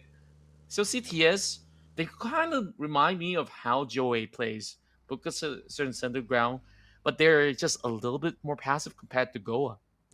You know what's interesting about Hyra? I think yesterday, like you mentioned, right, great day for them as well. It felt like teams that really performed well at any point toward yesterday. I mean, end of the day, right? You end day 1, there's going to be time for a VOD review. I think teams are starting to identify which teams to look out for, which teams they want to avoid, which teams they want to take these fights against as well. I'm not too sure how the rotations were by Goa yesterday, but I can definitely say if it's not the same, that means they have done their adjustments. Teams that are really good, that are just quick to find adjustments. I understand it's not a lot of time, right, between yesterday and today, in terms of adjustments and change. But if you're able to find those small mistakes or small things, you're able to go far. Because at the end of the day, right, you can only speculate where each team is gonna go. Because I don't know if audience know at home or not, you can't tell who's who when you're in the game. Yeah, exactly the case because in esports mode, usually even if you get a knock, the names will be masked with like numerical codes until you actually secure the kill, and then this is BG, that is YG. Then only they will make like those kind of insane decisions, right? So Yeah. most likely than not, like if it's just gonna be It's a knock, just then gonna they be have no clue. speculation when it comes to theory crafting, I think. Yeah, and if it's unless like you already know, like like you gave an example what you were used to talk about the savior, right? They always drop into Pachinki, and you happen to move into Pachinki and knock somebody, then you definitely know it's them. Then you could basically plot something up. But Yeah. in this essence, when you're playing in a vast map of Miramar, usually it's kind of hard because you can kind of go in for a very wide swing of rotation. You can also look to camp out in certain areas or even contest in certain grab spots. So I would say harder to tell, especially in this map alone. So now that we're looking at a slower tempo of pace, teams are setting up shop around the central ground. I think like the last time we saw, the circle was still around, this vast area of Bandita, Las Leones. It could end up anywhere, honestly. So all these teams, they're not really making all these big rotations just yet. Yeah. Okay, again, CTS already very, very middle of the circle. Goa later rotation coming in from Chumasera here. Young Galacticos from the western side. Surprisingly, passing by NX unscathed. I would have expected a bit more retaliation from this team, but I think that they decided to just really pump the brakes for the time being. Really loot up, get ready for it, and then go aggressive. But then again, area in your power grid where Young Galacticos is holding is good. There's some terrain on there, some compounds as well. If they do hold at the very top side of that crater, they can look down and immediately see BG right smack dab over at San Martin as well, which BG this time around, a bit more proactive in getting that middle side area to hold.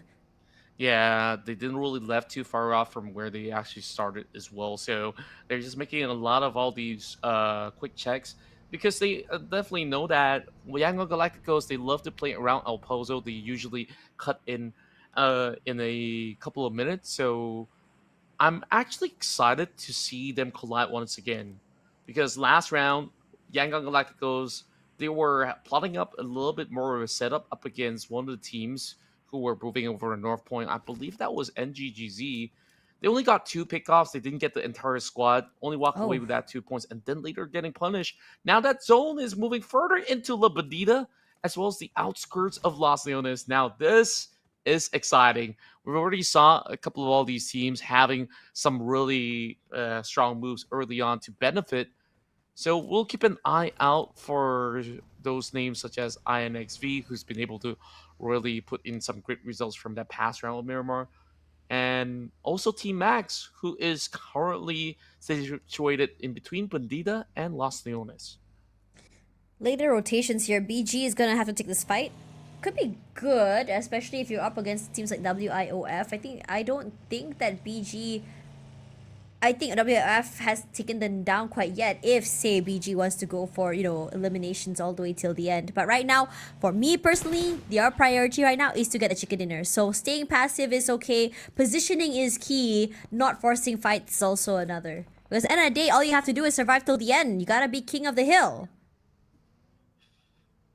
Definitely need to kind of at least secure some of all these high grounds to be able to put a pinch onto the rest of the field. Speaking of which, Superboy, so far finding himself with a trade against YG, but it was YG that converts it very early on. Romeo Boy yet to be rescued, but they're keeping their hands busy up against Joji with a little bit of drive-by. Superboy being tagged up. YG finally secures that match point. Wonder if it's going to be a run for a chicken dinner, though. I mean, they're far away from the zone where they should be. But this is just going to be a all-out commitment coming from the side of St. Cloud, looking to actually push right through. But he's also having his position withheld. Molotov's thrown right in. Master Smile looking to actually clinch him, but he's in a tight corner. And just with great angles on his M4, he finds it all. And now only down to one member left. NX, they don't have much left. The swing will secure it. All 4 points gained by YG. Oh man, YG looking to chase and also smash it as well. 1 point off. No, actually they should already have it already as well. As Young Galacticos starts off strong here with 4. And you know a team like Young Galacticos love situations where they have advantage, where they have momentum. And I definitely think that this should wake up and jumpstart their car to chase up as well. BG this time around still managing to get into that circle. They have so much control of the northern side here. Full control of Graveyard in the heels of WIOF as well. So my question is whether or not they want to take that against WIOF. But I can also see in the front side of the area where WIOF is holding, CTS also wants to be part of it if they do butt heads. Yes, CTS, they have this 2-2 split going on. I think like they will benefit by watching the fight play out and then they try to chime in. And speaking of which, GOA also spots a little something in return. It's going to be members of infamous Xaviera to be swerving towards their direction, but oh, that was a close call. Clay Jr. definitely put a dent, and with a follow-up attack coming from Rex, they've been able to knock them out of that vehicle. All right, here we go.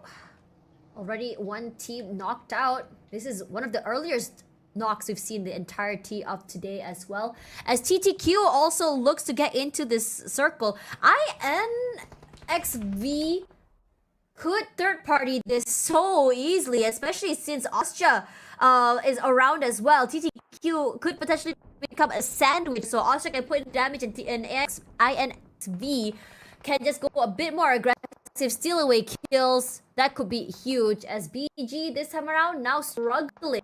They can still be brought back into the game. Master Ichi gonna be brought back alive unknown. Yep. They're going for the full reset, but meanwhile, it's going to be TTQ that crashes the gates of GOA. Now Pikel out in the open. Easily tags coming from the side of Zuki. And now Miracle taking a look over on the hillside. GOA, they are depleted. A little bit too hasty. And now they're sent out once more. 2 times in a row they play out in Miramar, walking away with 0 points. And KHI, they're on the watch. Are they going to push through? Mix is thinking about it, but perhaps it's better for KHI to hold them from multiple angles instead. So they're going to leave them with a little bit of wiggle room down over onto that compound. There's not much option but for them to really turtle in. Also, Esports out on the open fields, hoping to wrap towards the north side. This is going to be a little bit daunting of a task, but they've been able to pave a passage through. And now NGZ, they're happy to take them on upon their arrival, and they will instantly crash upon Nang X, but Fern trades back. Always can rely on Austria to really quickly trade out as well as WIOF as well. Just hover around trying to see whether or not they can just really steal away a kill or 2. But Mix does fall, so for the time being here, the rest of INFAX also just hanging around the corner. Support, I don't think he's going to be able to be picked up here if you ask me. A bit too far behind. Ferg X in the blue as well. So Austria looking from bad to worse with only 1 player still left alive.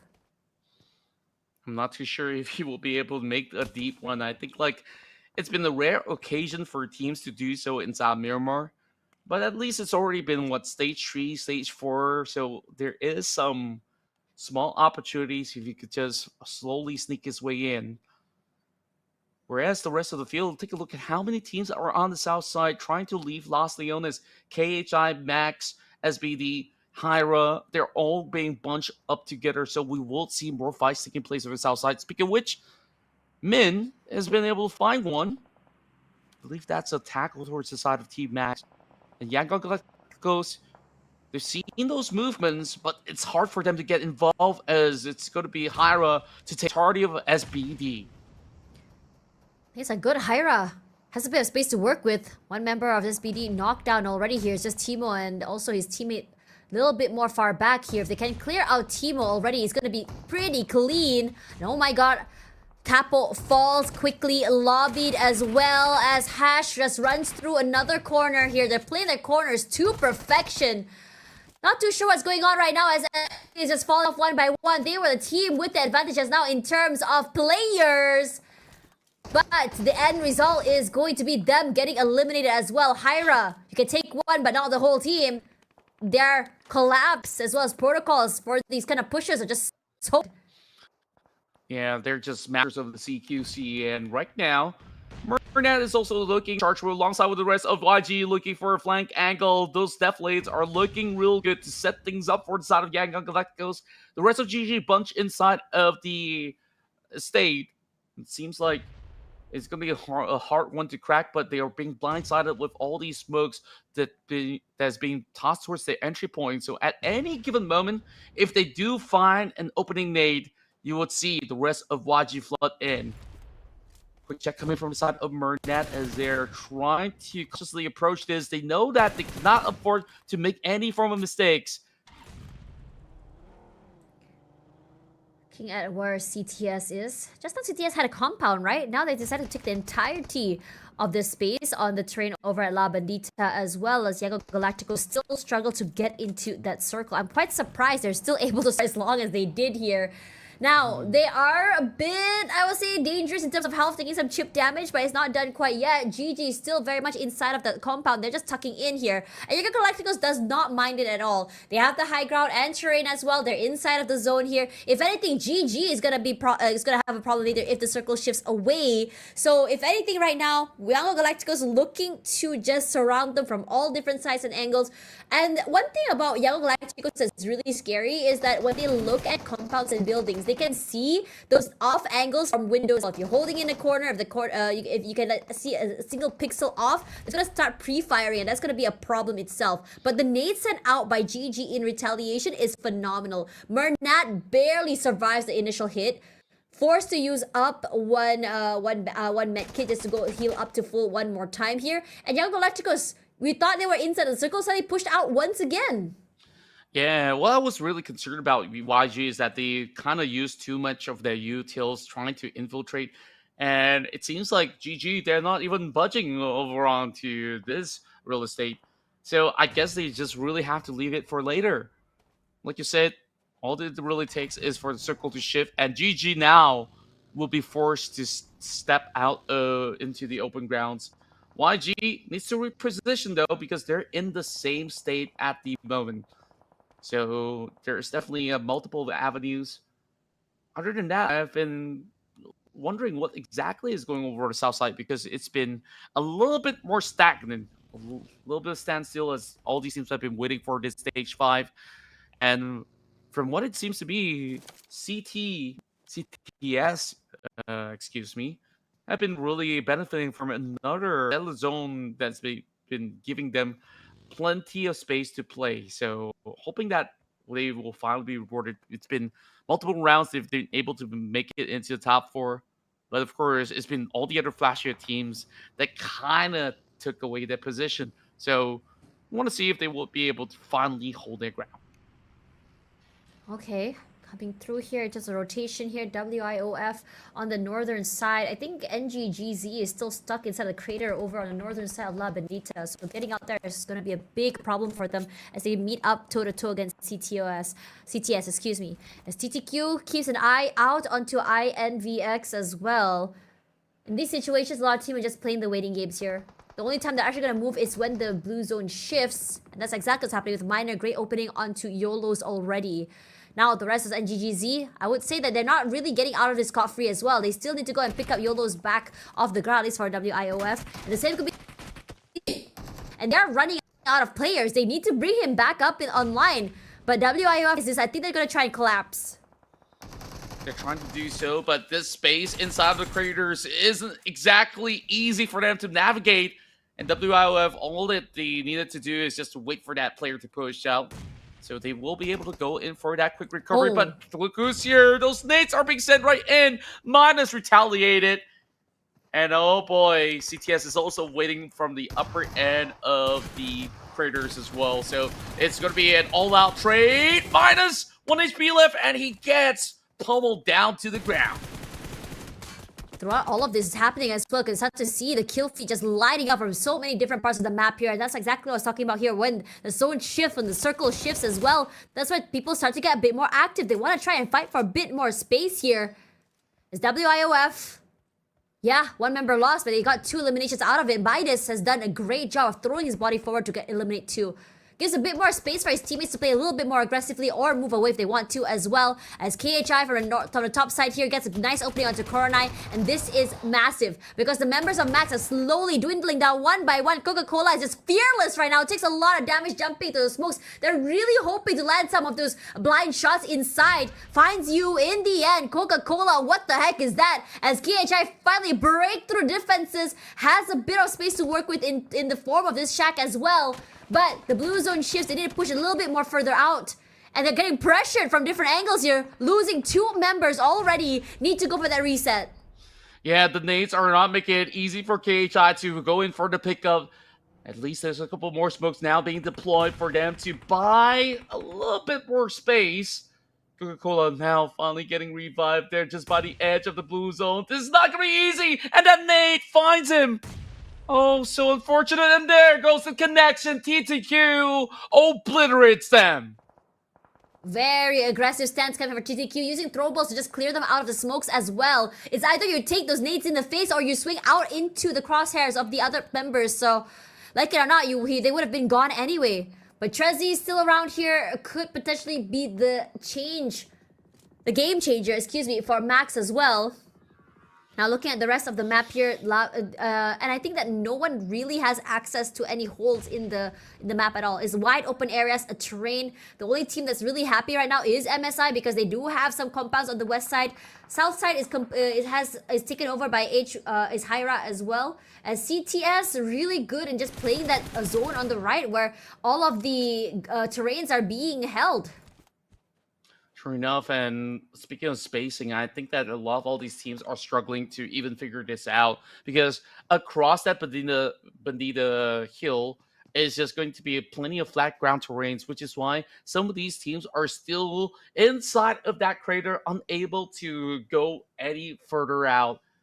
Mango, as well as YOLOs, has got to find a way to climb out of the rut, while TTQ, I think they've drawn a little bit of attention coming from the side of infamous Xaviera, and now they are also retaliating. I think they've been able to get some great activation, but Zuki gets caught out. Trezzy from the hillside. Oh my god, how is he able to juke that? Forsaken, what a shot coming up north side as well, as Bunny falls. I say, barely alive right now. He's dodged 2 vehicles, somehow got a knock onto a Miracle as well here. Looking bad, and GGZ as well, eliminated with 4 eliminations. Gus could potentially try and change things up here. Would love for Gus to help out Miracle in this situation. But I think he's trying to mark another angle so his teammates don't get chunked down here.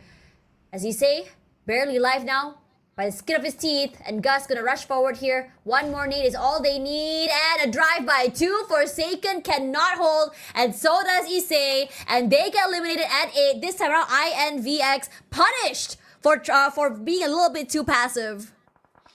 This has been the biggest performance coming out of TTQ, despite it being a little bit iffy on their approach. I mean, 2 players, they got taken out because there was still that flank being set from the side of Team Max. But once they have got themselves the clear idea, you saw how clean those nades were.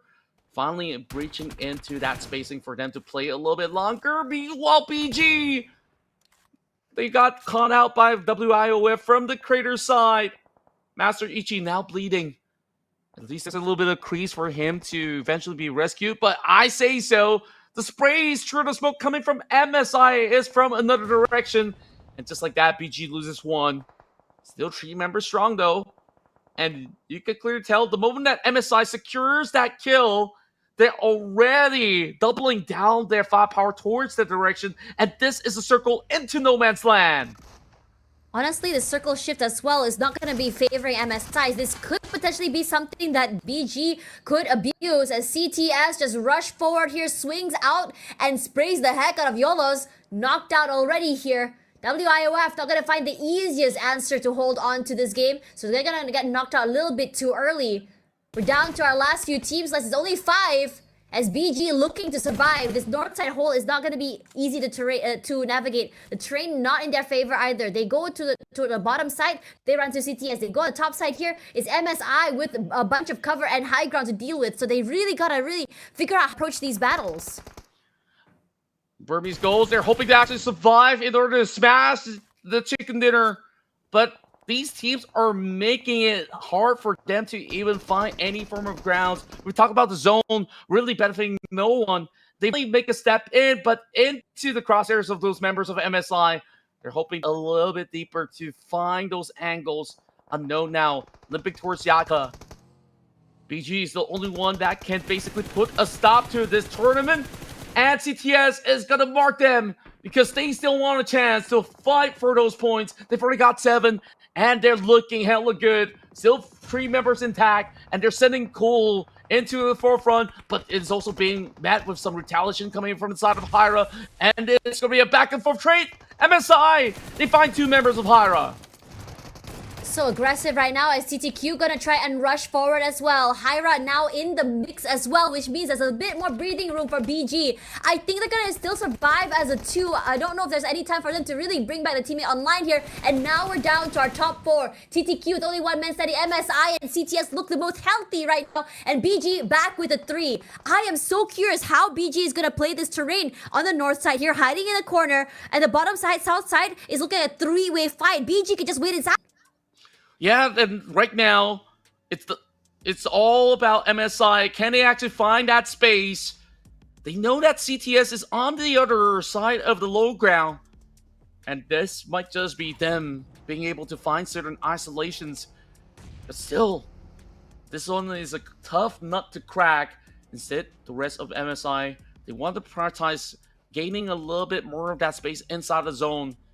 CTS just playing a very defensive game, but the nade! Oh, was beautiful! Mom boy now gets that opening. What they're going to be doing about this is that they will send a couple of members to pry this one open, and BG is hoping to capitalize on this 2-pronged engagement. MSI is just really taking their time here. They know how much value they have, how much space as well. And BG just praying for these 2 teams to fight. And MSI, all eyes onto CTS right now. Gonna try to get a bit more aggressive and active. That Nate's gonna roll down here. Perfect shot, but it's not enough to really push Cool out of the game quite yet. He's alive once again here. One more time, bit too wide. But the blue zone is still gonna pressure them. So like it or not, they're gonna have to walk out there in the open into the crosshairs of this team. And then Nate is perfect onto Zeus. Has to find a different way forward. Just struggling for their lives right now with 1 more player. The only one alive right now is WO3M.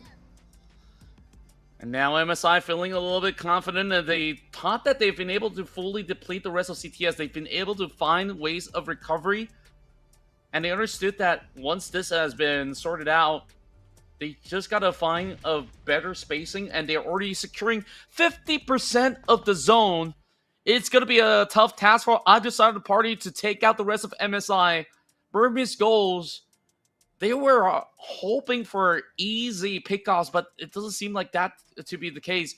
CTS is slowly being choked out of space. MSI is just so much control of the area. They're just walking around the corners here. Godspeed's gonna steal away a kill. Perfectly done. But the kill confirmed. Still waiting for it quite yet. Haven't quite seen it. Now, the issue is it's now a free-for-all as the circle will shrink here. If anything, I think MSI will be in the position to play a little bit more passive and win the corner as CTS decides to change their perspective and gun down the members of BG. All 3 barely alive and breathing as MSI decides to join in the fray as well, putting in that pressure. BG, they run out of space, and now they will be depleted. CTS, they regress, and there's just no points gained from the side of Burmese goals. As they walked out empty-handed, they could actually look for the smash, but instead, it was just too overwhelming. The battle continues between CTS as well as MSI. MSI now dispersed, and DOS now feeling rather good about this. He knows that there's one by the haystack. They're looking to find a way to pick this one off. And somehow, they found the angles up against us. Pretzel's always ready and marking as well. Either if the nade comes through, it hits you left or right. He's just been waiting for it here. And CTS hasn't been able to find any angle or corner to begin with. They start to get a bit more active, going out into the open. But the problem now is they just don't have enough bodies and also angles to worry about. So MSI is just easy work, just spraying the bodies. Cool is down and so is his teammate. One less member alive. And here we go. A winner chicken dinner going to MSI. This is a very, very dominant one for this team. MSI, they've been able to secure such a big win here in this round of Miramar, this being their second chicken dinner in this matchup. And, you know, they've got so much points. Does it mean that with this chicken dinner, have they been able to accomplish all this feed? You know, this camera is being thrown back at us. Does that also tell that, is it Burmese goals that actually secure it? I don't even know right now what's really going on, Tash, because that map of Miramar was just so hectic. Yeah, there was a lot going on in that map as well. I would say that while it is a quite centralized circle, but the terrain definitely did not make it so. This was a very different style of play coming in from BG. It was enough for them to get that those points, but to Smash, not quite. Even Yango Galacticos got knocked out fairly early as well here. And I think that both teams are struggling. BG couldn't really find that space to work with, a bit more late on that rotation. Would love to see a more proactive approach coming for this team, because you know, in terms of firepower and play, they are really, really good. But the thing is, that circle shift also made it hard for a lot of teams to really predict where exactly to hold and play. I think in a lot of situations as well, they gave MSI too much space. When Monboy was rushing around in his vehicle, I would love to see them to go a bit more active, you know, just really spray down Monboy, dwindle down the numbers, especially when they're so preoccupied by CTS. But I think the lack of information as well, where exactly this team is holding, made them hesitate. And I think in this situation, hesitation is not going to bring you anywhere, especially since all you have to do is just survive till the end. Yeah, but of course, all in all, when you take a look at the trajectory for CTS, right, they've been able to secure top 6, top 5, and then into more top 4s. Now top 2, they're just inching closer and closer. But of course, for those of you guys who got super excited watching the games, why not log back in? Because this 4.0 update, you guys can play without overheating. And that's big news. If you guys have always complained, oh, after 1-2 rounds, your phone's heating up, tell you what. Now you can get up to 15% cooler temperatures, and it's already been proven that with this lighter volume that allows you to really play smoothly, you can absolutely dominate the competition without much of a worry. So that being said, though, I think there's still potentially 2 more rounds to go, Tash. So I don't know how the outcome will be.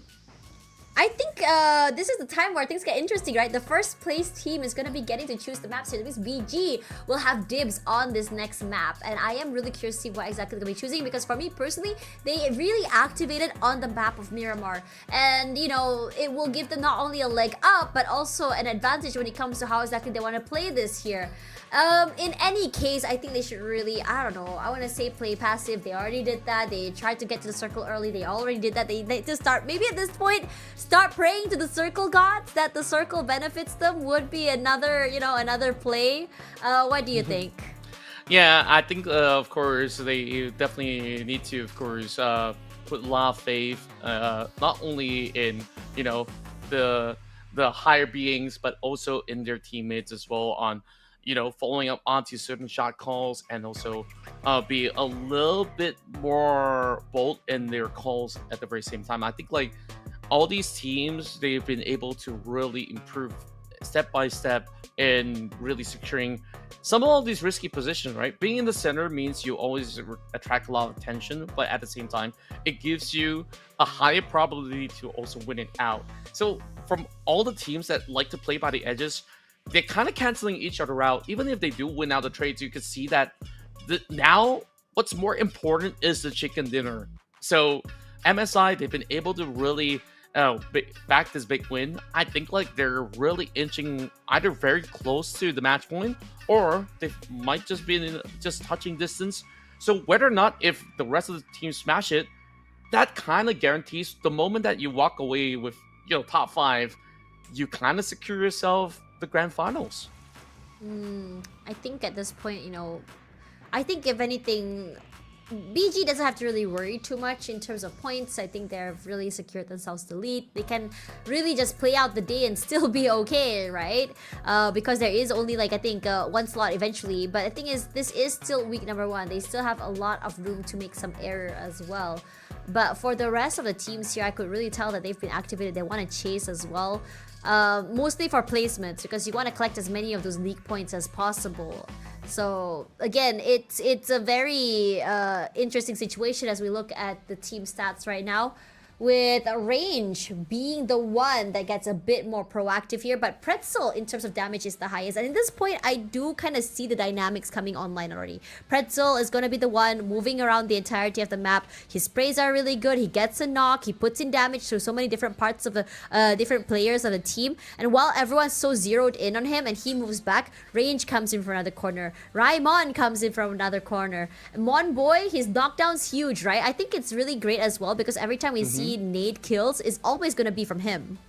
Yeah, and it's been absolutely impeccable on how this team has been performing. You saw the confidence brimming when they secured the high ground, and there's a lot of flat areas where, you know, these teams could just swing from either creases where they're coming from. But what they did, they just expand on each respective corner and just dictated the competition by doing so. Pretzel, like you have mentioned, he's been absolutely on point for today. There was those rounds back in Wrangle as well where he secured 7 elimination points. This time around, it's Range that did secure maybe a little bit more, but he's the bulk of the damage. So that just shows you how much impact Pretzel has as a player. Like to see it. I mean, Pretzel, I think one thing is for sure, if despite how many years it's been, it's still going to be him on the front line, that first contact play as well. Now, as we turn our attention to the highlights, let's see what exactly made MSI tick this game.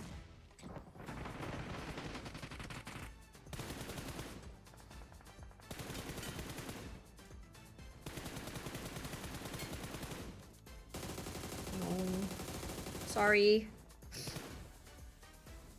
I actually brought the map feed bigger onto the big screen and focus more on positions. The delay is not great lah, but I try my best lah. Yeah, but it's not as bad. So certain times you can see me cast a bit more is because at least it's still somewhat moving. Yeah. I really gotta pee. Do we have a break? Got right. I terus ko kencing lah. But it's gonna come back to us, no? Or you mean when you go into the game, is it?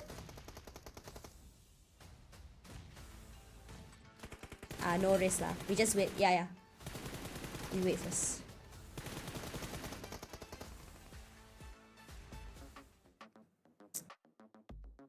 Anyways, coming back here into the rankings, 18 points for MSI. Great stuff. I think MSI looks really good right now as we look at CTS only 1 point shy.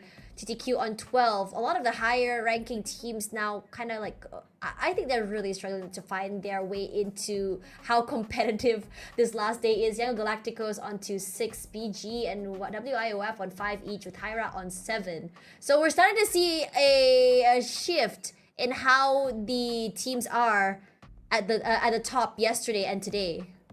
Yeah, and overall, this is just a great showing coming out of the midfield where they're just pushing and pushing, where every drop of points really matter because at any given moment, if BG or now Young Galacticos getting a chance to smash it is going to matter a whole lot on where the standings could potentially end. MSI now on that streak. This 18 points, I want to see where exactly would they actually place them. When you take a look at the midst of this pack as well, almost everybody got involved except for GOA, who got struck down very early on. So it just goes to show that every team understands the magnitude of securing great vantage points and also securing whatever drop of points that they can get out of the fights. KHI, GG, and GGZ, they've always been proactive, but they also weren't exactly getting themselves in the right position. So with 2 more rounds to go, it is gonna be a very big nail-biting moment. 109 points for BG and Yangon Galacticos have been able to reach that 93 points. MSI with the chicken dinner, they just got the pass. This is huge news, and they've been on the streak over this super weekend. So I'm thinking MSI might stand a chance right here. Could. They can, Chase.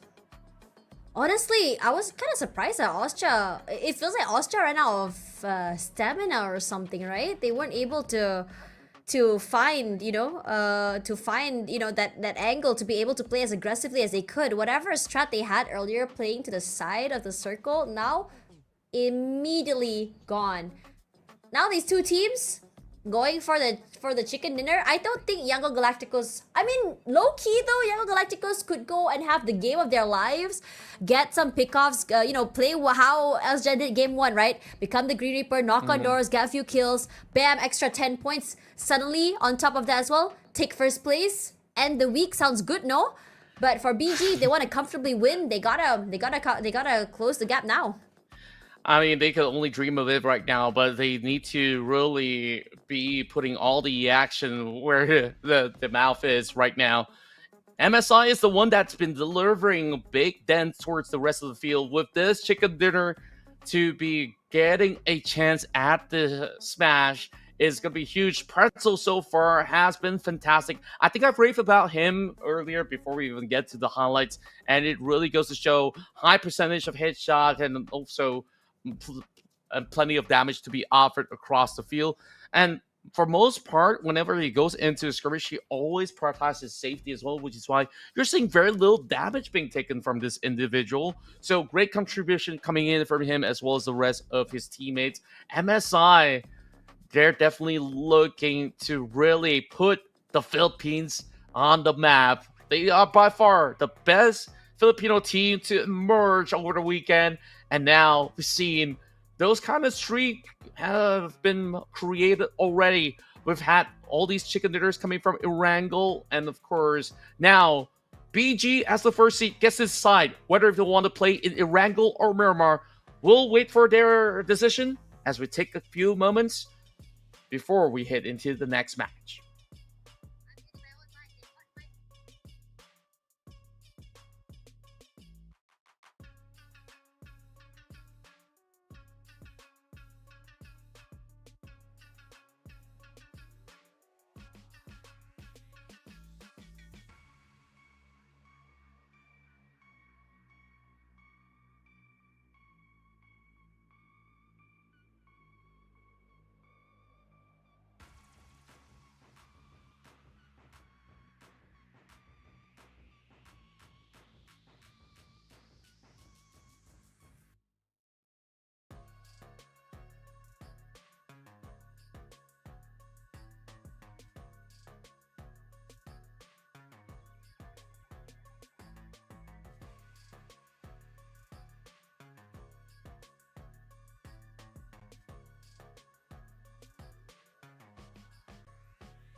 It's been a long, grueling day, and this could be the penultimate round or even the ultimate round, depending on who smashes it in for our final day of week 1.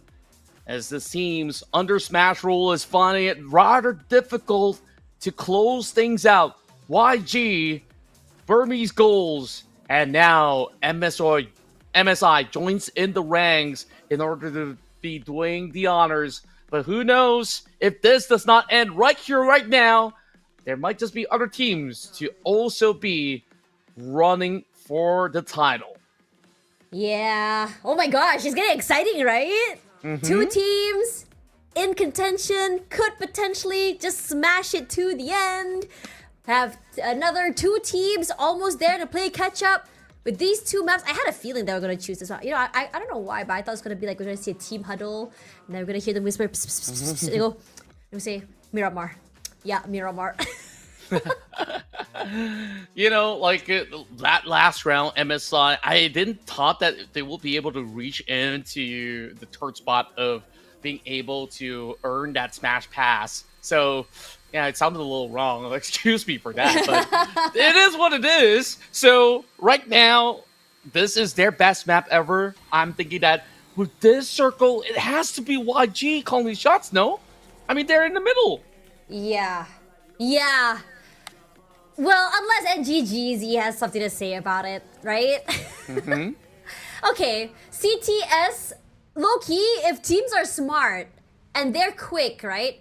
They could potentially just hide in a compound quietly, wait for TCTS to come to them and immediately spray them down. Gets rid of, like, I think 50% of the problems. Wait, I gotta correct myself again. 86 is not enough, so you're absolutely right. It's only still 2 teams. So, yeah, just small little margins. So he's still between BG as well It's as okay, YG. Contra. My math It's isn't been a good long too. day. Yeah, yeah. I'll be honest. Like, as much as people think, like, oh, I'm Asian, right? Like, oh, you must be really good at math. But nah, you should look into my school results. You know, like, language, all pass, geography, biology, everything's okay. And then you look at my math. Yep, I struggle with that. It is what it is. Anyways, coming back into this game, you know, I'm quite surprised by Goa. I mean, Goa, the beginning of the day was like, bam, bombastic, all the way to the top, right? I think it was quite amazing. I think they were all the way at 7th at one point. Now So got knocked promising. down. Yeah, it was very, very promising. And then after that, it felt like, I don't know what it is, but that break after game 3 especially, we started to see a big shift from many of the teams that didn't really find success in the beginning of the game. BG started to change up the way they play. I think we start to see changes coming for KHI, INVX, NGGZ, also another team that's doing pretty well as well. So, you know, that's gonna be interesting how, and it's been really bothering how Goa plays, especially with, remember how I said it's a very unorthodox, longer rotation. They're getting stopped now. They can't, you know, get into the circle for free like they did earlier, excuse me. Now, coming into this one, I'm quite surprised. BG had a slow start of the day, but still they're at the very tippy top here at about, I believe, 10, 16 points ahead of the Yango Galacticos. Oh no, Smile. Ooh. Yo, thankfully, Master D2K didn't have a gun that's good enough for long range, because that would have been a kill. That could have actually been the case. I mean, he's only got that ACOG scope, so it's gonna take a while. If he's got like what, a 3x, maybe he will be able to really have a little bit more of that focus in order to really secure it. It's a battle between the masters upon this high ground between the crater fields. And also keep in mind, BG, they usually start inside St. Martin, right? So Yeah. eventually they'll also be looking to traverse towards this angle. And things will get a little bit more interesting. And GGZ having Minor right at the back. So he's all alone. I don't think he really wants to reveal all too much of his position just yet. Perhaps he will call in for the cavalry now that GG is on the opposite end. But he's kind of thinking about nabbing onto Devon. Over onto the far corners, I think like it's still a little rather risky, so he's just gonna lay low for the time being. And you did touch on GOA for a little bit, right? They're kind of starting things off inside Chumacera. They have to bypass plenty of all these other teams in order to get by. So let's take a look at the rest of the field that could actually make that qualification for Smash. Of course, we got Sai, who's only 2 points shy. They did actually do such a wonderful work on that last round. Austria Esports 79 points, Team Max with 78.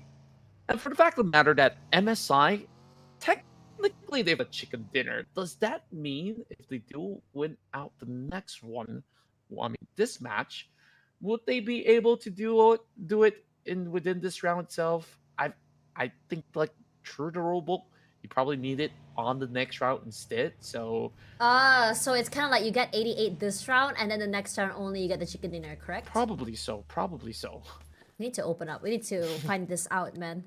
But regardless, coming into this game, I don't think they want to get a chicken dinner this game. Why would they? They're on third place right now. Why bother, taking away the situation where they can get a little bit more on that league points here? Okay, finally. Oh my god, Miner, what the heck? He pushed up all the way, surprised the members of GG, gets a knock onto one. At the very least, one member of GG can actually trade out the other. I really don't know if that was worth it. Miner, what are you thinking? I think it could have actually been well worth it because Mango has arrived at the scene, so they got this double knock. And there's just no way that GG can actually retrieve these two fallen comrades, but they're looking to slide down. So by doing so, they're hoping that Devon can cover grounds. Master D2K is looking for that safe as well. A little late coming from Mango, so he might have actually missed a chance. So all eyes now on Master D2K. Can he go in for this rescue? Smokes are set up already, so low ground's not gonna be easily able to see his head here as well. I think Mango definitely heard the rotation coming in from his teammates. So, okay, Astro dropped down to his death. So actually denied a point there. So I don't think it's the worst thing in the world. NGGZ actually got away with 2 eliminations there, so I think I agree with you. It is quite worth it in this situation. But from this range, Master D2K got clipped by a lot. He could have been the next potential victim. Yeah, so risky. And now NGGZ is doing a little bit more to try to also keep others at bay. Oh, actually, that was a knock. Wow. That member of YG in the midst of driving actually got clipped. Well, that is definitely one for the stats, but it's starting to get very weird, right? These early fights. Yeah, teams, they're just used to playing only 6 rounds. Now that it's round 7. Round 7, I think a lot of them are having their energies depleted. And also, depending on the time zone, it's already past midnight for some of these guys. And for us, it's like, what, 11 p.m.? It's considered late as well. So I don't know if they've been having, any form of energy drink boosters or anything at all in IRL for them to, just keep up on what they need to put out on this final 2 matches. Nice heart shift circle as well, all the way to the bottom, which should give a lot more value to the teams rotating from the southern side. Power grid's kind of empty. Southern side of San Martin as well. If say Goa as well as Max want to take up this empty space as NX just sprays the heck out of SDB. Now SBD has been in a very terrifying situation. They haven't really been able, like position wise it's good, but it's more of like these fights, these holds of their compounds and areas. They haven't really been able to properly defend. Yeah, I would say that yesterday they definitely gave us a better showing because of this chicken dinners that they've been able to actually acquire back in Erangel. But other than that, it really felt like they don't know how to figure out the end game or even the mid game itself, which seemed to be a little bit troublesome, where a couple of times they've been locked out of the zone or even being caught out in the mix of rotation. So I think like it's just similar notions that they haven't been able to figure out throughout the span of the night. Meanwhile, they do bypass members of the side of YG. Romeo with a little bit of anticipation, but kind of miss that mark. So Wrong is just going to be able to just quickly drive right down the hillside.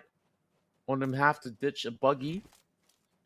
Yangon Galacticos find themselves still by Corzo. This is not too far off from the zone, but it is not for them to also rotate either ways. The last saw over on the crater fields, there were members of the side of NGGZ, and now they finally decided it's time for them to book a better spot.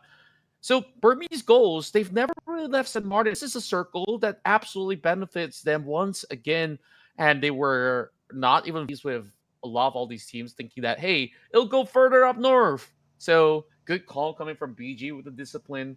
And last round, they were also having that kind of notion of just taking things slowly. They didn't make it into the top three, but no points gained whatsoever from the side of BG other than those placement points that they've been able to acquire through a top three run. So hoping that this time around, with the zone benefiting them, they need to show why they are the kingmakers here in St. Martin. It's funny because last map, again, you said no eliminations. The previous one, they had 10. Oh, yeah. What are these extremities in terms of points, right? Actually insane. Now, the amount of teams over on Power Grid and San Martin is insane. There's not a lot of space at all for teams to really pull up and go for these, secluded 4v4s or off-angle style plays as well. Not happening. As I think that what's going on right now with WIOF is that they've definitely heard where Max is around at. They're just not sure whether or not Max did actually breach into the compound. That's why I think there's a bit of that pre-fire just now. Long-range pickups as well. I'm wondering what he's seeing. Or maybe my eyes are just not professional enough to see somewhere in the distance. Maybe I'm just old. If that's the case, count me in because I gotta also take a Hey, you're younger than me. Don't even start, okay? Nobody's counting but us, so we shouldn't expose it. So, as much as we talk about spotting things out, it's gonna be GOA crashing into St. Martin, looking to pick up a fight up against Team Max. Team Max, they did so well last round. And now Coronai. Yeah, got knocked down so quickly as well. Go on rushing forward as well. Nice spray to the face here as iTurks gets knocked down. Goa very decisive with their hits and their fights as well. Play Junior rushing forward. I think that he definitely wants to avenge his the previous 2 rounds just now, where Mac completely overwhelmed Goa. Pathetic. Yeah. And now they get to exact their vengeance once more. MSI also joining in the party. You'll see more and more teams booking a spot inside the city. And they're going to share that space alongside with WIOF. BG now finally makes their regard felt over on the top side of the hill. And it is going to be a tough trench for these teams to really take a firm hold. Big nades into the hole. And it's going to be KHI to take out the Bruneians of SBD Vicious. Now, as we carry forward the rest of TTQ, we saw them taking big strides in that past round. Now they're looking to rock up ahead up against the rest of NX. And Gus feeling a little feisty. But this is looking to be a little bit of a risk. I mean, Joji, he's prepared with the UMP as well. We go back to the city because we got this fight up close and personal. Yeah. WIF now Zin waiting in the wings quietly as MSI fresh out of that chicken dinner looks to just really ride the momentum and aggress. Waiting in the wings here as for MSI Pretzel coming by very, very close. They are really hunting this guy down. I feel kind of sad for him as well, waiting for his teammates to rotate over. Waiting for the tight time to just push forward here, jump peek around. Actually jumps off the building entirely to just put himself away from the members of MSI. And because everyone's on the top side here, it allows him to just really cross over. Meanwhile, on the other end, Jarrell eating a lot of damage from Mernat here on the top side of this terrain. NGGZ, though, keeping a close eye on Mernat, so not able to trade out quite yet. Playing a game, I mean, he's all alone. His members are so far away, so Yanga Galacticos may have made quick work against him.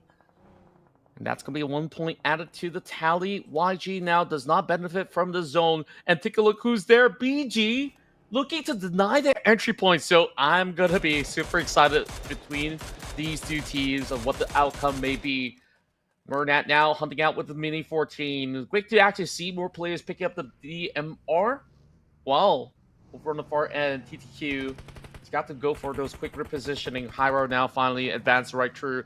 Full sending towards the hillside. Is this going to be a very risky play? Seems to be the case because it's either or. BG as well as MSI, they say, you know what, might as well just sandwich ourselves in between. We still got a compound to be able to secure, but any foot forward, they might just be met with the wrap. And now Joey goes for another push up against WIOF.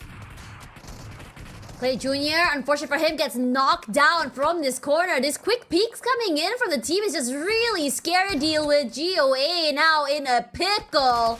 What looked to be their advantage gone. WIOF, they are very, very patient exacting their revenge, but Rex is gonna deny them from being able to do so. Nga Pacquiao knocked out already, but at least for the time being, Rex is able to bring his teammates back into the game.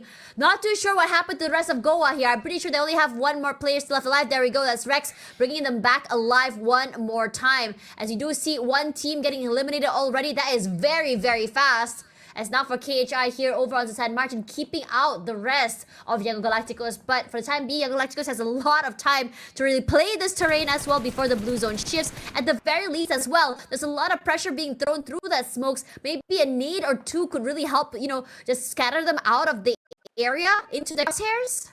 Yeah, probably that's going to be the case for them. There's 2 more grenades in the hands of Romeo Boy, but they couldn't really close in the distance. That's going to be the main problem right now that's currently holding them back. And going back towards what really went down for WIOF, that was a very risky attempt. I mean, it was rather reckless of Lucky to be walking out in the open. You can see how congested it is inside the city that one wrong move, you're going to be sent out.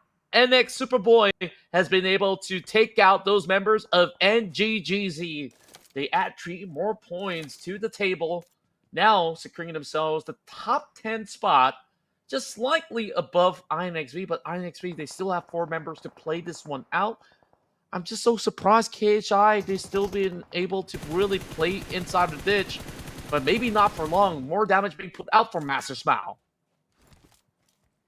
Here we go as well. Young Galacticos, this is a different look compared to the last game as well. They're the one doing the hunting and the pressuring despite losing already 1 player. This blue zone is just making it so hard for them to move around. Now, KHI trying to beat the spoil sport here, trying to play off the desperation felt by the members of Young Galacticos. Romeo rushes forward as well. His teammate not really close by here. I think they're going to try and brute force their way into the zone.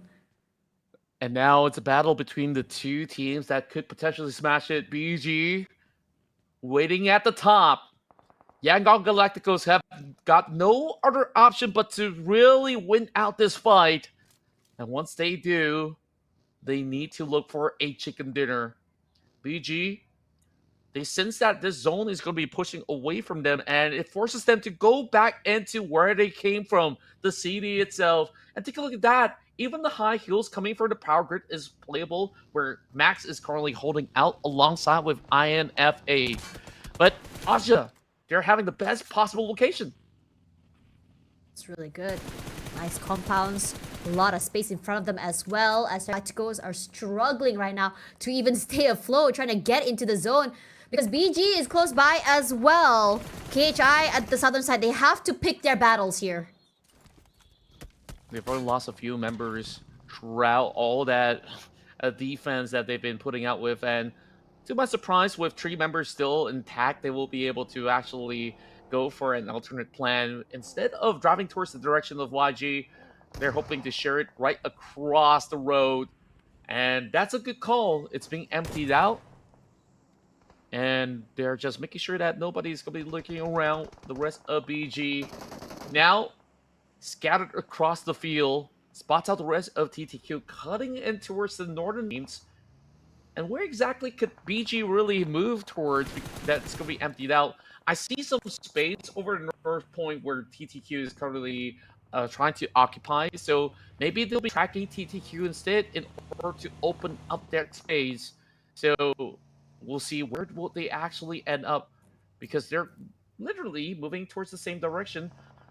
Small steps being taken for the side of BG, because every long rotation is going to run big risk. And speaking of which, Unknown already being tagged by the members of TTQ. Okay, this is going to be very, very hard for BG as well, but I don't think it's going to be a problem for him to get picked up back into the game. Right now, BG already has 3 eliminations. The team that has the most, surprisingly, is Goa, who was struggling previously.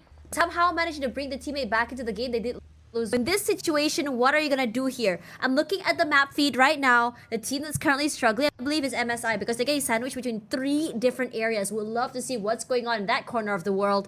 Meanwhile, for where the northern side is, TTQ playing very, very patient. If anything, BG has to force this fight up against TTQ to be able to secure a way into the circle. And if they do get to the circle as well, it's gonna be even harder. They have NX, they have Austria as well. This late rotation is not benefiting them. I'm not sure how exactly they'll fare in this pressure cooker situation. And once again, it was TS that was the bane of their existence on the last round to be taking a fight upon them. Zooming right over on the corners up against Master Ichi. They finally breached right into the containers. Still making a dash for it though. I think there's a very high chance that BG can actually make it into the warehouse. Of course, maybe they might have to cut losses if they were being picked off over on the outskirts instead. CTS will have to let them get by. Now we finally get another update of the zone as it will close right into the city once again to be the vast majority. Team Max still being able to play the hillside is going to be pretty important for them to really take charge of whoever moves around inside of the city since they have free reign of that space. Meanwhile, BG finally licking their wounds. The rest of CTS I've also decided to play a little bit more southern as compared to charging over onto the corners of Burmese goals. Speaking of which, oh, Master Ichi's being tagged up. That late charge coming in from the member of CTS have been able to find something in return. So PG could still look to bring Master Ichi back up, although they are kind of second guessing right now because they don't really have intel inside of those compounds. So they send out Godspeed. Well, God bless him. They'll be able to remain as a 4-man squad. It's a lot slower this time around. We talk about the energy levels. We talk about all these teams knowing how important this win will be for those who are within the top 2. As Bianca Galacticos, they are feeling really good about their chances. They're feeling good, yeah, but at the same time, this area, western side, is just so convoluted. Go on the compound, you have MSI as well, Hyra on the outer side, NX, ooh, interesting, Superboy's still alive. Superboy could just play in the corner quietly, and then just kind of make a mad dash as the blue zone pushes. It'll be really good. It really seems to be the case, and Cool kind of regress towards those members of Burmese goals all alone. And at the very least, there is some backing coming from his teammates who are on the high ground towards the far west.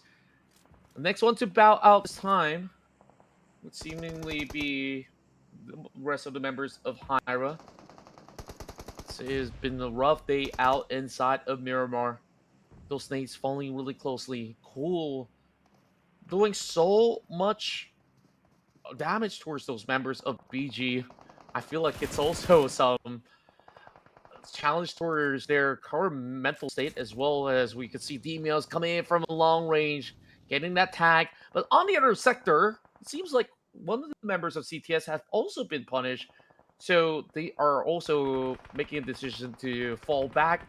That allows BG to go in for another reset. And Galacticos is soaking in the pressure of the city. KHI now lobbing that big grenade. Does it connect? Yes, it does. Towards Manad. Oh, this is gonna put even more of a bigger dent. Master Smile also being marked by Max. This is no good news for Yang Galacticos. Waiting for the right timing, just break into the area as well. Young Galacticos somehow made it through. Very patient. You give him an inch and take a mile, right? But anyway, spoke too soon. Master Smile getting knocked out already. That is just way too aggressive coming from Goa. I think they had been marking this team for quite some time.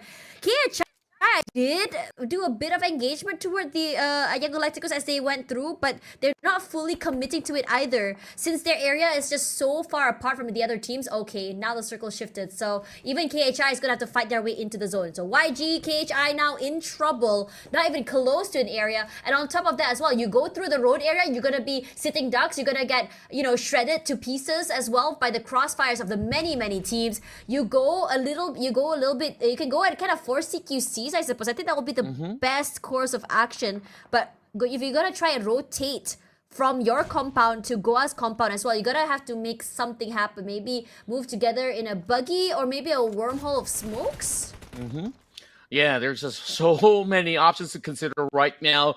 Big hacks across the field. It's stage 7 and we still have 10 more teams remaining. BG just by the kindergarten and they managed to have Yellow Yaka clipping back over on the members of CTS as they look to book themselves some real estate. Yaka now charging up a grenade. This is going to be a big one. Oh, almost clipping onto Wom as well as Demios. That definitely draws a little bit of attention onto Esports. Takes this opportunity to also cut in very closely. And infamous Xaviera is on the opposite side of the street, still having the leverage to be in the direct center. They might just be able to take some good glimpse out over on the field side to attack over those players. One member inside of YG being knocked out, GOA not moving a muscle, and they don't really have to do so right now. Big Days now drop right in. BG looking to close up this fight up against the rest of CTS. Alright, trying to find our way into the zone as well here as BG fighting for their lives. Would like to see how CTS answers back. I mean, we've seen BG take CQC fights before. I like that they have Liliatka on the outer end with Godspeed in the spearhead, the tip of the spear, for their first contact style play. Molly's just to buy a bit of space away from the rest of the team as Liliatka plays a bit more close. Not too sure what exactly is the pay here. Okay, I see it. That is a perfect lob onto Liliatka. He's barely alive, but it's not enough to take him out. Yeah, very, very close call. This could actually turn it into a 2 versus 2. Meanwhile, on the opposite side, Lion gets a glimpse of Boehm. And of course, fun fact, his name is a reverse meow.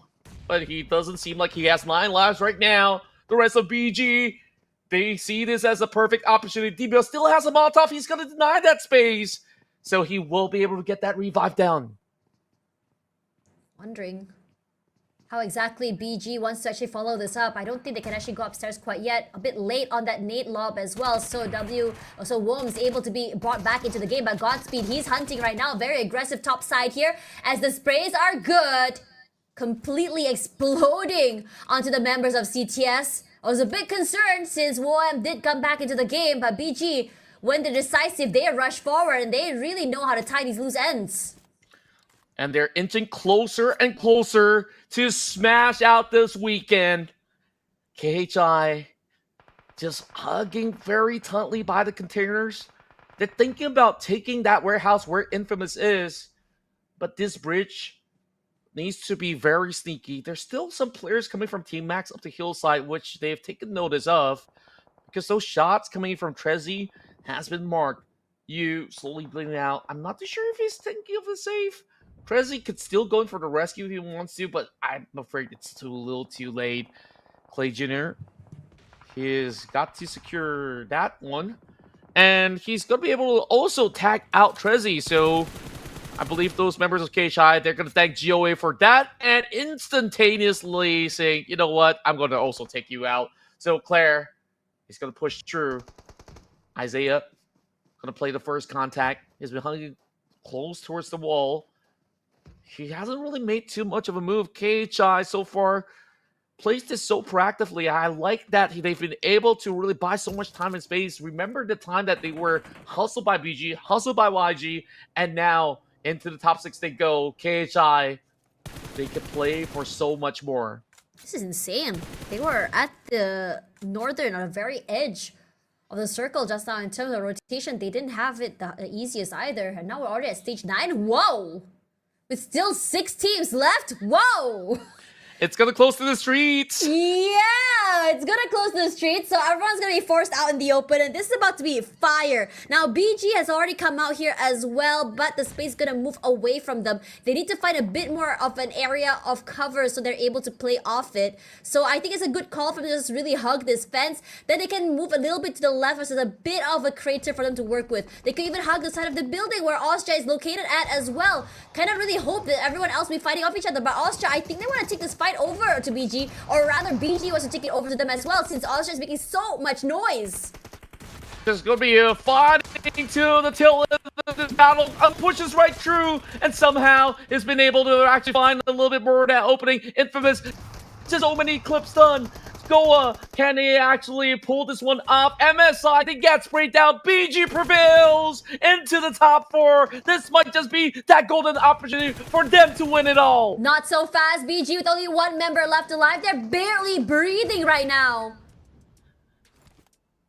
And Goa limping right in the middle. They're running out of that space. It's only the tree lines. And Infamous, they spot them out. This could very well be the biggest comeback story for INXV for such a rough ride throughout Erangel. They have finally been rewarded with 2 chicken dinners for today. INXV, you give them a compound to hold and they will hold on to it for dear life. Their entire existence this game was either third-party long-range picks or surviving. They did not force any fights and they were actually one of the better teams in terms of positioning all the way to the last part of the circle. With many of the teams forced to go for these aggressive fights, not many teams actually had more than 3 or 2 players still left alive. BG forced out in the open, MSI as well. What can you do? And now for INXV, they understand that for them, their advantage is strength in numbers, and whenever they are up as a 4 with a compound, they easily clear out the game. We're going all the way to a very final round. INXV, they secured 2 chicken dinners today, and it proves that these guys are no fluke where they qualified into this top 16, and now moving deeper and deeper to the top cut of the top 10. What an incredible run it has been, and yet again, no one's been able to smash it, and if it continues to be the case, BG, all they need to do is to hold on to that number 1 spot. But wow, this run was insane. Honestly, it was. I think it's been so long since we've seen like a round 9 with 6 teams left alive. I think throughout the entirety of today, by the time Circle 8 had happened, we were already on to maybe 4 or 5 teams only left alive. And in most situations, not all the teams will have 4 teams, 4 players still very much healthy. Now coming into this one, it's gonna be looking at the eliminations here. Issei Lion with 2 eliminations is alongside Forsaken. In these situations as well, whenever INXV were able to get the chicken dinners, most of the eliminations happened toward the last part of the game, or actually the end of the circle. Regardless, let's see how INXV was able to get the 7 eliminations and the chicken dinner in the last map.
18 points scored by Joey. They've once again shown that they are fighters in this run, but we're going overtime to the very final match. INXV, this is their second dinner for tonight, but where does this really place them? BG, yet another third place finish. This time, they finally found those elimination points, but no chicken dinners, which means the game continuously runs. But if they maintain that number 1 spot and nobody smashes it, then they will still have such a great time to end it at number 1 if this happens to be the case. Yeah, honestly, I'm quite surprised at this game. I thought it'll be a little bit more competitive. Not competitive in terms of survivability. It was all the way till the end. But rather competitive in terms of eliminations. I think that was like one map where everyone had an elimination or a placement point with only one team getting 0. But anyways, 124 points for BG here. I think for them at this point, they're just like, let's just send it all the way to 8 maps. At this point, we can try to get the chicken dinner and just smash it. But at this point, I don't think anyone can really catch up unless they do a very, very bombastic play. MSI and Yango Galacticos only 1 point shy of each as well. To catch up, it's about 24 plus 3, 27 points for Yango Galacticos to really play Spoil Sport and steal away that top spot from BG. Yeah, and once again, BG gets to select the map once more. So they could either Miramar! opt to change it to Erangel maybe, because you're sure that Miramar game looks good, but it's been a struggle for them to close out the match. So maybe to something that everybody's familiar with is going to make it, you know, in essence, for them to hold that number 1 spot a little bit better, so that even if they don't smash it, it's going to be A-okay. So what is going to be the big call right now? But in this round, Infamous Xaviera have definitely shown their strut. They've had the best compound. Teams were funneled towards the direction, and it was Lion that dished out the most damage. Yeah, it's looking good right now. Survivability as well.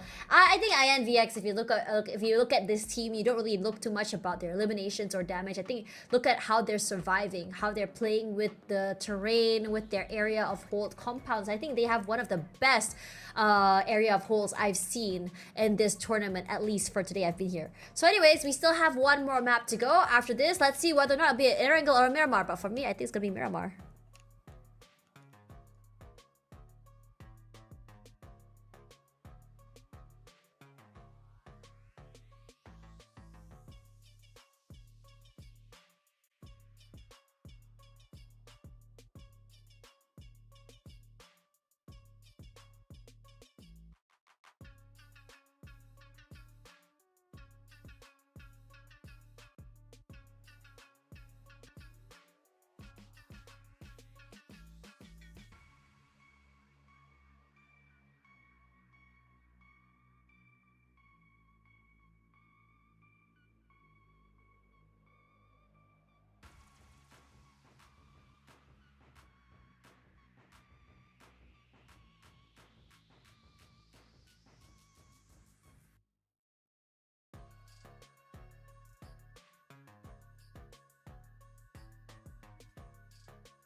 Here we go into the final match of the night to conclude our week one's action here in the PUBG Mobile Challengers League Southeast Asia, all brought to you by Techno. And who would it be to secure that top spot? Will it be Burmese Ghost, who's been firmly holding to the top spot, but failed to receive their chicken dinner throughout this whole drought of Miramar? Or could it be MSI, who's also now in the points? Cannot believe we made it to 3 teams. That's over our match point already. That's crazy. Anyways, flight path all the way to southern side just a little bit here. Low-key would be nice to have a circle that's not Los Leones. We had 2 of those today, didn't we? Oh, yeah, we absolutely did. Well, don't jinx it though. This seems like a path. Hey, what are you implying? Actually, I'm the problem, it Contra? could be. Am I the problem? No. Just I've kidding. never said so. I've never said so. I wouldn't blame you for any. So, that being said though, this is still a very comfortable kind of flight path. I mean, that's thank goodness, right? I mean, Yeah. It's been such a long day, not only for players, for us as well. That's been sitting around since like early evening, and once more, we're getting this kind of circle that still has Los Leones within sight, with a little possibility of Picado as well as Chumacera. And look at this. Hyra, GOA, they're not too far off from each other, so there's still potentially some early fights to take place. This does not really benefit some of all these names that are within the points that we've mentioned so far, so they will have to fight their way for a passage. I don't know why I'm like still looking out for where BG dropped. I'm just like, oh my god, can they smash? But it's already last map, right? Does it really matter though? Okay, looking at positions right now, Yago Galacticos, honestly, this could be their game. It's not too bad. It's about 24 plus 3, 27 points only. We haven't seen that much points yet in a day, but I feel like Yago Galacticos can do it if they choose to. If they go aggressive, they can go knock on doors, claim eliminations, and also that chicken dinner, it'll be fire. But yeah, 27 points is no small feat though. Yeah, I'm gonna have a little bit of a hot take here. Okay, let me hear it. I think like the Burmese fans might actually hate me for this. Uh-oh. But MSI, they do so well in Miramar. Now Yeah. that they're in the points, they also secured a chicken dinner. The likelihood of them actually winning out is kind of high in percentage because they're already planted inside Picado as well. Right. Which, like we get a glimpse of that cam that flies over. So they get to really dictate how this one plays out. So I'm feeling MSI, but I kind of still have faith in BG as well as YG. So I'm very conflicted, and I just can't help it. I mean, these teams, they look really good. They do. I think MSI really warmed up to at the end of the day. It's actually so fun watching them play. I mean, don't get me wrong, INXV got that 2 chicken dinners today as well. They're a little bit more on objective base. Yeah, if I could really put a label on them, it'll be like an objective based team. What can I do to be able to secure one thing and one thing only, a chicken dinner? It's less about eliminations, less about fights, and more about just being able to find a good positioning area, take advantage of that area. Don't let anyone break into the area. They don't even peek out those windows. And there's so many situations when fights are happening, they keep an eye out, but they don't really get involved unless someone's about to die so they can steal away a point. Yeah, and the fact of the matter for INXV as well, this being one of the, they are one of the newcomers into this new season. And for them to be able to actually put such a result, sure, we have like maybe a few familiar faces, but all in all, it's a new organization that has been really putting quite some results out there. So much so that you see so many of all these veterans like TTQ, GG, they're all struggling. NGGZ veteran members, I expected a lot more from them. Sure, they're still around those 60-pointer margins out there. And look at MSI. We talked a little bit about them. They're already out there in the field to hunt out against WIOF.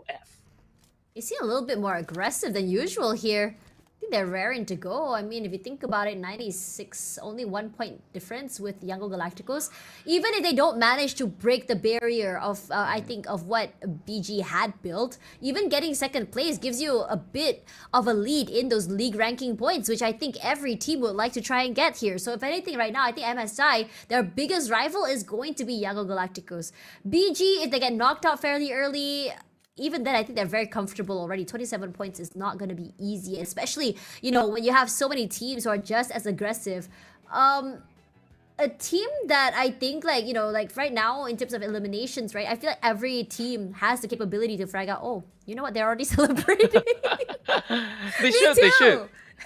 You know, the worst case scenario for BG is just second place. Yeah. And it doesn't really matter, right? So I think it's a call for them to celebrate. So no pressure at all. YG, I think like the worst result is either third place or second, or if they could win it all, why not? So I think like 27 though? You really think they can beat 27? Firstly, for me, if they're going for 27, they're going to be hitting the ground running, walking around the map, looking for eliminations already. And most importantly, a hot drop. Especially if you know where teams that are a little bit more weak for these early games. I'm talking about TTQ, SBD, NX. That's what I would think that a team like Yellow Galacticos would do. yeah, they don't have to beat that 27 points. So long as they secure the chicken dinner.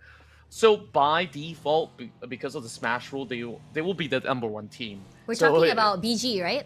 Yeah, YG at the very least. YG. Yeah, But it's YG or still MSI. I mean, if YG just got chicken dinner, that's gonna be 117 only. BG will still be ahead, no?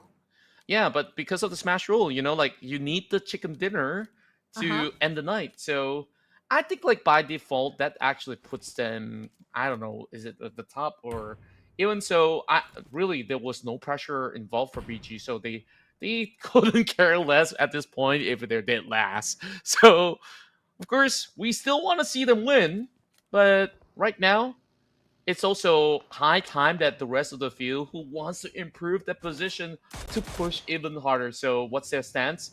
Go ahead, take more fights. CTS now kind of got clipped, but they're the ones to secure the first blood. Minus they're doing a really good job. So we're seeing CTS, you know, brick by brick, they've been able to build an empire of their own, moving into the top 8.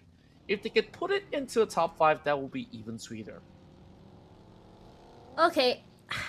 Honestly, CTS hasn't really changed up their stance of being dead set middle, but this time around, because they're a bit more late, it's going to be NX that takes full control of the area. I'm wondering if NX can actually have the resources to actually hold on to the compounds and the areas. They're quite far apart. I wouldn't be surprised if MSI decides to hit them. Cute Loki might be a little bit too separated from his teammates here. NX felt very connected to one another today. Yeah, they had impressive moments. Players Cute Loki and Joji, we know they were, I would say, bigger, huge stars, you know, in terms of individual skill. They're definitely there. But in terms of teamwork, it feels like they're not on that same page. Yeah, from time to time, it does look a little bit disjointed. But we've seen them at their best before. And I could just feel like today just wasn't exactly their day. Wow, hardship all the way down to Los Leones. Well, I think we kind of had this conversation when we first started off in the flight path. So something that Team Max have expected it to be the outcome. So we'll see whether if the components can benefit. Hyra is also moving into a close proximity. So we're already seeing a potential inbound fight over onto the outskirts of that said city. Meanwhile, BG, they finally moved out of St. Martin into the hillside, and I believe have just about enough room to cut right into La Bandita without being caught out by the rest, since that passage does not feel much of a team where they're more fixated onto entering the city of Los Leo. MSI, this is also a team that's been able to have such a good leverage as they started things off inside Picado, and now side to side against CTS. Great start for MSI here, just to show presence, and CTS, I don't think they want anything to do with it. CTS, this is a team that likes to go inside of a compound, be right smack dab in the middle, and then force out fights later in the game. This is a bit too early for them than usual, which is how I'm seeing a beeline vehicles rushing forward instead of taking this fight as well. But the amount of migration coming in from the left side from Minas del Val is also very interesting to me. I'm surprised KHI and Goa hasn't, you know, broke out into a full team fight 4v4 yet. Oh. And speaking of fights breaking out, it's gonna be a couple attacks coming from the side of WIOF. They got within their crosshairs CTS as well as MSI, but MSI is going deeper into the warehouse sectors of Los Leo. They're gonna be able to camp out for a very long time being in this spot. We'll have to see how stage 3 shift once more, but likely than not, being in the center is always going to be the safest bet possible for the side of MSI. And now lock and loaded CTS. They're going head to head. Sin now the first casualty between the two. DBO's there swinging out his SOK perfectly into the angle as he tries to step right into the compound. Cool over to the far back. And another lob coming in, looking for one, but not really hitting the mark just yet. So we'll have to see. Are they going to go in for the full collateral? Oh, Wait. He walks right into the nade. Yeah, as he was throwing out his own as well, but Mioso does find his. CTS scrambled to pick up his teammate here as YOLO's decided to rush from Aura and just shoot cool straight in the face. So I have to say that WIOF has been doing a great job of using the element of surprise against CTS right now. In trouble, the first team eliminated a bit of an early night compared to his peers as WIOF out of this fight was able to walk away with a 4. Well, that was beautifully executed. And just like that, WIOF, they've been able to improve with their firepower, but still takes a lot to overtake TTQ. Speaking of TTQ, they're inside the blue zone. Burmese goals.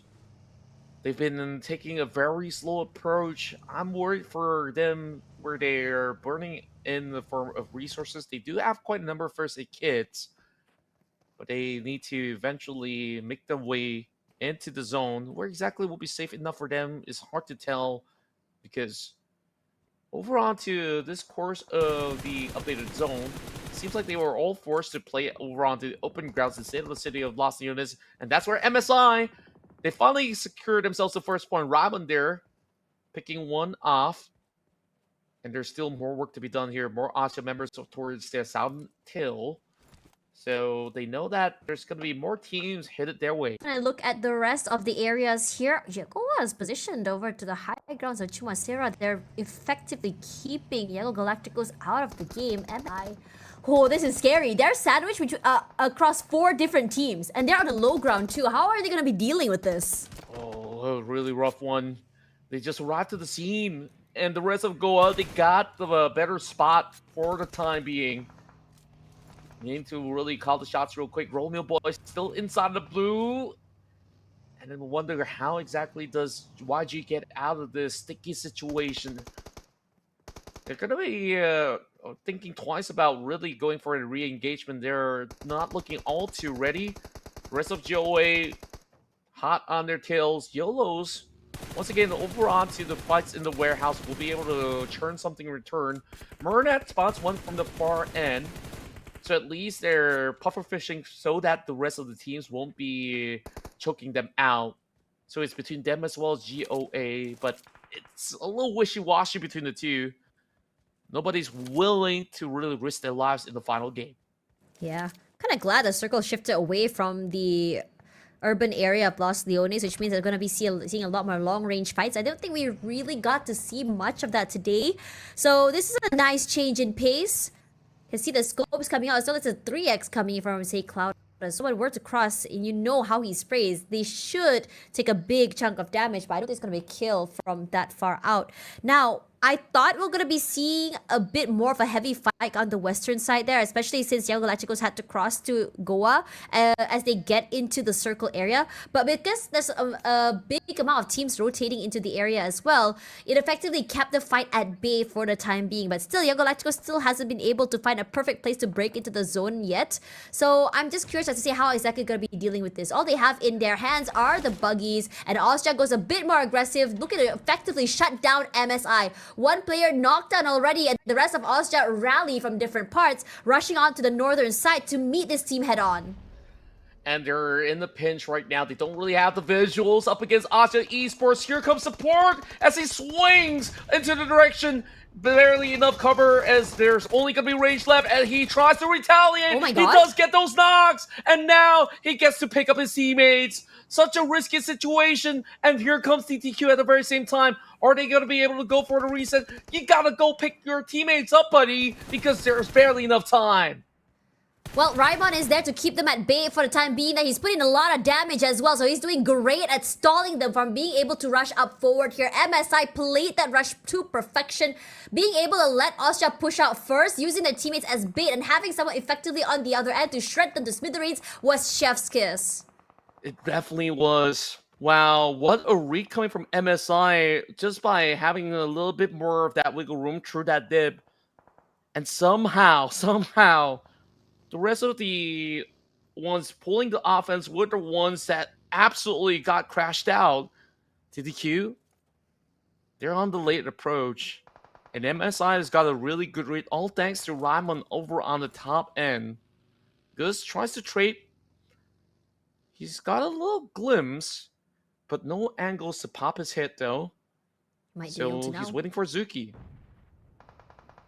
Oh, he's being marked. There we go. Here's the hit. Oh, unfortunately for him, that shot went wide. He missed his golden opportunity. The window was already tiny, but it allowed for Zuki to push out a bit more here. As the rest of MSI this time around want to just rally in and take this fight head to head.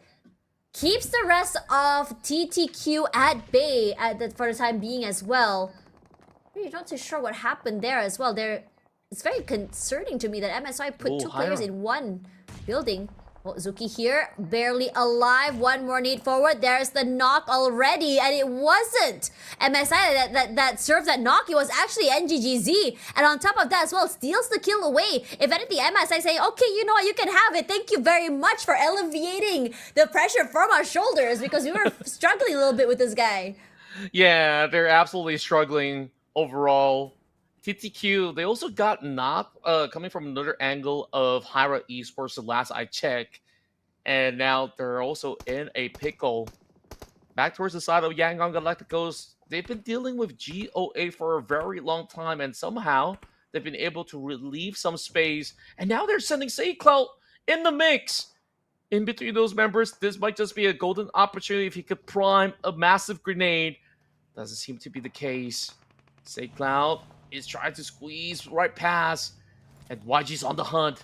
They gotta be very careful. On top of the hill, there are members of SBD that could also knock them out of the park. Ella now hiding right between the vehicles. Those nades are now being pronged right into the hole. And YG, they benefit from this shift of the circle, but maybe not for long. If it does shift into the street, they will have to scale down from where they currently situate over on the hillside.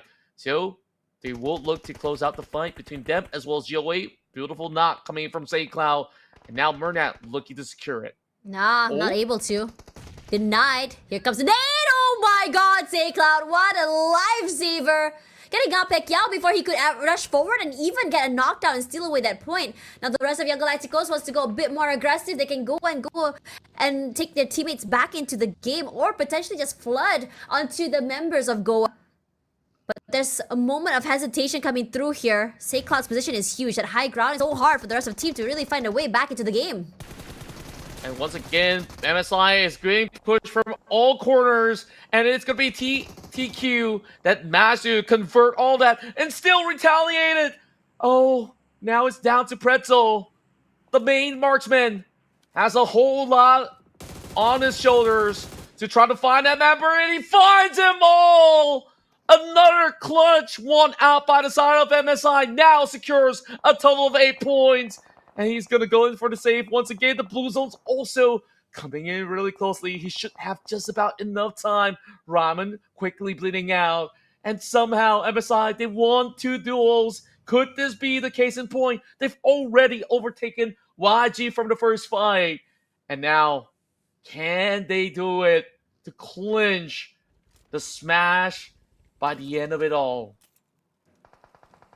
With the right timing here, YG, they have a nice terrain to work with as well. Effectively, go out were the ones keeping them out. And now, how the turntables, buddy? Galacticos, this terrain is huge.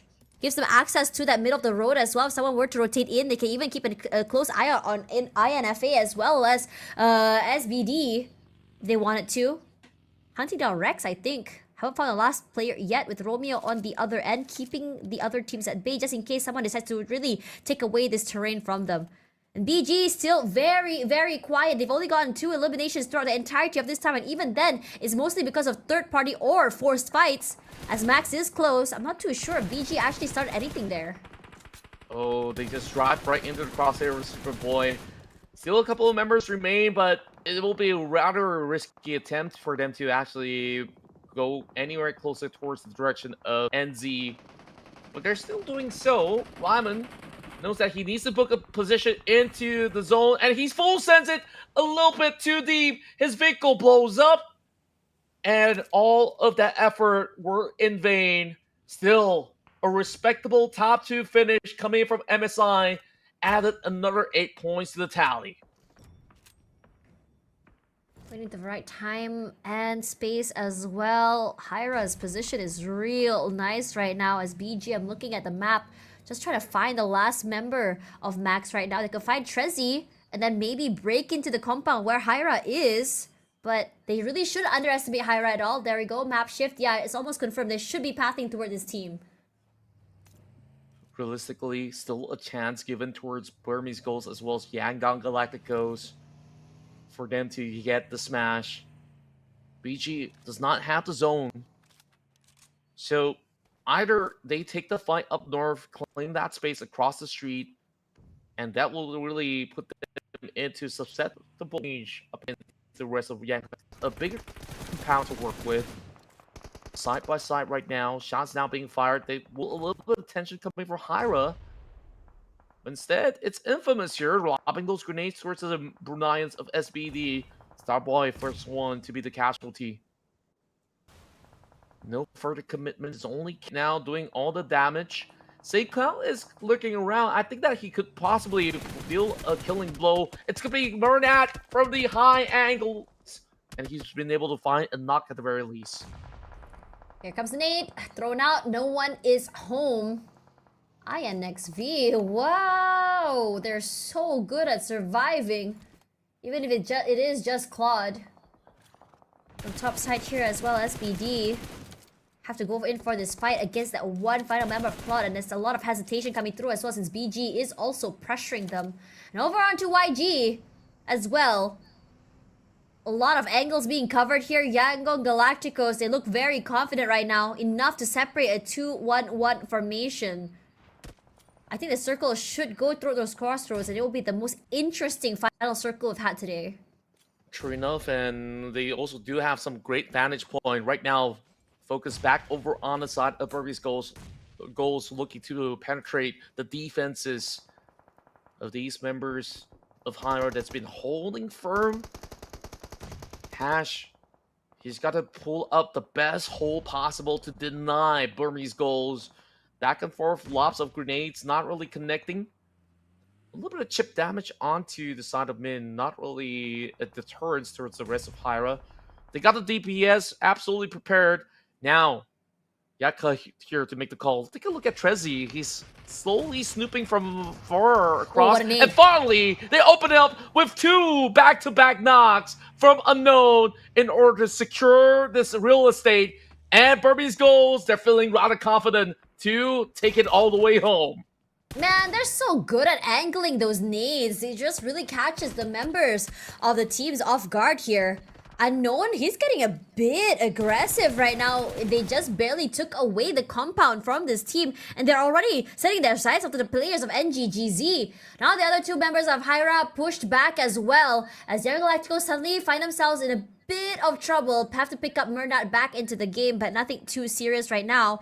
With Romeo as well as Master Smile in the front lines means that they have a lot of space to go for that reset, take a bit of time, and rendezvous back in the beginning. But I feel like this game is Yango Galacticos' game to win. They have a third or even half of that map entirely in their control, the zone, as the other teams at the bottom side, the 4 teams, are forced to fight it out. BG could take a fight against Hyra this time around, and even if they do, they still have to worry about NX that somehow made it here till the end. NX, this is their final game. They're currently at the bottom of the ladder, and this is one of their best showings yet.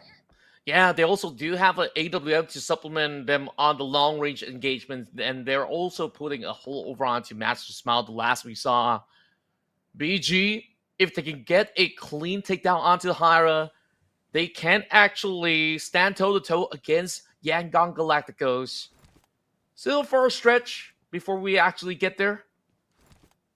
It's the rest of BG. They spotted a couple more members on the far end of the field. And those are players coming in from the side of NGGZ. Haven't yet made any form of advancements, but it's going to be unknown here to try to breach right across. Rujin's got a grenade being prepped up, and this is going to be an all-out affair between the two. Capo, last line of defense. And the rest of NGGZ also getting occupied. They lob a grenade that secures it perfectly. And once again, like you said, it is those deflates that they prime so perfectly. BG wins it out the trade, while Yango Galacticos also re-aggressing onto the members of Burmese goals. And both sides of the teams hailing from Myanmar is looking to claim it in the top 4. A lot of aggression coming in for Yango Galacticos as well. They really want to deny this chicken dinner away from BG. This is one of the rare moments where we see all 4 teams healthy on this top 4, as well as Bernat looks to just pressure the members of BG. It's Godspeed on the other end. Yango Galacticos having Master Smile with the space. This could be that big opening that we've been looking for all time long.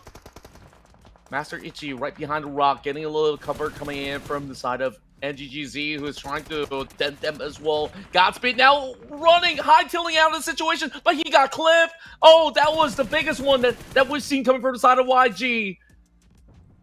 And now, what is it going to be the case in point to be drawn right now? NX, they're looking to get involved, but they're dealing with NGGZ. Instead, they get that multiple knocks. Superboy here with that perfect shot to the head of Mango, depletes them, and the blue zone's drawing right close. And once again, take a look at the update. Oh my YG, God. they have majority of it. Yeah, what the heck is that, NX? They are rallying back. Just because they're at the bottom now, it just took a while for them to really warm up to this day as well. Looks for the reload. BG setting up shop. They have a little bit of a crease here to actually push a little further forward. They do take about 30% coming in from the southeastern corner. SayCloud as well as Master Smile going proning. NX, they can absolutely play spoilers between both sides. And it's an all-out Burmese affair as NX looking to also be the show-stopping player, be able to really buy it from either Burmese goals or YG. But BG will absolutely welcome that because currently they are in the first seed. If YG secures this chicken dinner, they will still be able to triumph up against BG, who's got more points right now. Yango Galacticos slowly lurking. And we're having such a big crescendo build-up for this final fight. Liking how much space YG has in control as well, but southern side NX has access to an airdrop, so they could potentially just really, you know, load up with battle shields, better guns. And BG here, I'm quite surprised they're not very proactive right now. I thought they would have been a little bit more proactive against NX. I think they're looking to find that opening, but they're just being very wary of how much space YG is holding on to. They're running out of all these utility as well. You can see that back empty except for Liliaka with 2 more frag grenades. They have to catch one member inside of YG. Master Smile attacks over on the cute Loki, and the grenades are falling very quickly, almost taking out Say Cloud. Yangon Galactic goes. They're putting sure focus onto the members of BG. Bombardments happen. And NX, they're running across the field. 2 members left for the side of Yangon Galactic Coast. But instead of going for the revives, they're pushing right through. They're looking to retrieve Say Cloud. Yaka, all they have to do is deny Yangon Galacticos, and he's looking for Smile. A lot of pressure thrown through as well, but NX is the team with the most amount of players still very much alive and active, and I think that BG and Young Galacticos are like getting a little bit too locked in with each other right now. Master Smile now taken out. Now it's down to Burmese goals. NX, can they whittle them down, or is our top 1 team gonna be able to smash it? P90 in hand, lock and loaded, just by the corner of the streets. Yaka now crawling right through. Unknown coming with a flank angles. KZL is holding across that blue zone. And it is going to be 3 versus 3 to seal the deal. NX is a tad bit healthier in terms of HP, but then again, a ding to the head is enough. It's a matter of who spot first at this point. NX creeping in really closely. Unknown. He's got a flashbang. And this could just blindside the entirety of NX. And right now, they're going in for a little bit of a jump peek while Superboy is being mollied alive. Yaka is going to be able to dent the killing. Might just be it for the side of Burmese goals. But Yaka gets taken out. A little bit of trade down to a 1 versus 1. And Burmese goals. They will be denied. NX secures the chicken dinner. And that still means Burmese goals will still be the kings of the weekend. Yo, NX to end it all just to be able to climb up to the top. What a way to end this super weekend. Love to see it coming from this team. Very, very well played as well. And I love the fact, if anything, they waited for BG and Young Galacticos to lock horns first before they even made a move. Somehow, that game could have gone anywhere, whether it be BG or NX here, whittled down to that final 1v1. It was so close yet so far for Burmese goals, but end of the day, it's still all smiles for them. A big celebration for all the Burmese side, with a lot of their players really showing what they've got. So NX here will be able to at least take pride that they've been able to put up quite a great showing over the span of this super weekend run. And, you know, landing the final blow onto Burmese goals, they were definitely looking to really have that smash rule to be implemented by tail end, but it does not really matter all too much since YG has gotten taken down by those members of BG early on. So NX, this is just a statement finish for them. It really is. Good stuff coming in from them as well. Denying this from 2 of the top teams, the favorites? Wow. And honestly, you know, at this point, I was like, okay, Young Galacticos has this. They have the most space in hand. And then BG really whittled down their numbers. And then suddenly it felt like, okay, BG individually is brilliant. They have a lot more space. They're rushing forward, showing aggression. And then NX just goes, you know what? Sometimes it's more than just the name. Sometimes it's the aura coming in from our best players. I'm talking about Superboy here. 7 eliminations to carry the entire of the team to victory in the final game and deny a situation for BG to be like, okay, we're on the top spot, might as well just end it all. No, not happening. At this point here, it felt like BG was denied twice today. It's just superb on his performance, on how well he handles that situation where it was so iffy. It was really a 50-50 situation down to that 1 versus 1. And you saw NX, they've been able to also get some great restock with those loot crates that they found over the fields. And AWM as well as a P90 for them to have a little bit more edge in the form of firepower. I'm not too sure whether if it's Superboy that ends up taking those weaponry, but with him putting up such a showing, is just absolutely massive for NX. So let's take a look at it again for the final highlights of the night.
Okay.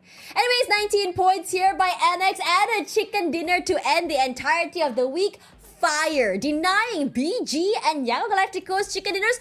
Also fire. And also at the same point denying MSI as well. Why not, right? This team can do it all, and what a very poetic day, poetic way, to end the first super weekend of the PMCL. Yeah, and of course, this really strengthened the narrative that there's just so many strong teams in this league itself, where it's not exactly a 1-2-way horse race. When it comes down to the Smash rule, it really boils down to who really is consistent. It doesn't seem like you can also write the other side of the narrative that says that, hey, these teams, they didn't seem to be able to finish the job. BG always came so close to actually end it all, and we'll be able to really have a firm celebration. But hey, it's been a long week, and Burmese goals still top the charts convincingly as they have 31 points over YG to really show who's boss. And most importantly, they are a big showing of why we can say no chicken, no problem. Yeah, Smash rule, the chicken dinner does matter, right? But when you are so far ahead in terms of points, denying others who are more capable at getting chicken dinners from getting that point, INXV is that prime example. You don't have to worry about anything. Just play out the entirety of the 8 games. Why not? Why don't you? INXV really good and adept at holding up space, but without the eliminations, without those extra points that you get from beyond just placements, you are just going to be getting a maximum of 10 every single game. And I think there were a few games where that happened to BG as well, but at the very least, BG, they're very extreme, right? Certain rounds, no elimination, certain rounds 10, hello? Yeah, and I guess this is where, they've been able to really realize the magnitude of securing it before YG takes over. To be fair, YG almost had it in the bag as well. You were just raving about how much space that they've got until that stage 9 zone kind of takes all of that advantage away. So it was rather rough on how that one plays out. But of course, we go down to the final matchup where we've got the MVP on our screen, and he's been winning it huge. He's the for GOAT. NX. He truly is the GOAT, dude. I think that in a lot of these NX fights, NX rotations, I'm not sure who the caller is, but this guy is just hard carrying his entire team. He can dish out the damage. He can put in the eliminations. He can take the damage. He can survive. This guy is dealing almost half the whole team's contribution. His sprays are legal. He play lethal, and he plays first contact to perfection. He gives so much space for his team, gives his team so much breathing room. If I were his team, I would be his best friend. I would give him, like, what do you want for dinner now? We just won. We got a chicken dinner. What do you want? Let me treat you. Okay, that's a promise. We'll send it to him after this, if that's the case.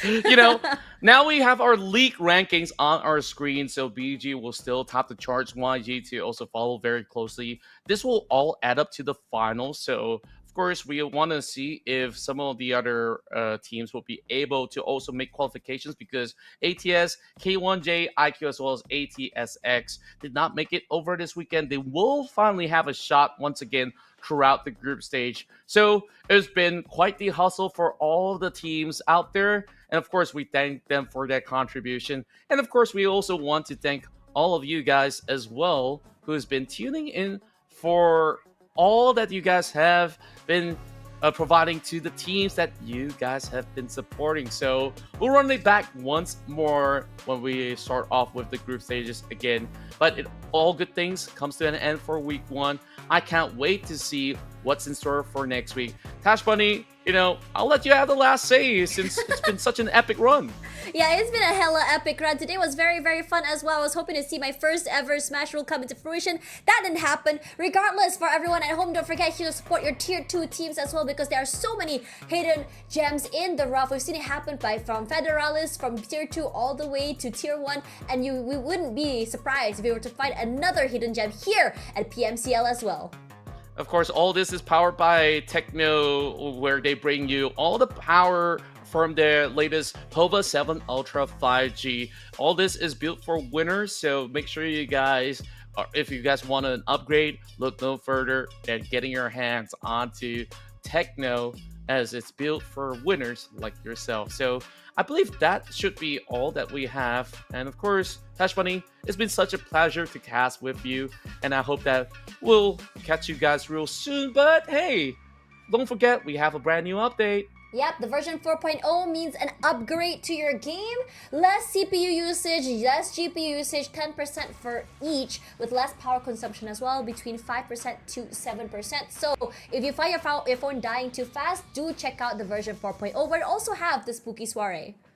Yep, and of course, you got so many of all these great stuff that you guys can explore with your friends, where that's a whole lot of fun and exciting stuff that is happening throughout September as well as October through this version of 4.0. So make sure you guys don't miss out, because on next week, other than the group stages, we also do have an epic collaboration, and that is with G-Dragon. I wonder what the song is gonna sound like.